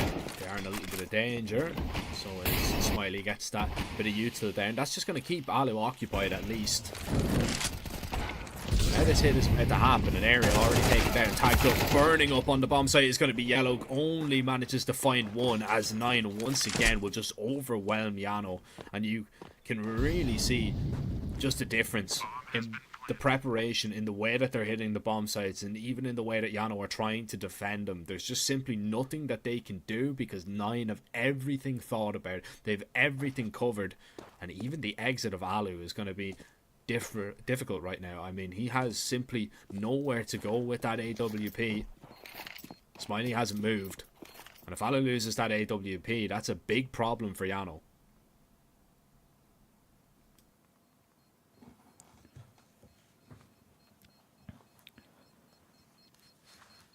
There's kind of no reason for Nine not to be hunting here as well. They've got so much money behind them. You can see, yeah, Bob exploring a little bit. He will get taken out. I am quite surprised that Rouse or Faven don't kind of go and join. I mean, Rouse is a little bit too low for that, but Faven definitely could have gone on the hunt with him a little bit there. They had 12k pre-buy here in this round, so yeah, you do kind of hit a little bit of a point where the money doesn't really become an issue. You've almost got that unlimited cash glitch where even if you do start losing rounds, you've got enough money to buy until you hit that max loss bonus, and then at that point it doesn't really matter so much. But yeah, round number 8, still a few to be played in the half, so maybe just looking to focus on maintaining their own economy rather than trying to destroy others. Rouse, how has he just been given so much space here? Yeah, nobody in mid. They were contesting long. And this is a big problem. It's just left you completely isolated on this B-bomb site if you're Henu, and you just have to tuck and hide and hope that the damage can be done from CT. Henu still doing actually a decent enough job. He's been spotted out for now, though. Just try to buy as much time as possible. And you're kind of in a situation now, if you're YaLLa, that you're going to have to eventually give one of these a go. You can't just keep saving over and over again. It's 6-1 the scoreline, possibly even 7-1. So you need to try and find these kills. And a trade coming in there, but traded right back from that AWP. And any chances of this round completely gone after that man-2 double. AWP at least going to be recovered. I don't know if it's going to be kept, though. Look at Kragan. Whoa. Yeah, I mean, YaLLa doesn't get out of there with an MP9, but that doesn't really matter. It's about saving this AWP, and yeah, finally they are going to pursue him. Mantu hits a point at the end of this round where he's pretty much on max cash, so it just doesn't matter, but they're not going to get there in time. Ariel's tucked himself into pit, and whilst he can hear them charging at him, he will escape with his life. So 7th down for 9. I mean, YaLLa are kind of taking these silver linings, right? They're like, yay, we saved an AWP, but it's a very small success in what has been a very unsuccessful map so far. They need to start turning this around. We did see this exact scoreline on Nuke the other way around, and Nine was still able to pull it back to a competitive half and give us a reasonable showing on the map, but yeah, YaLLa need more than that. No second chances here. Flash coming in. It's a nice stop from YaLLa. First, well, second flash trying to blind the T's, but they have one play an anti-flash. Op is just committing into the gunfights, and actually, Alu, he's able to find another. He might be a dead man here, though, and indeed he will. Alu, overwhelmed, and Kragan collects 2, collects the bomb, and now we'll begin to make his way up surely towards this A bomb site. Mantu has crept up short. 2 AWPs in this situation right now. It's going to be a bit awkward trying to cross here, though. Smokes are going to go down. I hope that you're not going to be spammed. Mantu instead goes for an aggressive peek, and it does not work out. HE actually Kraken walks back on top of it, and YaLLa are going to be able to collect that round thanks to, in all honesty, some spectacular heroics from Alu on that AWP. Finally, some heroics out of somebody, and a better round in general. Obviously, YaLLa just drawing that attention away. A lot has to be said for Ariel's flash there, providing great support. Even after all the work done at the start of the round, it almost went sour, but yeah, still an important piece to the puzzle. A couple of heroes strapping their capes on and doing what they do best. Rouse, again, I can't help but feel there's just being way too much space given up in middle here. 9, round after round, are just uncontested. They'll walk up short. They can go through mid doors. They have no trouble whatsoever. And if YaLLa give them all this space to stretch their legs, it feels like they're already fighting a losing battle. Nice shot from Alu, though. Looks like it's going to be a decent enough hold, especially with Alu still posted on up, and he's just going to continue to face and fight. And Alu reeling the ears, reeling back the ears. They didn't actually spot Ralls there. That's a little bit awkward. Alu had an opportunity to actually see him. He did see him, funny enough, but probably just wasn't looking in the right way. It won't cost them all that much. They'll lose a player, but still, it's JANO with a 3rd, and it has been pretty much all Alu. That AWP really just being the hero that he's needed to be. And to be honest, I actually wouldn't be surprised if 9 try and switch it up a little bit to start avoiding YaLLa, because he is quite on at the moment, making all 3 of those kills look easy. See if 9 are just gonna maybe try and switch up the pace or try something a little bit different.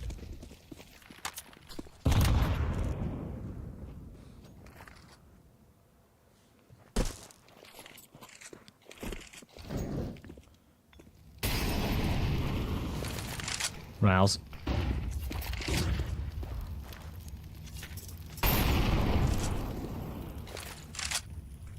First contact up short. No one playing close. YaLLa again just sort of turtling up here on these bomb sites. Happy to play for the long control, but nobody here aggressive on short. Nobody playing mid, so 9 spread their wings. Just force out a bit of that early util. Minute left on this clock. They'll go through doors. They might try and play for a B split. They've got Bob XD there in the tunnels. Try and draw the attention away. CT smoked, and they can now go for this crunch. Make your way up.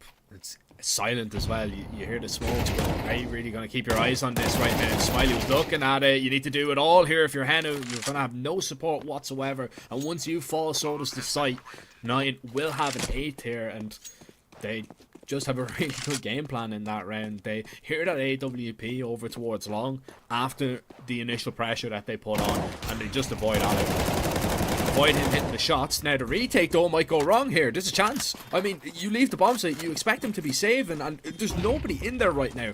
You need to just go and try and stick this defuse. If there was a smoke, it would be perfect, but instead, now you're just going to have to top the bomb and hope that the players swing out the tunnels. The first one that's going to be found, you're going to stick it around. YaLLa somehow have pulled that round off. And if I'm on 9, I am absolutely fuming in that situation. Yeah, if I'm Barry, I am calling a tactical timeout. I'm letting everybody reset, because that is just simply a lapse in concentration. Yeah, absolutely. You sort of hit this point of, especially when you're winning rounds, and you just grow so used to JANO saving in these situations. And I think JANO were also kind of teed up to just back away and save there. It was only the fact that Aerial heard them exiting and thought, actually, maybe I can sort of find myself a kill here, that even gave them an in. Inexcusable.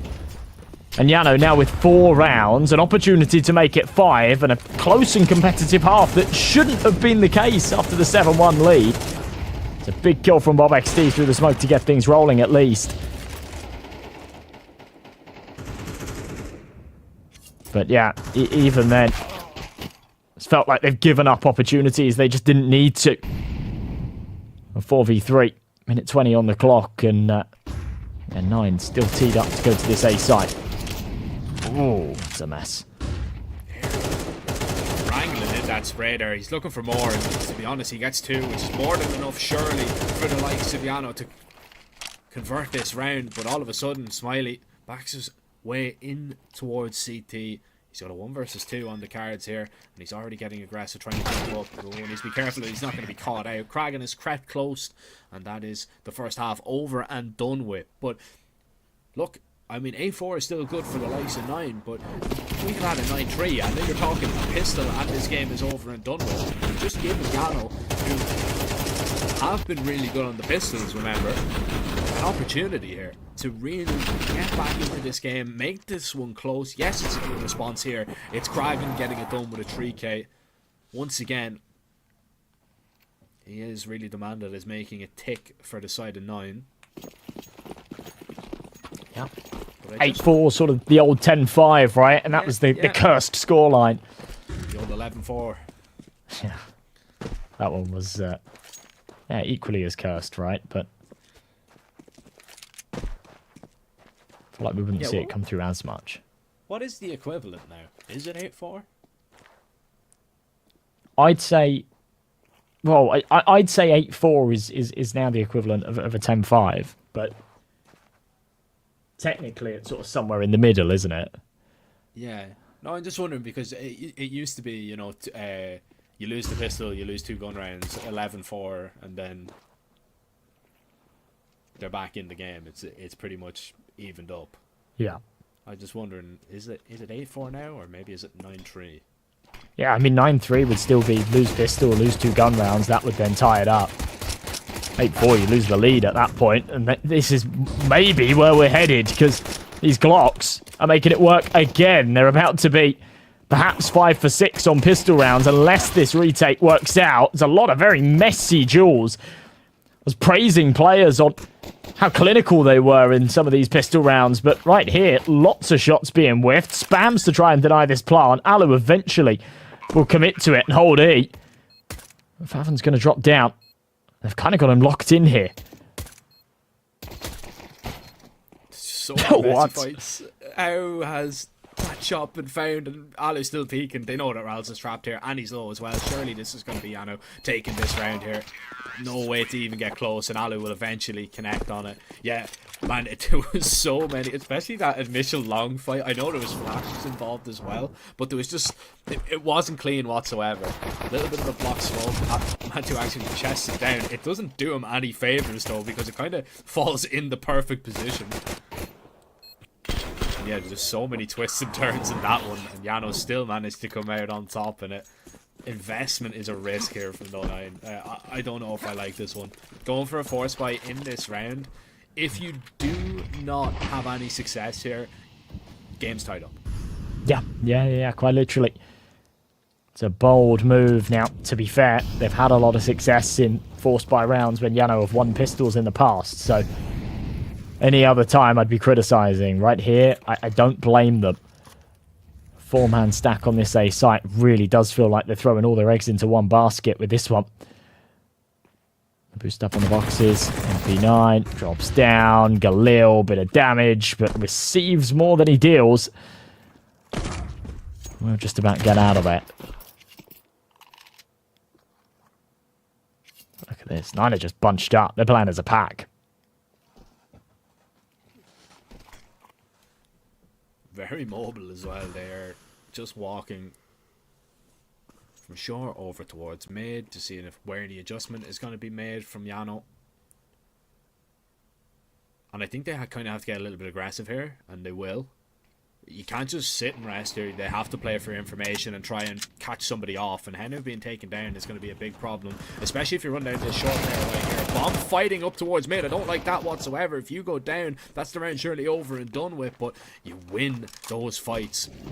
Now, I'm going to send it in towards B. Look at this with the bomb. YaLLa's going to be taken down. It's a mess here from JANO. They don't know where they're going. They don't know what they're doing in this situation. You're going to try and jump up short. You get caught by a pistol, you're dead. The round's done. JANO have simply fallen to 9 in this round. The force buy is going to work out completely, but it was JANO just playing it panicked.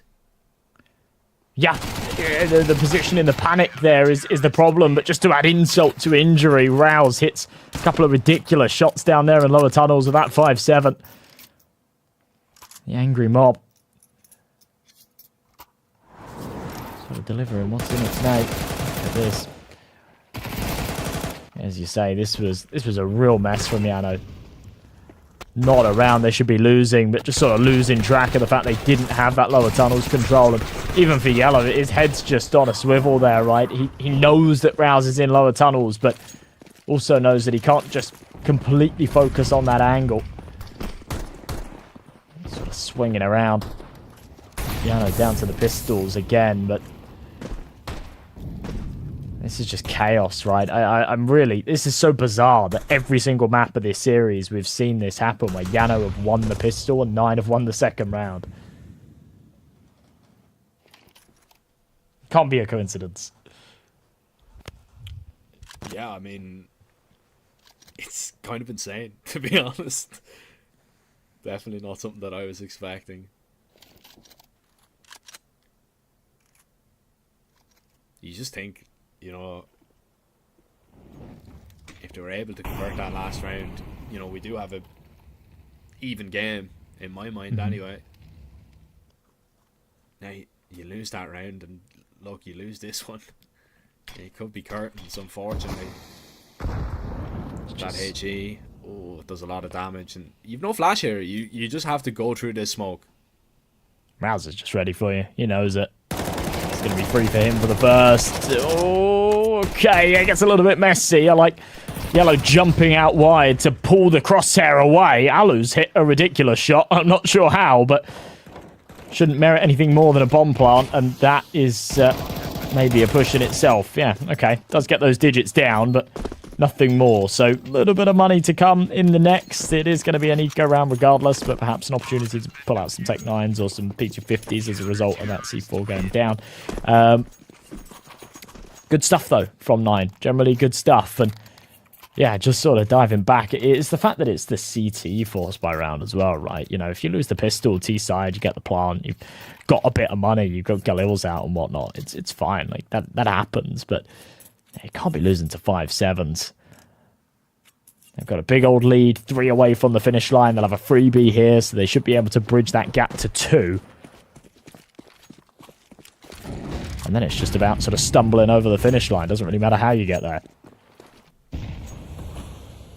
Nah, it really doesn't, to be honest. And look, 9 have really stepped it up on map 2 and map 3. They've shown their strength. They've shown that they're the better team for a reason. That's a monster of an aid to land perfectly there. It's just a massacre up short. No way in, simply for YaNO. And 9 keeping a lot of players alive, just in case it gets a little bit messy in these last few rounds. They've got a money cushion to fall back on, to at least help them if they fall, and it won't hurt too much. 11-5 though. This is what we were kind of expecting, you know, even on a nuke, you know, we were expecting, you know, there to be a massive discrepancy between the two teams. We're finally getting to see it on map 2 on Ancient, and now map 3 as well on Dust 2. But Alu, he's not going out of this one without a fight already. Dropping Mantu.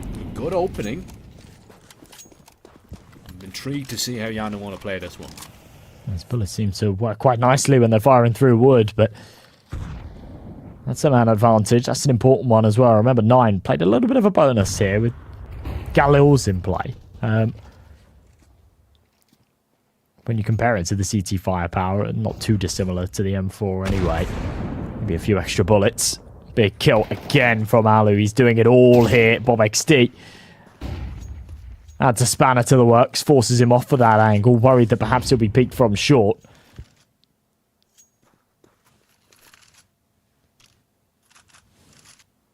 It's a must-win round, though, for YaNO.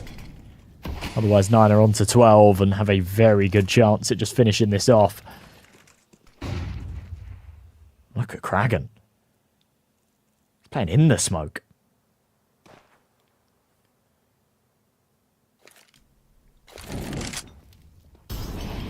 This could still go horribly wrong here for YaNO, especially with Raz in this position. He has been an absolute pillar on this bomb site. The dink is going to be good, but gets overwhelmed from long.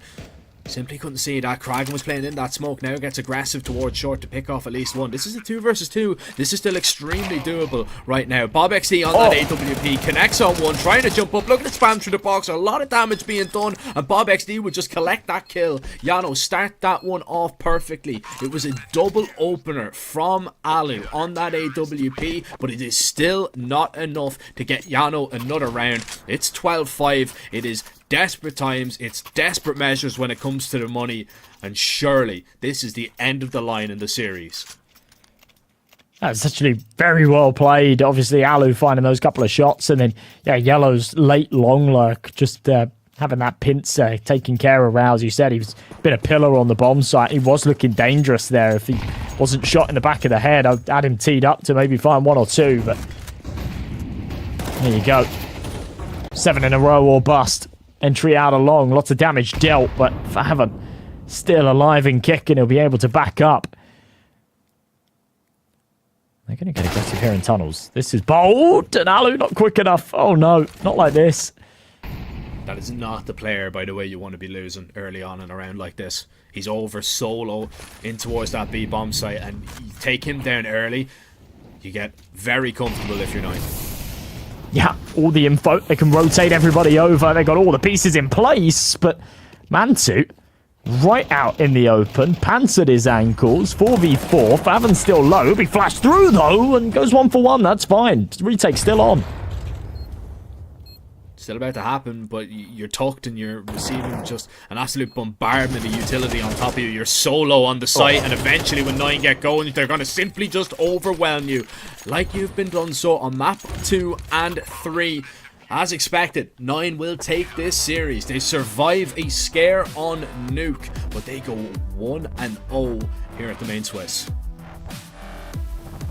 Alrighty, yeah, that was maybe not the game that we were expecting. I think that came close in certain areas. Nuke was a bit of a disaster. Ancient didn't start off so great, but 9 woke up in that second half of Ancient. They carried that momentum into Dust 2. They looked like themselves, certainly on that third and final map. And you could see even just the energy, the morale amongst the team was certainly resonating, right? A couple of smiles on the faces, some aggressive plays, and people just generally hitting their shots, which is what you like to see out of this side. So tested for sure. YaLLa definitely playing above their ranks, but I think that's sort of what we've alluded to throughout all of this so far. Yeah, there's a lot of teams that are outside on those ranking points, but still going to stay competitive here in Compass. And yeah, they give us a good show there. I'm excited to see more from them, to be honest. Yeah, me too, man. Look, like YaLLa, you have to take exactly what it is out of that situation. You know, you're coming up against a better team. Yeah, it's, you know, one of the only events that you're going to be playing, but you need to take it as serious as possible. They did. I'd like to see a little bit of an improvement when it comes down to their T sides. I think they kind of really let them down in terms of, you know, what we've seen on map 2 and map 3. And it seems to just be a reoccurring theme with that YaLLa side. Their T sides are just completely lackluster, but you know, they done all they could. They took that opening map. They definitely had 9 worried for at least a moment or two. And yeah, look, I'm excited to see what they can bring in the 0-1 matchup in the 0-2, but you know as well as I do that there's going to be no easy games when we get down there. Yeah, absolutely not. There's still a lot of competitive teams, despite the fact this isn't a VRS ranked event. There's still a lot of strong and competitive teams that have stuck around, so it's not going to be easy getting down to that 0-1 and even beyond that. We should have an interview ready in just a moment. I think we have Kragan coming and joining us, which would be pretty cool because, you know, he's one of the new pieces that has come into this roster, and it'd be interesting to sort of get a bit of insight into how things are looking for the team and whatnot. As I say, hopefully he'll be joining us in just a moment.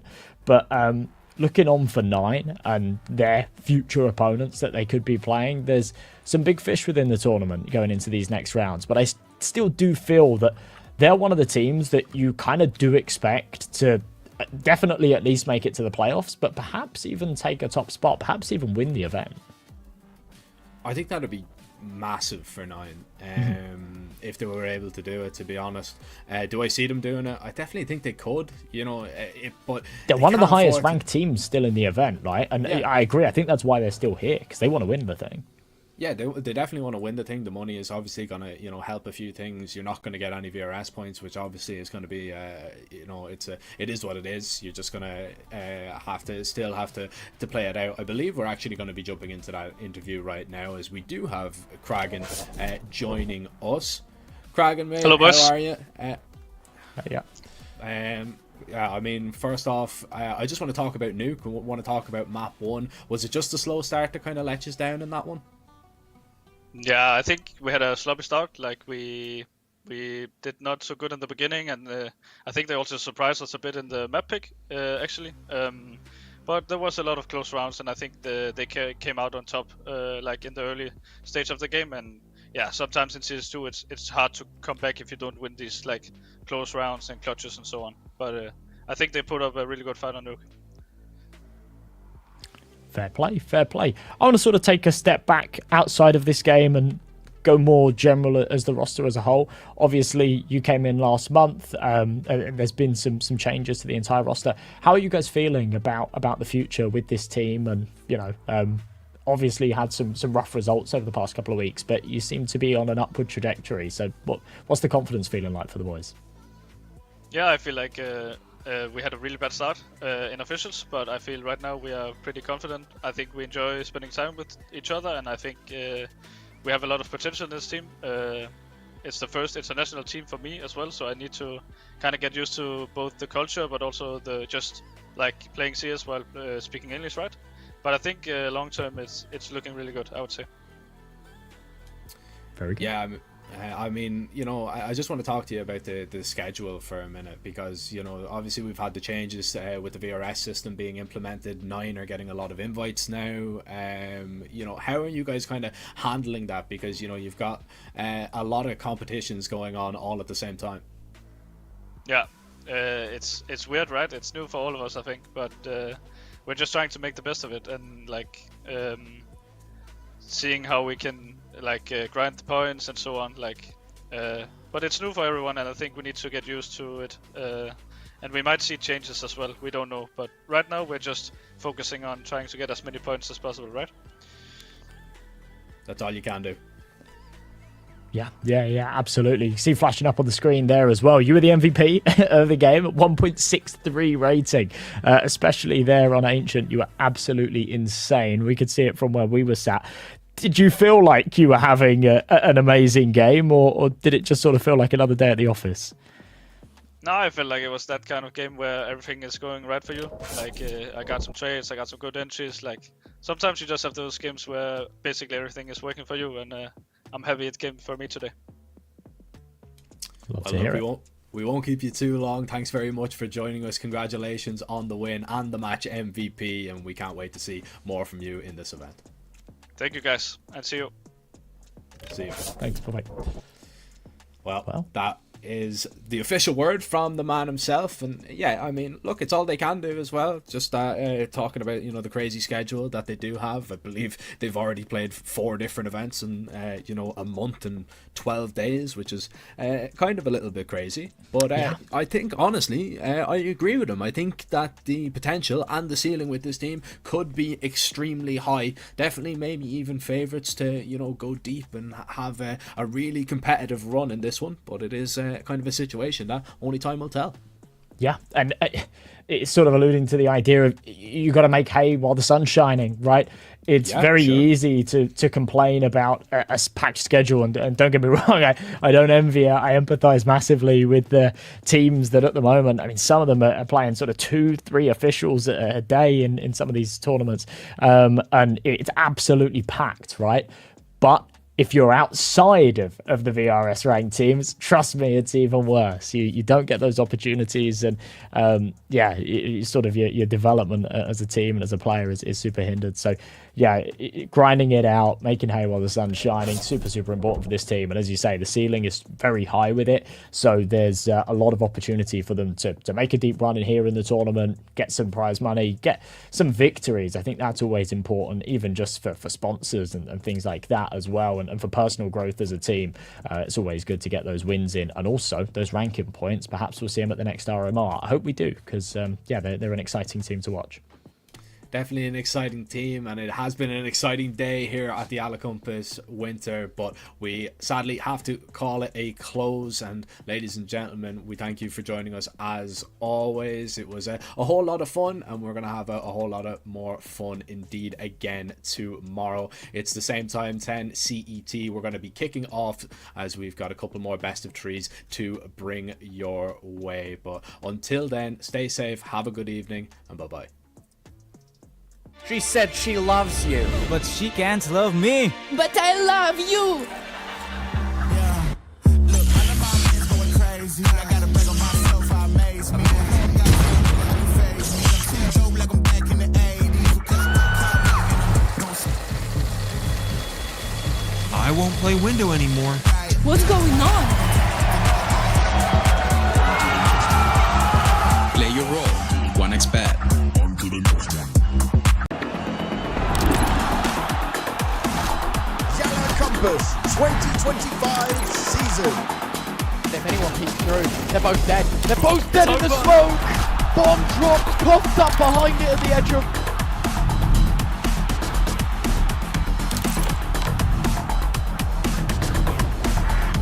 YaLLa Compass 2024 champions! YaLLa, let's go!